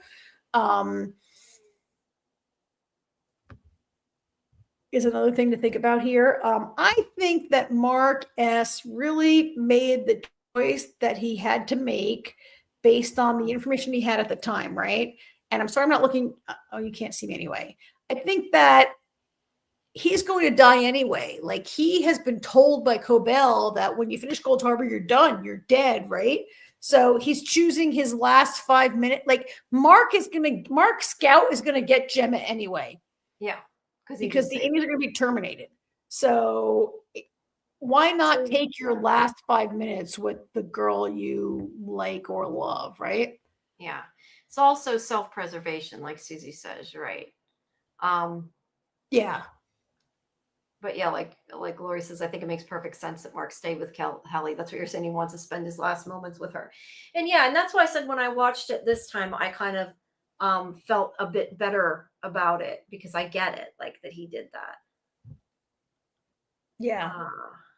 Thank you, Susie. I appreciate it. Thank you for putting up with you all. We appreciate you being here. We're not putting up with you, but thank you. Where to go? Oh, I was gonna say, Scarlett said Mark S saved Gemma and wanted Helly. Makes sense a lot. She isn't kidnapped anymore, and Devin and her can fight against Lumen. I mean, that's what I said. Like, the more I thought about it, he rescued her, right? So I mean, it's done. He did what you might call the right thing, and that he saved her life, right? Yeah. So let him enjoy the rest of his time, right? Like, he knows it's not going to work out. He knows there's nowhere he can go, but he's going to take those few moments. And he made the decision himself. So I think that was also the point. Like, he's his own person and he gets to do what he wants, and he should have, like, I totally get it. I felt bad. I wanted to see Gemma and Mark together, but at the same time, I totally get it. There has also been conversation, and I think it was in that one article you sent me, but I can't remember for sure, that people are comparing this to the one Greek, is it Euripides? How they're commenting that he looked Orpheus, back. Orpheus. It's Orpheus Eurydice. Okay. That people are commenting where she is taking to the underworld. She's taking the underworld, and then her beloved comes in to try to save her, right? But he looks back at Gemma, so that might mean that they're doomed. I don't know. I don't know what the... Yes, that's what happens to her, right? I think in the Greek myth, she looks back, and that's why she is condemned. But I think he looks back in this version that we're seeing. Like, Mark looks back. I think in the Greek myth, Eurydice looks back, and that's why or Persephone. In the Greek, it's Persephone, right? It's Persephone is taken down to Hades, right. And he comes to save her, but she looks back, and that's why she has to go back every seasonally, right? Isn't that the story of Demeter and the 4 seasons? But anyway, in what we saw in this episode, it is the male partner who looks back. Yeah. Yeah, I don't know. I don't know anything about Greek myths, so it's hard to tell. But Scarlett makes a point, aren't they reintegrating? If he continues the reintegration, yes, but I mean, Mark is still not going to get Helly. So if he reintegrates. So Scarlett, that's the thing that has really disappointed me about this season, that they dragged out reintegration and in the end it didn't go anywhere. Like, we've seen reintegration since season 1 with PD. We saw Mark dabble in it. We saw Ragabi. Mark has some brain surgery. He seems to reintegrate. He brings it up and says, I've been seeing flashes. Haven't you, Mark S., in my condescending voice? And in the end, like, there doesn't really seem to be any effective reintegration. Like, Mark S. and Mark Scout talk across a camcorder. They don't really, like, reintegrating is maybe my biggest disappointment of this whole show. Yeah, I guess we won't find out until we find out if he continues the reintegration, but it's still not going to be a happy ending either way for Mark S. I think it would be interesting, and if I was writing it, I think it would be interesting to have him decide to do what's right and reintegrate like he told Mark S. he would. Wait. Mark Scout thinks that is doing what's right. Right. I would like to see Mark Scout think, I'm going to keep my promise to Mark S. and I'm going to finish the reintegration. I think it would be interesting if he does that. But when he does that, he finds out that he has feelings for Helly as well. I think that would be a more interesting. And again, I don't necessarily need the love story, but the idea that if he did reintegrate him, that he would have those feelings, I think could be an interesting storyline. Because then it's like, shit, he did what he, that, and now he screwed himself. I don't know. Just an idea. Yeah.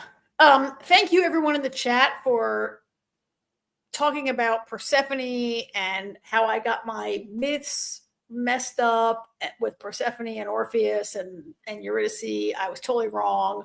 But it does involve like the pomegranate seeds, right? That's the wrong myth. I'm sorry. Yeah, Orpheus looks back. It's Orpheus looks back. So anyway, thank you guys if you're following the chat for like getting that all cleared up. Yeah. Orpheus goes to get his wife from Hades. They say she can come with him if she doesn't look back at her before they go to the surface. But he doesn't trust it and he looks back and she falls back into hell. Yep. Yeah. And then what I was putting up. Thank you, Scarlett, for that. Yeah. He did the responsible thing in saving Gemma. He did it for outing Mark. Now he gets to choose how he spends his last moments. Actually, hey, can you put the back up for a sec? Do you still have it with you? No, that one. There we go. All right, Real Cinema. Do you think he did it for outing Mark, or do you think he did it because it's the thing to do? He did it for Gemma. Did he do it for Mark, or did he do it for Gemma? I think he did it for Gemma. He did it for Gemma. I would agree with that. I think he more did it for Gemma than Mark. But I agree. Now he gets to choose how he spends his last moments. Yeah. All right. Now we had a bunch of starred stuff from the beginning of the show that was not I'm the going ending. to try to see what we can. Let me get. I got some of them. I was going to put Fletcher's here. 2 seasons to get. Wait. Go to the end because you didn't go to the actual end yet. Okay, well, I unstarred this one, so I can't just find show the picture. Just show the pictures of the look. Yeah. Huh? I mean, this is not the end. You're showing the picture of Gemma, but the real end is the two of them. Oh, you're right. I didn't go to the end. We didn't talk about the look that Helle gives to Gemma. We didn't talk about the run down the hall, the after credits, any of it. Okay, wait. Let me get back. I'm not going to be able to find that damn thing again, though. You took it off, and now I won't be able to find it. What are you looking for? The thing I just had on that you just unhighlighted. I took. Just go ahead. Just go ahead and click, and we'll get it. But I lost Fletcher's comment. Now I meant it's still there. I'll get it because I unstarred it because I thought we weren't. I thought we were doing it, so I unstarred it. I tend to unstart it so we can find them. Anyway, he was just saying we waited for Gemma and Mark to get together, and then. Oh yeah. Well, I think we're going to talk about that at length when we finish. Okay. So sorry. Yes. The point is he doesn't go to her. He turns around and he ignores her. And then he sees Helle and he goes to Helle. Okay. Stop for a second. Didn't expect. Stop for a second. Why do you think Helle showed up there? I don't know. To tell him goodbye. I thought, did she show up there to help with the plan to make sure Gemma gets through that door and out? I could buy that. Or did she think Mark was going to go through and to say goodbye to Mark? That's a fair assumption also, Jamie. Or are there people who think she showed up to ask Mark to not go at the last minute? I don't think so. I don't think that personally, just because she was the one who was telling him he had to do it. I think she was going to tell him you have to go, but maybe she was going to say goodbye. Maybe it was to make sure he went through with it because she was afraid he wouldn't. I don't know. What do you think? I think she might have showed up there because that was the plan. Like she knew what the plan. I mean, I do think Helle was in on the plan. Like she was all in. Like I think Helle was supportive of the plan to get Gemma out. And I think if you take her at face value, she wanted Mark to get out, right? Like she says earlier, Mark, maybe you should get out. Yeah. So I don't think she went there to stop him. No, I don't either. Yeah. I don't think Helle is that person either. Like Helle is we got a great comment here somewhere in the chat that I'm going to find about her being an excellent rebel leader, right? Like she's I mean, she's always been the person kind of leading the rebellion, even when she didn't know she was leading the rebellion, right? And I just, I don't think before you get to that, I just want to put this up because Golden Child's asking. This is still on the severed floor. The only one that changed was Gemma because she went out the door. Helly's never left the severed floor. Right. So that's why she Like didn't Marc- go in the elevator with them. Marc he has to bring Gemma back to the severed floor to go out the fire door to the stairwell. And that's why Mark Scout turns back to Mark S. They're on the severed floor. Yeah. Correct. Okay, sorry. Now which one you were going to go to somebody's? Oh, yeah, let me see. Anyway, so click the next one because you're going to go to the famous look, right? In your next click. I don't know. No, click. You're going to see it. Click. Oh, you missed it. You didn't take a picture of Helly looking back at Gemma, which is probably the most controversial part of this entire episode, right? No, I didn't. Sorry. I was running out of time at the end when I was doing the pictures. Jamie. So I'm going to go to some comments about it, but you remember the scene, Jamie, right? Where Mark takes Helly's hand, and as he turns, Helly looks back at Gemma, and Gemma's still in the door. Yeah, I see there's holding hands too. I missed. Sorry. So Fletch says, I've been hearing theories that the smirk that Helly R gave towards Gemma in the ending was foreshadowing that it was Audi, Helena. I think she's the innie. I mean, do you think there was a Glasgow protocol? I don't think so, because I think I think Helly is down on the severed floor still from when James was with her. She definitely was Helly. I think she's been Helly this whole time. Look, Fletch is just saying I've seen theories. I see those theories. I think we talked about there's an interview that Britt Lauer gave that it has always been Helly R in this scene tonight, right? And then, but people don't always want to hear it. Yes, you are correct. Matt feels that wasn't a smirk. So some people feel it was a smirk that she's saying like, "Oh, I won. Oh, I got him. He went with me. I won." It was a smirk. Matt, is that the one you mean? No, there's a close up. You didn't get it. There's a close up. Okay, I don't know. Then I can't. Mark takes her hand and he starts to, and she turns back and she looks kind of at Gemma for an instant. That's not it, but it's right there.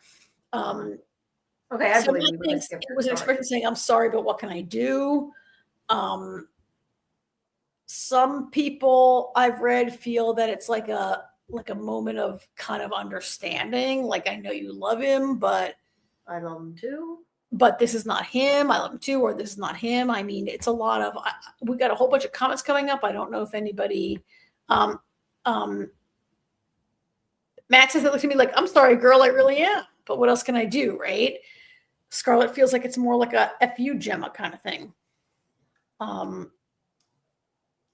Now you guys won't make me want to find it, but I gotta tell you, the first time I watched it, I read it as like "F you, Gemma, I win, smirky, I win." The second time I watched it, I felt it was a little more nuanced, and yeah, I don't know. I mean, Matt says Helly is not cruel, which is like came right out of Irving's mouth a couple episodes ago, right? Like Helly's not that person, maybe. Yeah. That it was more a moment of understanding between the two women, that they both want this man, but different parts of this man. It's yeah. Oh, she was joking about the. Oh, she didn't really mean it was F you, Gemma. Okay. I thought Helly was ready to sacrifice herself for the cause. Real Cinema looked at a close up and thinks she actually looks sad. I can see that she's kind of sad. She was, and she would have been, but Mark made his choice, and who is she to deny that? And who is she to not really want that, right? Like, yeah, she does have pointy nails. He chose me, not you. Mark S chose her. Mark Scout didn't, right?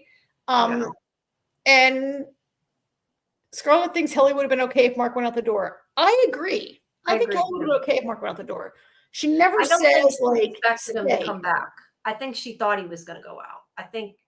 I thought she kind of was surprised. And you think that's why she smiles in the later scene where they're running through the hallways? Oh, when they're running through the hallways, yes. I think it's a smile, like we're getting these last few moments. Like, yeah, I don't think that was against Gemma. But because she thought maybe he wouldn't choose her, and then he did. It's an extra. Yeah, I mean, she's allowed to be happy he chose her. It's, human. For someone that scared her and he would kill her, she could just poke at her and her eyeball with them nails. But yeah, Matt, why should she deny herself? I mean, a big part of this is the show is that the innies are expected to make all the sacrifices so the outies can benefit, right? Yeah, and it's not fair. And they don't owe the outies anything. Yeah. Yeah. Says she was there to see him off. She might have been. I think that's a possibility too. Yeah. Looks like Lori agrees.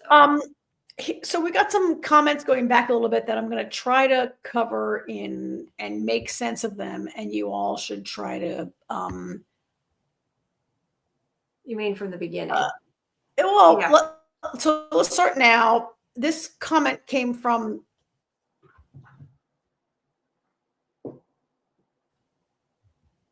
I can't click it. Oh, I can't click anything. There you are. So I'm not really sure what Matt read symbolically, but Gemma represents a normal life and the status quo, middle class. He can't live that life anymore. He's on a different path. I guess you mean Mark S. can't live that life anymore. He's on a different path. Because Mark Scout absolutely wants that path. He absolutely wants to go back to that, right? Mm-hmm. And the question is like, who really has the power here, or who gets to decide, if anyone? Let me go back and find some more. Okay, so Mark is as much a sacrifice as Gemma, but Mark S. refuses the sacrificial role only to embrace it just on the other side. He sacrifices the promise of a normal life for a chance of freedom. Yeah, right? He has that moment at the door where he could go out the door and like just be Mark Scout and have this normal, perfect suburban life with his wife or whatever. And he also has a chance that he was telling the truth about the reintegration, that he could have some kind of life. And yet it's funny that Matt reads this, and maybe we all read it as a chance at freedom, but they're running back onto the severed floor. There's not really a chance at freedom, right? Well, I think the freedom is that they're staying together. They're getting that choice. It's the freedom to make that choice that their last few minutes will be together. That's how I look at it. Yep. Fair. That's cool. I get that. Let's go back here to some more comments about. Are you going through the old ones or the new ones? I'm looking at I'm looking at all of these comments. Okay, we have so many comments. I was going to say, because I just pressed the starred tab so I could see the old ones. Yeah, I'm looking at the starred tab, and there's a whole bunch of them here. All right, so if Mark had left Luma with Gemma, season 3 would be Luma coming for them, and we have a lot we still need to know. Yeah, that would be a good season, right? Like if Mark and Gemma leave together and then the Ryan Luma's after them. I think that we have some other speculation that could still happen too. It could still happen. I'm going to just flick to a later comment that has a different kind of idea, which is I'll find it, but it's the idea that season 3 will be, we've seen Mark trying to get Gemma out. Now we're going to see Gemma trying to get Mark out. Oh, that would be interesting. Yeah. And that way we'll still see the inside of Lumen. That actually makes sense to me. I mean, maybe we'll see some flashbacks, or we'll see some, I don't know who made that comment. I'm sorry, you guys, I can't find it right now, but somebody brought it up that like, will the next season be Gemma trying to get Mark out, which would be a great flip and really interesting because Gemma was an outie on the Lumen floor, on the severed floor, an entity, right? And she has maybe a different level of understanding of what goes on. Nobody understands it like she does. She has the deepest understanding that even more so than Mark S. She's been severed more times. Yeah. Oh, here it is. It was Susie said, and then Gemma going to be trying to save Mark now. Yeah. Some of these, I think, were for earlier, but some of them we can go to too. Like some of them still relevant. What Cassie had said. I think Cassie's already gone. Sorry, I went too late, but they don't know how long they have together. And I think that's the point. Like they can't keep running forever. They're in Lumen. There's nowhere they can go. So yeah.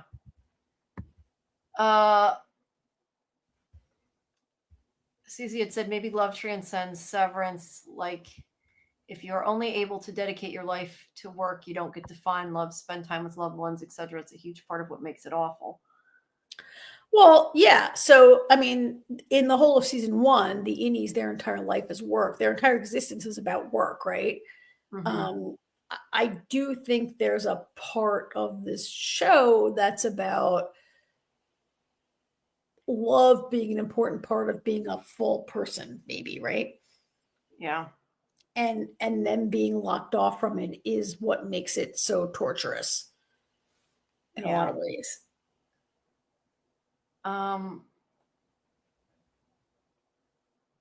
Fletcher questions, and this is what I said before, though. If love transcends severance, when Helly shows up, it doesn't, because Mark doesn't remember his own wife. So, yeah, I'm not sure if they're saying it does or it doesn't, because you had said before that Gemma trusted him, but Mark doesn't. Choose Gemma. Yeah, he doesn't choose Gemma. I have a couple more pictures I forgot to go through. I think this is at the end, though. And they're running. I mean, yeah, they're running. I mean, it's clear that's what is being tested on the testing floor, right? They're testing like some lower level testing barriers. They even said that. They're testing the and they're severance. testing like the dentist phobia. They're testing, I think they're testing like what they could sell the severance chip for. So, writing thank you notes is a gigantic pain in the ass. Use the severance chip and get out of that. Going to the dentist is very painful. Use the severance chip. And like, at what level does it work? And they're taking it right up to the level of like the most painful thing Gemma's ever done. Yeah, but they're also testing the barriers to see if it bleeds through too, because he says that. But I think they're testing levels of trauma, levels of discomfort. Well, that too, yeah. Testing, right? Also testing. I think that's what they're testing, but I don't really know. I think that we have a bunch of other, so we never got back around to the Irving conversation. Yeah. Early on, I think Fletch and Matt are right due to the all information Irving had of the Severance employees. We thought he was working with Cobell or Agabi. That seems to have been disproven in the early part of this episode. That didn't send it, but our people all went down, our chatters all went down this big kind of discussion with Irving.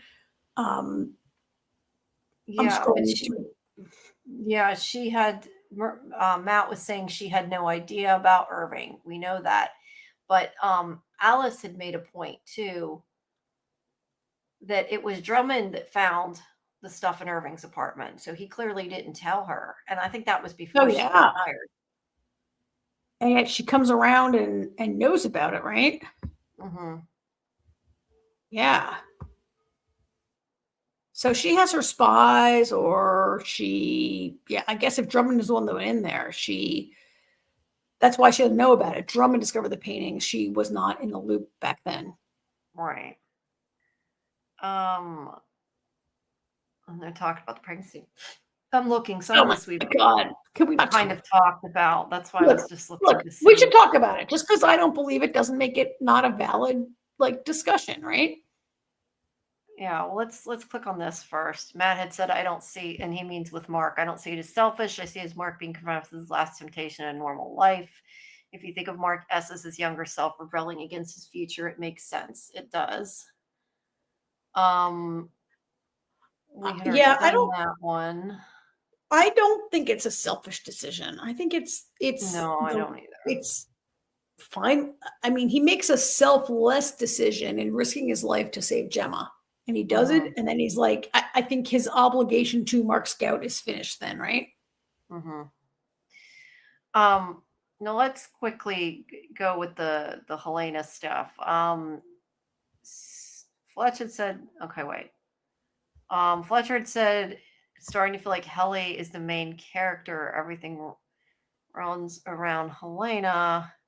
Then this is where he said, Helena is the successor. Helena is pregnant. Helena took Mark away from Gemma. Helly has Kier, or Helly is the main character. I don't know. So I agree that Helena is the successor. I'm not on the pregnancy train. Helena took a Mark away from Gemma. Yes, she did, whether directly or indirectly, her family did. And Helly has the Kier in her. Helly's the main character. Yeah, Helly's the catalyst for everything that's happened, right? Or Fletch says she's the catalyst, right? Or Yeah. Matt Fletch, she's the catalyst. She is. I think it's really while Mark has been at the center of the action up till now, I think it's only Helly's maybe the center going forward. Maybe, Gemma will have some action, but yeah, Helly's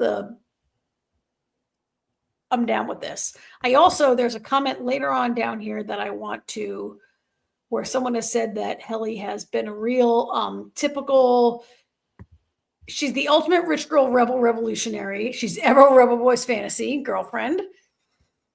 Yeah. There was one I was going to click on. You must have unstarred. It disappeared. No, the one where Helly is the reason that Mark became a rebel in the first place. Somebody commented on earlier tonight. Yeah, you unstarred it, I think, because it disappeared all of a sudden. You must have by accident. Sorry, but that's okay. Yes. No, that was what I was going to click on. Mark, when we first met Mark, he was a pretty straight and narrow corporate employee, right? It is Helly who inspired this, and her love, her passion, her personality, whatever inspired Mark to rebel. Everybody to rebel. Irving was never going to rebel. Dylan was never going to rebel, and they all did. Now, Susie says she doesn't feel that bad for Helly because she thinks she signed up without telling him. I think Susie means she doesn't feel that bad for Gemma. Oh, or that's what I meant, Gemma. I said I'm Helly. I meant Gemma. She thinks that Gemma signed up for it. I think Gemma was kidnapped. I think Gemma was kidnapped. I think there are still people who think Gemma enlisted. Yeah. Oh, obviously, Susie is one of them, right? So, so I'm not going to. I don't know. Just because I'm not. Yeah, no, it's great. I think it is possible Gemma. It's still a little bit possible that Gemma signed up for it. To me, the big thing that the big red flag in that is that the last night Gemma was around, she says, "Hey, Mark, don't you want to come with me? You can still come with me." And Mark says no. And I think if she was going to disappear into Lumen, why would she invite Mark to come with her? That's a good point. Yeah. That's my it's possible that maybe originally she was getting some tests at Lumen and then they didn't let her leave, but not to the extent she was. I don't think personally. Oh shit. See, I did the same thing I think you did. I clicked on the star instead of on the damn thing and it disappeared. Oh, I don't know. I lost it. I don't know which one it was. So in the meantime, it was Fletcher saying that I know what it was. Fletcher was saying that he doesn't like it's becoming a love story, like From is becoming a love story as Yellow Jacket's going to become a love story. That was the one I lost. I was trying to click on it. I love, so Scarlett's responding to Ms. J that Helly just wanted to watch Mark go with love. She loved him and wanted to see him go with Gemma out the door to love. I'm down with that. I think for sure, but that's a pro Helly argument, and there are other people who feel things like Helly is terrifying. So and both things can be true. She can love Mark and want to see Mark go with love and be terrifying also, right? Yeah. Let's see.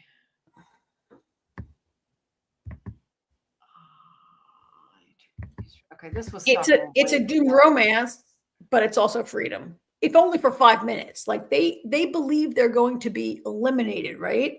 So it's freedom. It's living your last few minutes on your own terms, maybe. Yeah. Yeah. She said the viewers have got close to Annie and Mark and Helly. They are ill-fated lovers, the underdogs. I think the viewers would rather see Mark with Helly and not Gemma. I don't know, because I think a lot of people are upset about this. So I don't know. I'm wondering if it's kind of split, I don't know. We'll find out. I think that the viewers would rather see Mark with Helly and not Gemma, partly because, Mark S is the more sympathetic of the two Marks. And he wants to be with Helly. I mean, Gemma's a wild card. Like, I think we want to see Gemma, like, not have her life totally destroyed by all this, right? Yeah.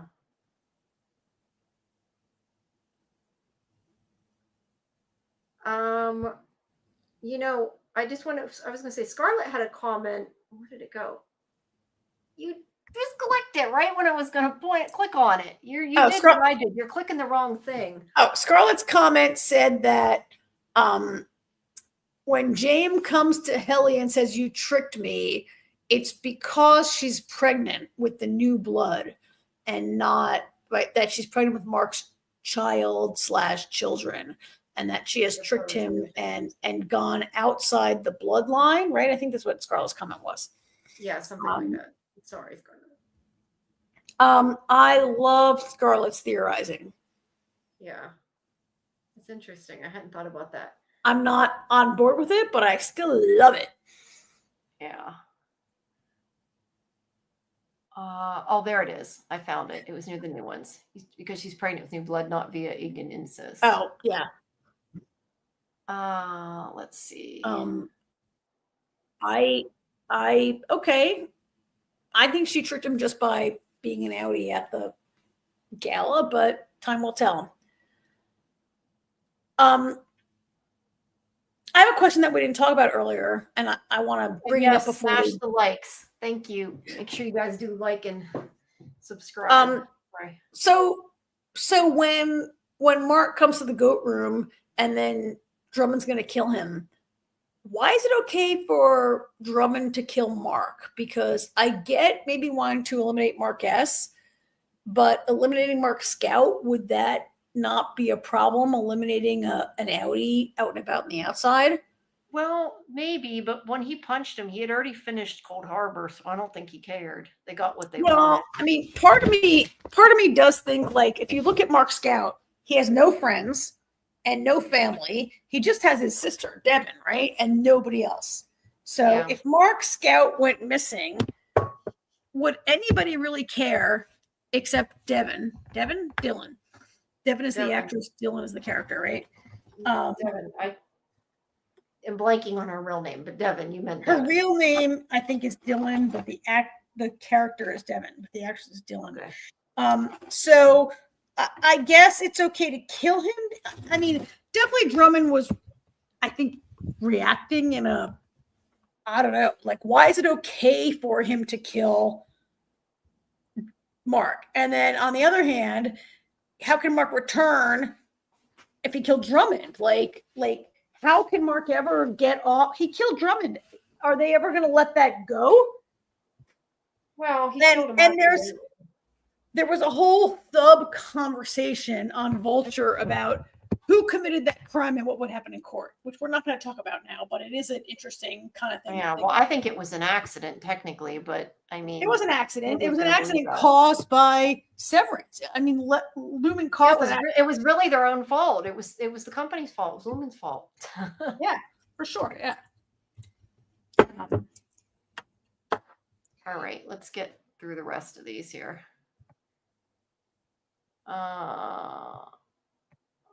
Let's see. I got one I'd like to think about.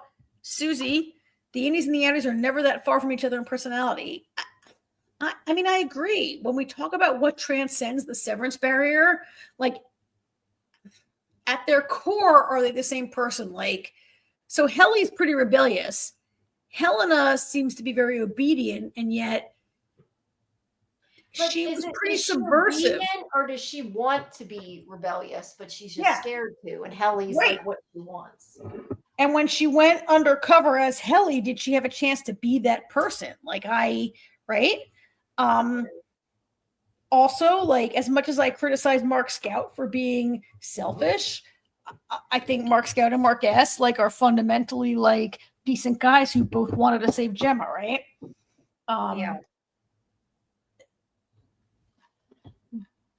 Dylan, yeah. I mean, I think that's maybe a part where the show is going. Maybe. Matt says Lumen doesn't seem to care about what happens to anyone not an Egan. Fair. Totally fair. Yeah. Absolutely fair. Matt also said, I think Mark S. and Mark Scout is representing two possible lives for the same person. It ties into the Tamasil the show. After all, Scout's literally older. Yeah, I mean, it's the path not taken. I think. Which I guess is like absolutely what happened at that last moment at the door, right? Yeah, definitely. He's expected to take a path. I like Scarlett's. I assume the town of Kier has no court, only martial law. You're probably right, Scarlett. Yep. They just I think you're absolutely right, Scarlett. It goes. Yeah. That's all there is. I'm just kind of scanning now to see because I know it's getting really late. So actually, this comment goes way back to the beginning when we were talking about when the two Marks were talking on the camcorder, and Matt pointed out like Mark S talks about his friends as we, and Scout is always I. It is really how this all played out. Why is it that everybody is up all night? Either that or we get different time zones, because every time it gets to be later, I'm like, it's 2:30 and we're getting more people. Well, sorry, people. We can only stay here so long. We gotta, because I'm starting to hurt. Let's see. Miss J review had said, I just went back and watched the scene and Helly looked surprised that Mark shows her over, Gemma. I agree. I said that earlier. I think that she didn't expect it. And Matt had said they're testing the chip. Yeah, I thought so. Lori said this last shot would make a great painting. It would, although I can't paint people, so it's definitely not. It would. Doing it. So how did everybody like the Mel Torme "Windmills of Your Mind" song? That was some crazy. Sounded awesome, and some of it kind of fit. But is that the one you were saying that he just picked it because he liked it? I read an interview. I think it was again in the Washington Post. Ben Stiller talked to them about the songs that he chooses or that they choose for the series, and they are not necessarily chosen for Easter eggs or really deep clues. Ben Stiller keeps some of you may know he keeps a Spotify that is like songs that sort of inspire him for the show, and there's a lot of songs on there. He mentioned a couple songs that were in this episode that he just kind of heard and was like, oh, those are kind of cool. Let me, he seems to kind of go with what feels right, which includes lyrics and also music. And they're not necessarily chosen for us to analyze all of the lyrics, but some of them he's just like, that's going to be great. Let's use that sometime. And this Mel Torme song he thought was incredible, and it really is, and it really works lyrically with the circles that you find in the wheels of your mind.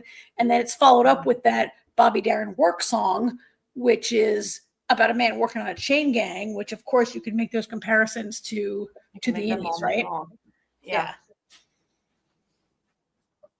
But he talks about in this article, he talks about 6 or 7 songs that he chose for this season, and it's interesting how he chose them, but none of them is like, yes, I want you to look at every single lyric and it all has a meaning. Yeah. And then there was a new credit sequence. How do you guys like the red credit sequence at the end? I thought it was cool. I think it was just special for the finale, though. I don't know that it really meant anything, though. I think it was kind of cool. I don't think it was meaningful either, except I expected you to say, well, it was red, and red means X, Y, and Z.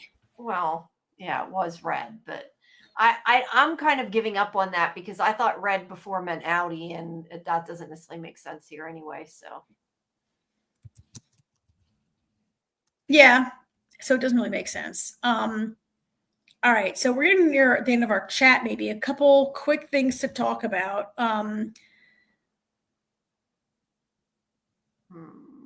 We have a poll that we should go back to, right? And also, I was going to say, I did see Scarlett's. We missed this. The last part was almost Hitchcockian. THX 1138. I don't know if that's how you say that title or not, with all the running. So, yeah. So before you do the poll, David is Team Audi because the Indies are like children, and they are. They are. Fletch is Team Audi. I'm I was gonna say, I'm not sure if I'm Team Minnie or Audi. I'm Team I both. might- Can I be Team both? I might be team. So that make us team reintegration. Yeah, that works. Oh, my tab just crashed. That's like nice. maybe I hope we I can still want- fix this thing.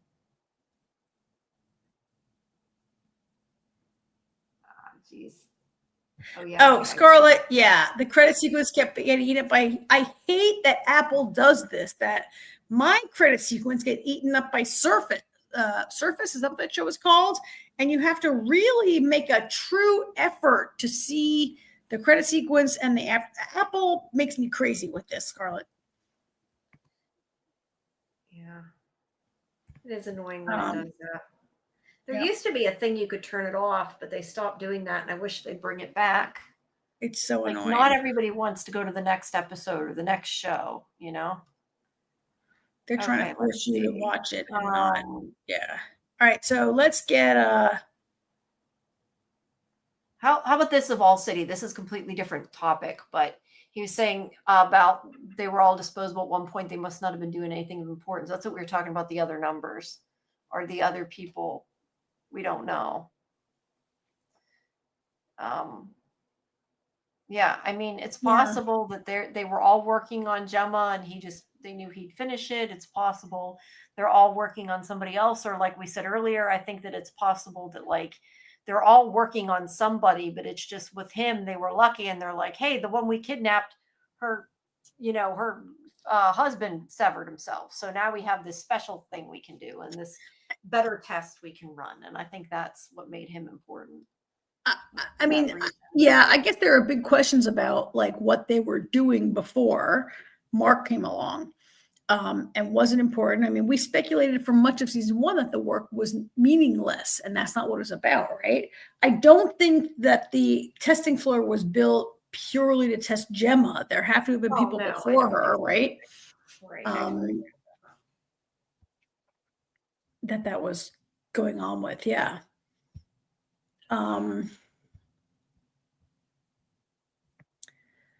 So looking to go forward for next season, I mean, Matt says like agrees with me that the Kier stuff is fun and it matters, but the most interesting elements for me, for Matt me, and for Karen me have always been the indies developing class consciousness and solidarity through love.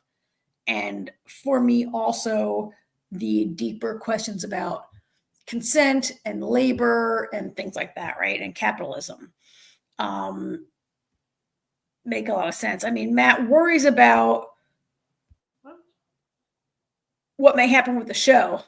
Look what happened to Westworld.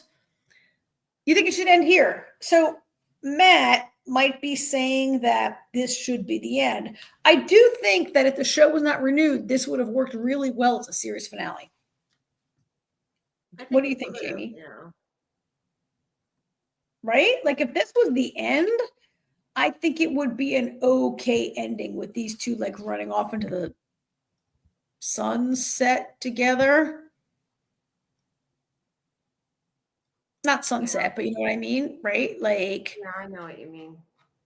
Like, I think I could have, if this was the end, look, I would be happy, but I could be okay with it the way this ended. And maybe they do it that way. Maybe they're trying, they don't know if they're going to be renewed.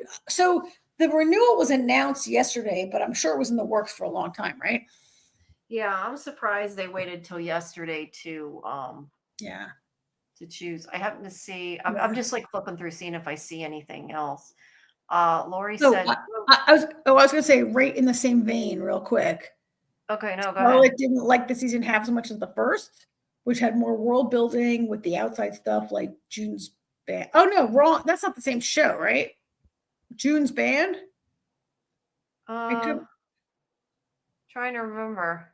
June's band. Yeah, no. Petey's daughter.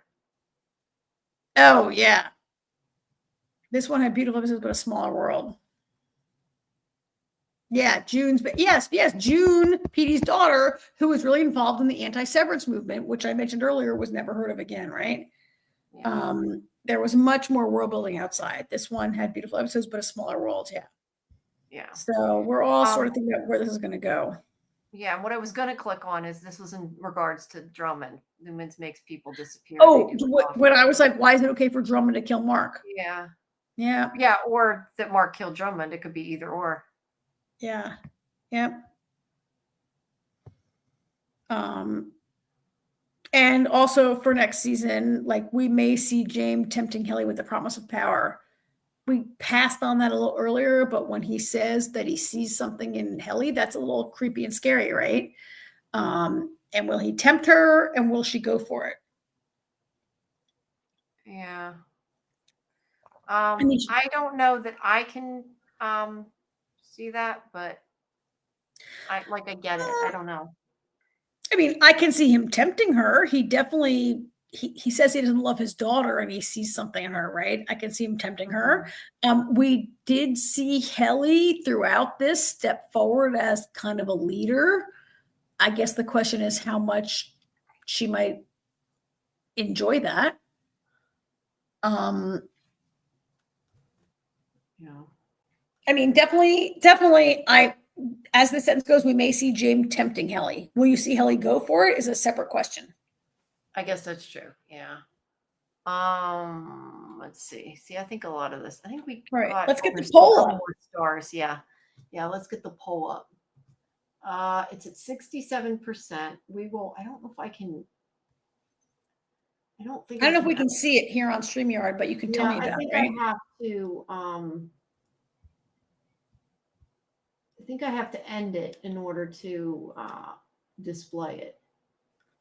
There we go. 66% said yes, 33% said no, 18 votes. Will Milchek see the light?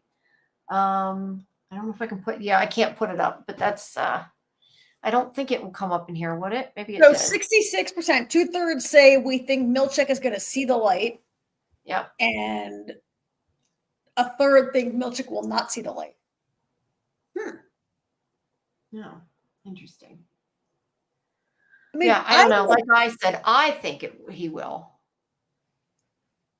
In like a different way, like Cobell left Lumen, but I don't think she saw the light. She's just feeling slighted and pissed off, right? She's vengeful.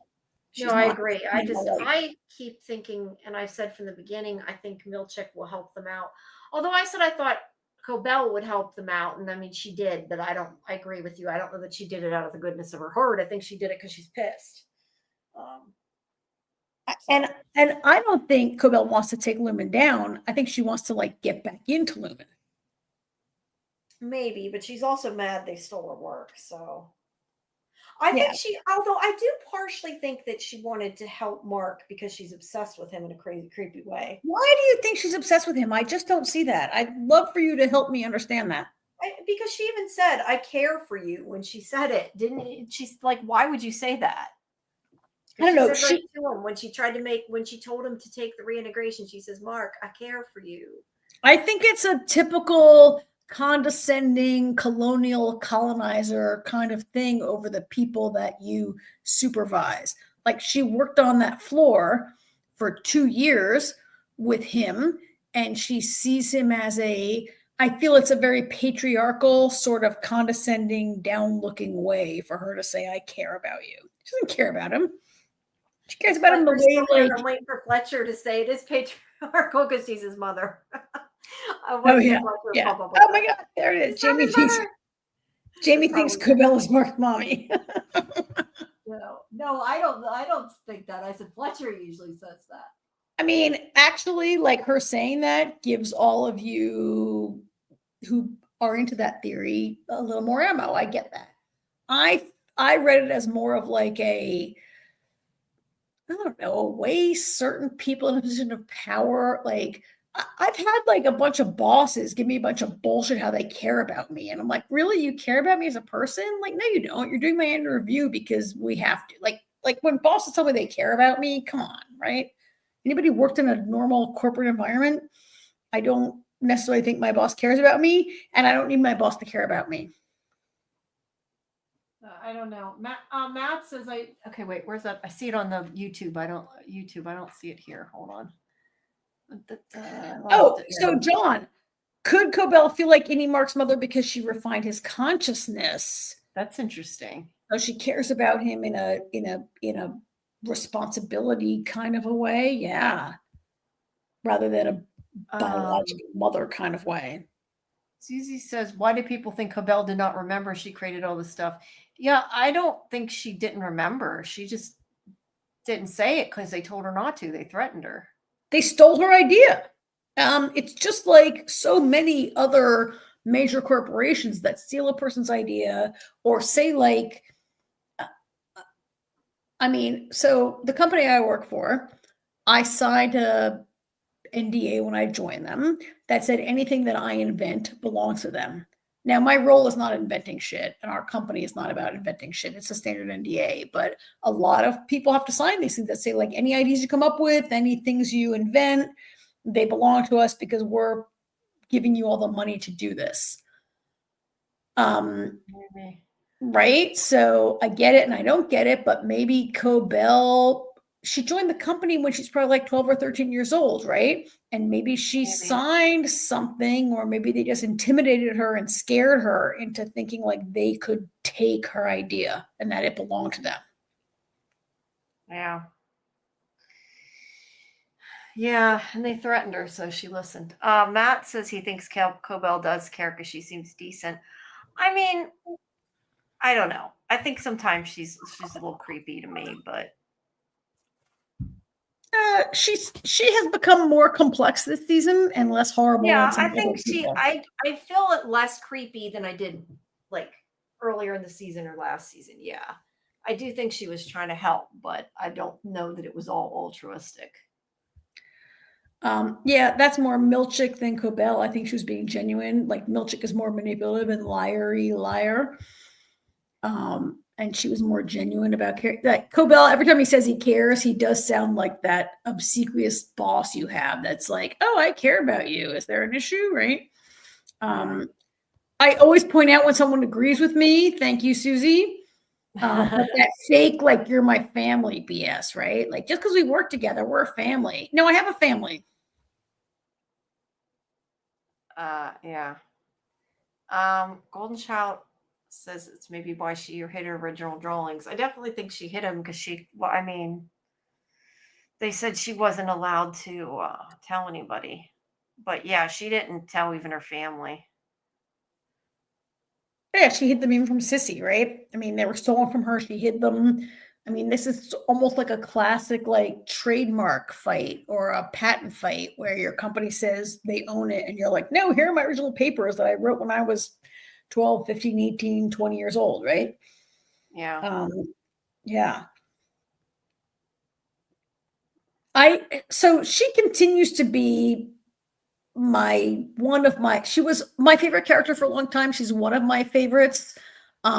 She's not my favorite, like, great person. I love her. I want her to win. One of my favorite characters in her complexity and mystery and the Patricia Arquette-ness of it all is why I love her. Yeah, she's a great actress. John says the opening theme, there's 25 babies, and it could be the files that he's completed. That's an interesting take. I mean, it has to be, right? Why else would there be 25? That's amazing. Or it's just a random number. But yeah, I didn't know there was that many, though. I didn't think there were. Thank you, John, for counting them.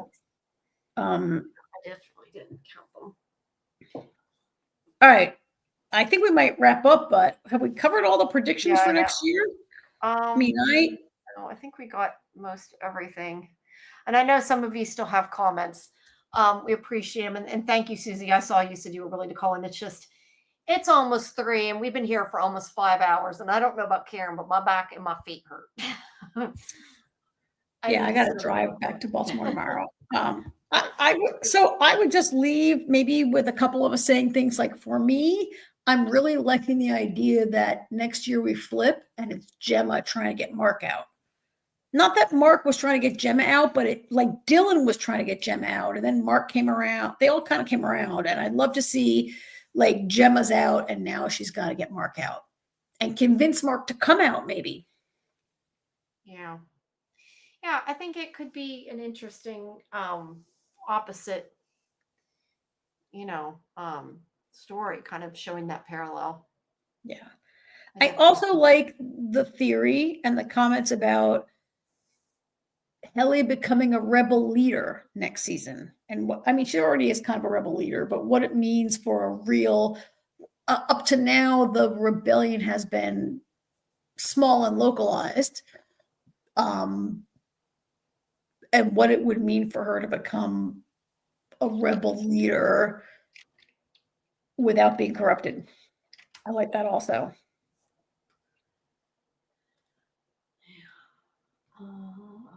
All right, thoughts, Jamie? What do you want to see next year? Do you want to see like any love, any outie? Do you want to see romance? You want to see politics? You want to see answers to the sciencey stuff? Like, I would like to see reintegration, or see what complete reintegration looks like. Whether it's Marc or not, I mean, I would like to see Marc follow through. I told you I think that it would be interesting if maybe Marc decides to do the right thing and keep his promise to Mark S, and he follows through reintegration, and then when he does it, he finds out, oh shit, I have feelings for Helly. Now what do I do? that would be like a love triangle within your inner self. Yeah, and I don't know that I like this season. I didn't necessarily feel like we needed the love triangle, but I think that would be kind of interesting just because it would screw everything up. But other than that, I would like to see somebody reintegrated and what that looks like, even if it's Irving or, Dylan, whatever. I'd like to see that. Yeah, I don't know. I mean, maybe even we just see Gemma reintegrated and find out how that goes. That would be, she would die. You cannot reintegrate. Well, I shouldn't say that. I have no idea what I'm talking about, but to reintegrate 25 personalities. Well, can they just reintegrate like Miss Casey maybe and not the others? I mean, I don't know. But why any? Is Miss Casey really a thing that needs to be reintegrated? Like Marc, I guess. I would say that we never saw Miss Casey have a full personality like Marc, like Helly, like Dylan, right?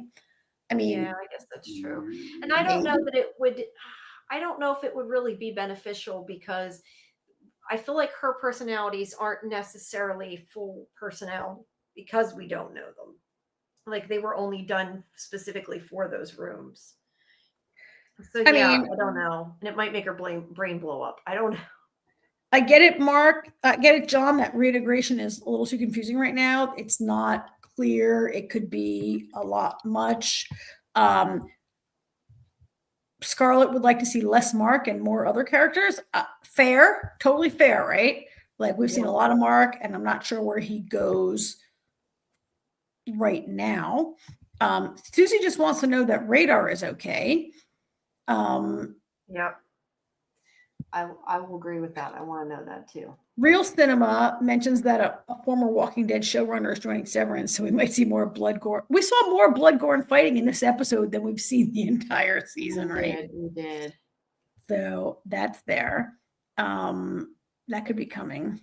No pregnancy plot line, but we'll probably get that. I think there's a possibility, but I hope not. So I think Scarlett's saying you don't want it, but we'll probably get that. That's interesting, because I thought Scarlett was a proponent of that. John's wondering if Marc reintegration will fail because any Marc doesn't want it. Oh, that's really interesting. Like, if your any opposes, could reintegration fail because part of you is drawing away from it? I love it. That's really interesting, huh? That is interesting. That's cool. So I think we have to wait at least a year or more. So what I read in the interview with Dan Erickson is they've been thinking about it and writing a little bit, but they're pretty early in the process of writing scripts. And he also said they have not broken the entire series. So while they might have an idea of where it's going to end. Oh, and by the way, Dan Erickson said in that, Jamie, you read that Washington Post article. Didn't he say that they always knew the final scene of season 2 would be the two of them holding hands running down the hall? Yeah, I think it said something about that. I took some pictures of some of the things I wanted to mention and I forgot. Let's see. I think he said they'd always known that it would be two people running down a hall. Oh, it did say, it specifically explained the whole refinement, because it says learned that Marc's macrodata refinement at Lumen was a methodical means of building consciousnesses for his for Gemma, but we knew that. And that the Cold Harbor was the final test for the imprisoned Gemma, who was asked to dismantle a crib. Yeah, I said that it was to test it to see if she could remember. What? And then said some of the emotional questions. What is going to be the fallout of any Marc's choice? Will they continue to move towards Marc's integration, or do we want them to? What does that mean for each of the identity of each of them? What the greater we're losing your mic a little, Jamie. Sorry, what the greater ramifications are that for the test that Gemma took. What's Kier's vision for the company? What's the company ultimately planning to do? This is all in that Washington Post article. Some of the questions that they say they want to know, which I agree. I don't know who that's by because I took screenshots. Sorry. That was Dan Erickson, right? I mean, Matt, yes, we always worry about behind the scene changes to show running. That could be a little bit, but to John's point, season 2 got hit by the writing strike and reshoots with Mark Friedman. There were a ton of reshoots in this season. So maybe season 3 will go a lot faster, right? We could only hope. Matt's going back to the idea of like Mark S fighting as Audi, which would be so great. Also was going to mention, it says the significance of Cold Harbor. It said that originally it was more overt in the script, but it's a representation of a very raw and very visceral pain that she experienced on the outside. And there's a sense of trying to see what will transcend the barrier. That's what the creator had said. So we didn't talk about that, but there was I wasn't here like 2 weeks ago when you guys talked about the episode. It might have been the one where they were building the crib, and the model of the crib is called Cold Harbor. So yeah, I think you were here for episode 7 though, weren't you? Yeah. Or was that the one you missed? Yeah. Maybe I was here for that. Yeah, sorry. Yeah, I've seen that since on we've seen Facebook. That, yeah, the box said Cold Harbor, so it was like a little clue there, I guess. Ben Stiller is the one who wanted Mark to choose Helly. The original ending was Mark standing in the hallway between them, not deciding. Well, that would have been worse. So I'm okay with that. I think that kind of cliffhanger would have been more frustrating. And to have Mark make a choice one way or the other is, to me, a more satisfying ending. To let me think about the show for the next year, but also in case it had to be the end of the show. That kind of cliffhanger is, when you always end on a cliffhanger, it's dramatic and fun, but it's also frustrating, right? Well, this was also a cliffhanger, even with telling who he chose. It still was a cliffhanger. So if Mark stood in the hall between them, not choosing, we would have had a totally different. We would have spent the last 5 hours just ranting and being mad, right? Yes, I agree. Yeah. So it's good that they decided. All right. So I think that we are about finished here, gang. Yes. If you guys want to watch 9 Bodies. Yeah, I know if we stay till 5, we'll have 30 people. Yeah, Scarlett, I know, but I'll also be sound asleep by then, and I won't make our Yellow Jackets thing tomorrow if I do that. Yes, I do. You want me to be here for tomorrow?